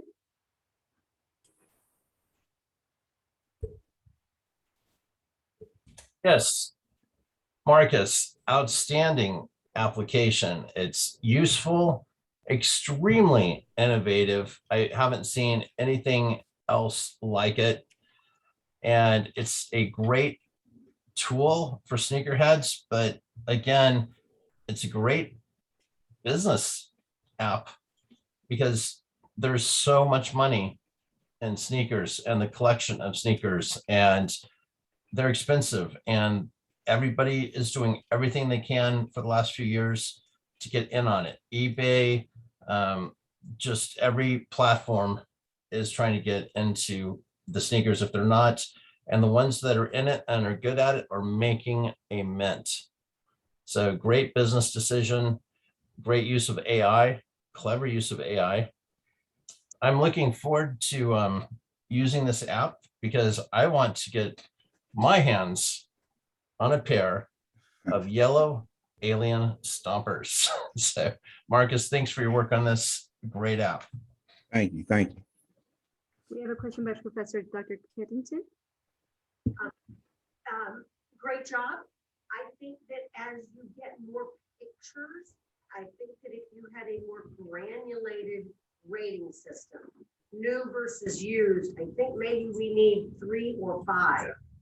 New, kind of new, reasonable, kind of bad, and really yucky. Or, you know, I mean, you can call them whatever you want. They're probably better names than that. I'm not marketing, you know, but I think the more granulated grading system would be really helpful on this system. But that takes training, and that takes more pictures, and so that may come with time. But I think that would help the customer a whole lot, and that would be my recommendation as you move forward with it. Professor Craig. Thank you. So real quick, do you have a training set for this prepared yet, or? For the proof of concept, I did just grab some images offline, but as I get deeper into the project, I plan on coding where the images will actually have to be like in a specific area, like the AI will read the images that's in the frame, I guess you could say. So no, I mean, so even if the background, so the background wouldn't matter. But for the proof of concept, I mean, it's just images offline. Hey, how many images do you have? 50 of new, 50 of used, 50 each. because usually it's 75 or more.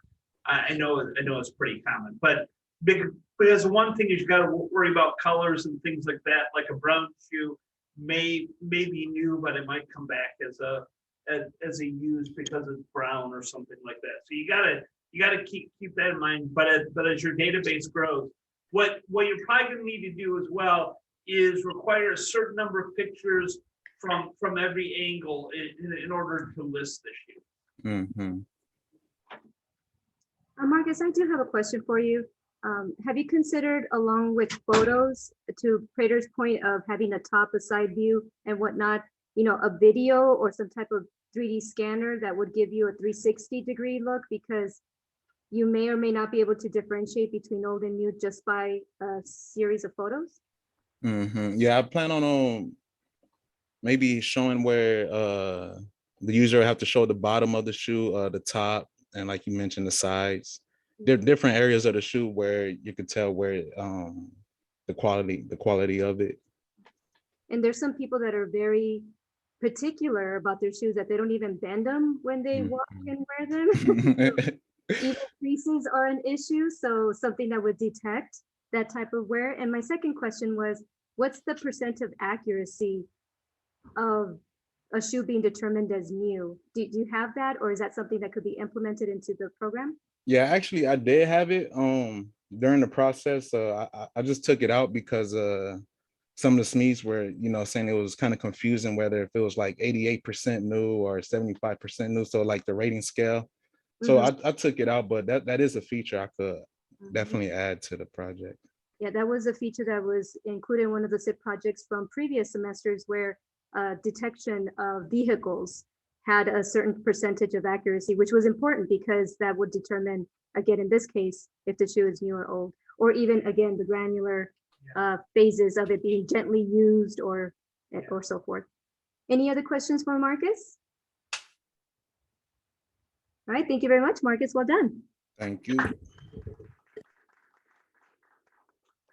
Okay, we have one more presentation for AI ACS, Alexander Hess, who's an ACS major. Hello, my name is Alexander Hess. I'm an advancing computer science major here at University of Advancing Technology. I am here to present my student innovation project, Furion. The concept behind Furion was an encryption and decryption program based around a database of user-defined mathematical equations. The program uses a single key method, with keys being generated with a length between 10 to 100 characters plus an additional 10-digit numerical section. The variable length of the key and its use of upper and lowercase alphabetical characters yields approximately 4.39 times 10 to the 165 possibilities. I have been successful in creating a functional menu as well as a key generator.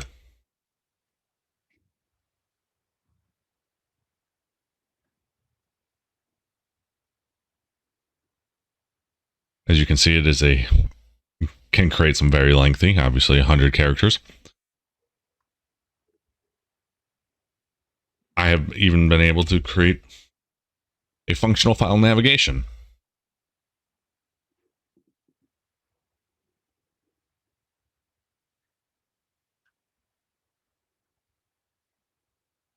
And I'm able to add functions to the database, or equations.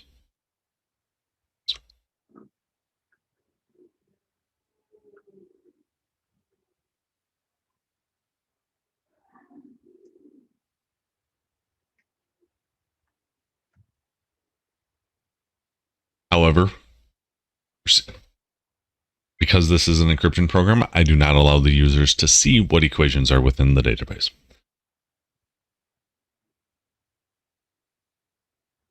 I do have the entering a message.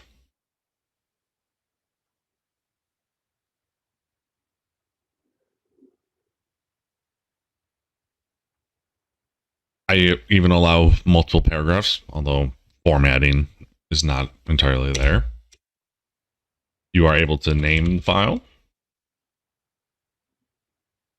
And then it generates the equation list from the database. However, this is not a fully functional prototype.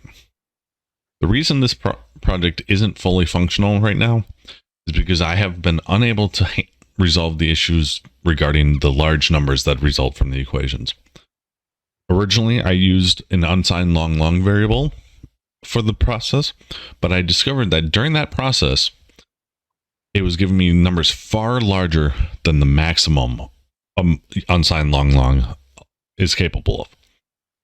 To resolve this, I moved over to an integer array process to allow me to dynamically size the variable as well as store the values as their individual positions.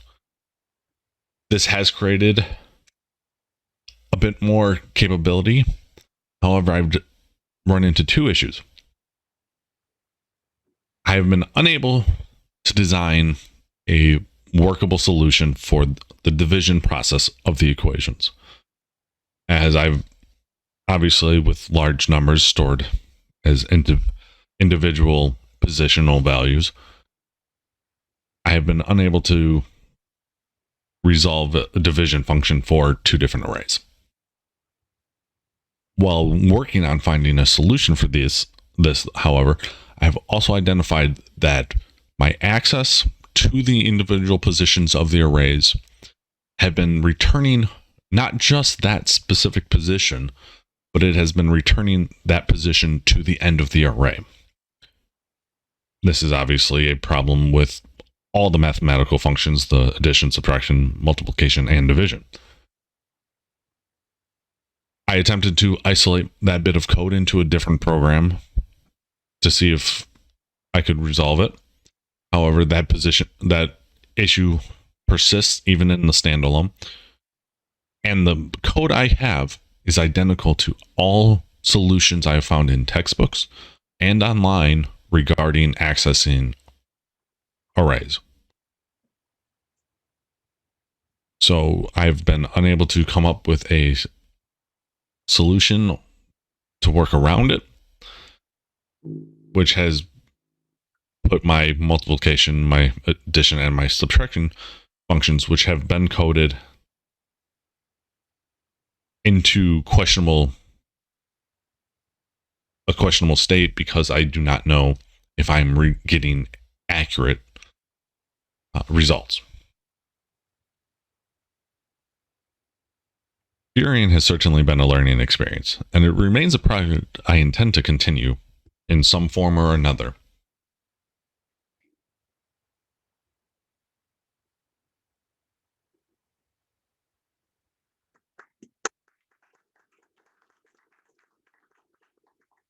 Do we have Alexander Hess joining us via Zoom?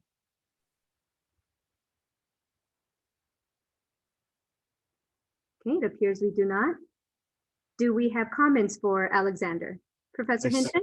He's here. I just don't hear him yet. So his mic not be working. Okay. Sorry, still muted. There you go. Hello, Alexander. We seem to have a question by Professor Hinton. Hello. This is actually more observations than questions. First, I'd like to say that was very interesting how you outlined your debug process. The way you described your debugging process was definitely on target and would be the exact way that I would have approached the debugging process. And I do approach debugging processes the exact way. I go for simplification and isolation out of the program to work something out that I want to put back in the program. Great job on that. Also, another observation is outstanding job with the user experience. Keeping the user informed of what is going on is critical. You gave the user a lot of information without overloading them to definitely let them know what was happening at every screen. Great job with that, because a user will leave anybody's app immediately if the user doesn't feel they are the priority, or if they feel that the developer really didn't take enough time to give them the information that they need as a user. You did that. You did a great job at that. Also, overall, I found this to be a very interesting program. I also think that not only is this a useful program, but it would also make a very fun and interesting security simulator for training or demoing for those that are new into security, or an educational tool for security. There's so many great possibilities. Keep doing what you're doing. Great job. Thank you. Any other questions for Alexander? Professor Carrington? I'd just like to say it's inspiring to see pushing the limits beyond what's been done before, which is exactly what you're doing. And I think that's an impressive thing. Mhm. All right, thank you very much, Alexander. Well done. Well, thank you. And that concludes the presenters for artificial intelligence and advancing computer science. Now we go with business technology, digital marketing, and advertising art with Matthew Pilot, who's a business technology major. My name is Matthew Pilot. I'm a business technology major here at UAT, and my SIP project is called KaiRover. KaiRover is an underwater ROV that is designed on an open source platform to teach students how easy it is to start programming robots. The current design I came up with is a slimline design that is roughly shaped like a submarine. The top clear part is a window that will not be removable. It will house the live camera that will feed back to the surface. On the front is two clear domes that will house the two very bright LED lights. On the back, there will be two props that move the ROV frontwards and backwards. And on the bottom is a small opening that will be attached to a hose instead of the ROV that will allow water into its ballast tanks to control the depth. The tether is a Cat 6 cable that will be rated for outside and underwater use and will come out of a watertight fitting on the top of the ROV. Here's the first stage control boards that I've designed for the ROV. The bigger one on the left is the bottom side or ROV board. The smaller one on the right is the top side control board. These will be attached to each other using the outdoor rated Cat 6 cable. The bottom board has analog and digital pins. This will allow the students to add different sensors or other items to the boards and learn how to program them to work correctly with the ROV. Also has 4 separate motor pins that will allow the user to add at least 2 more motors to the ROV if they wish. In the middle of the board is a small gyro board that will transmit how the ROV is sitting in the water back up to the top side board. On the top side board, it's a lot more simpler. The bigger white cable here is the PS2 controller, which I will show shortly. The little one next to it is the LCD screen, which will display all the ROV statuses.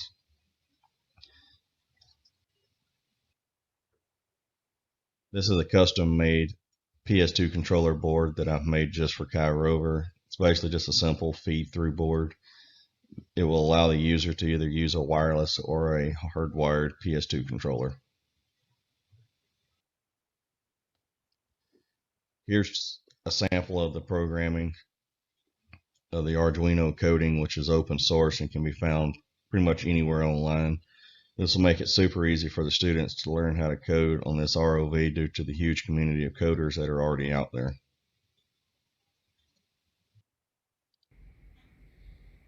This is KaiRover's first time being powered on. The microcontrollers at this point had no programming on it. It was just strictly to make sure everything was done correctly before moving on to the programming.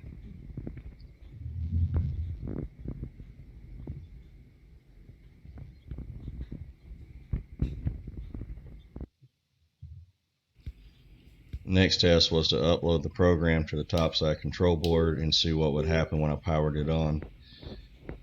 Basically what you're seeing is when KaiRover first powers on, it will go through a system self-check to make sure everything's connected. Since the screen here shows Kai disabled, it means that it did not detect the bottom side control board. This is a safety mechanism that I put in the coding that will basically allow the ROV to go into a safety precaution until it starts communicating with the bottom side board. It does this to keep the ROV from going wild and either sending it into an uncontrolled movement or even something worse. Thank you.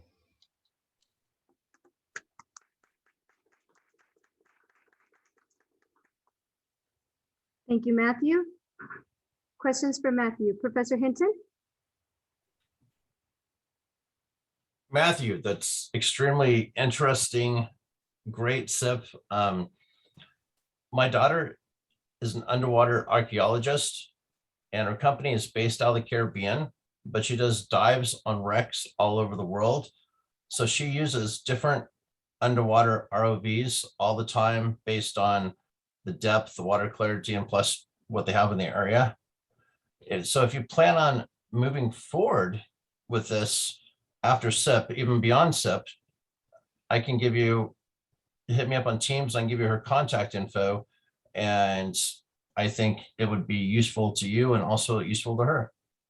Awesome, I appreciate that. Yeah, great SIP. So real quick, how did you make up your printed circuit board? I actually used, I started off with breadboards doing the testing, and then I used Easy EDA. It's a website that you draw them on.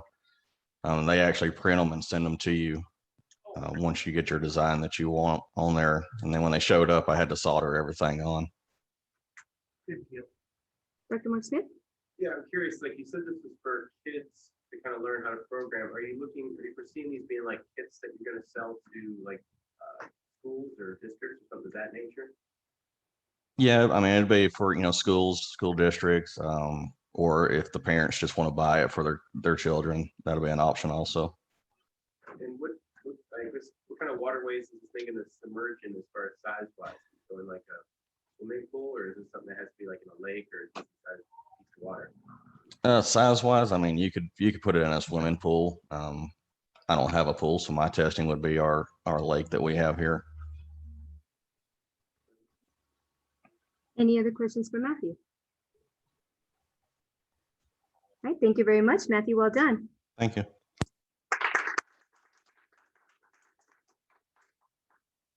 So that concludes the Student Innovation Project Showcase for Fall 2021. Thank you for everyone who joined us via Zoom. I appreciate it. Thank you to all the subject matter experts, the executive committee, Dr. Bowman, President Pastillo, staff, and thank you, Sue, for the wonderful beverages and hors d'oeuvres. They were very yummy. Please make sure that you join us this Friday for the semester awards via Zoom at 10 o'clock. So that way we can learn who is the best pitch, most market viable, best SIP, and the viewer's choice. So don't forget to go to Socrative so that way you can select the viewer's choice. Now that you have seen all the presentations, the room name is SIP Voting, and here is the login information. Again, thank you very much for all of your time. I do appreciate it. And thank you, UAT students, for presenting your innovations today. Well done, everyone. Thank you.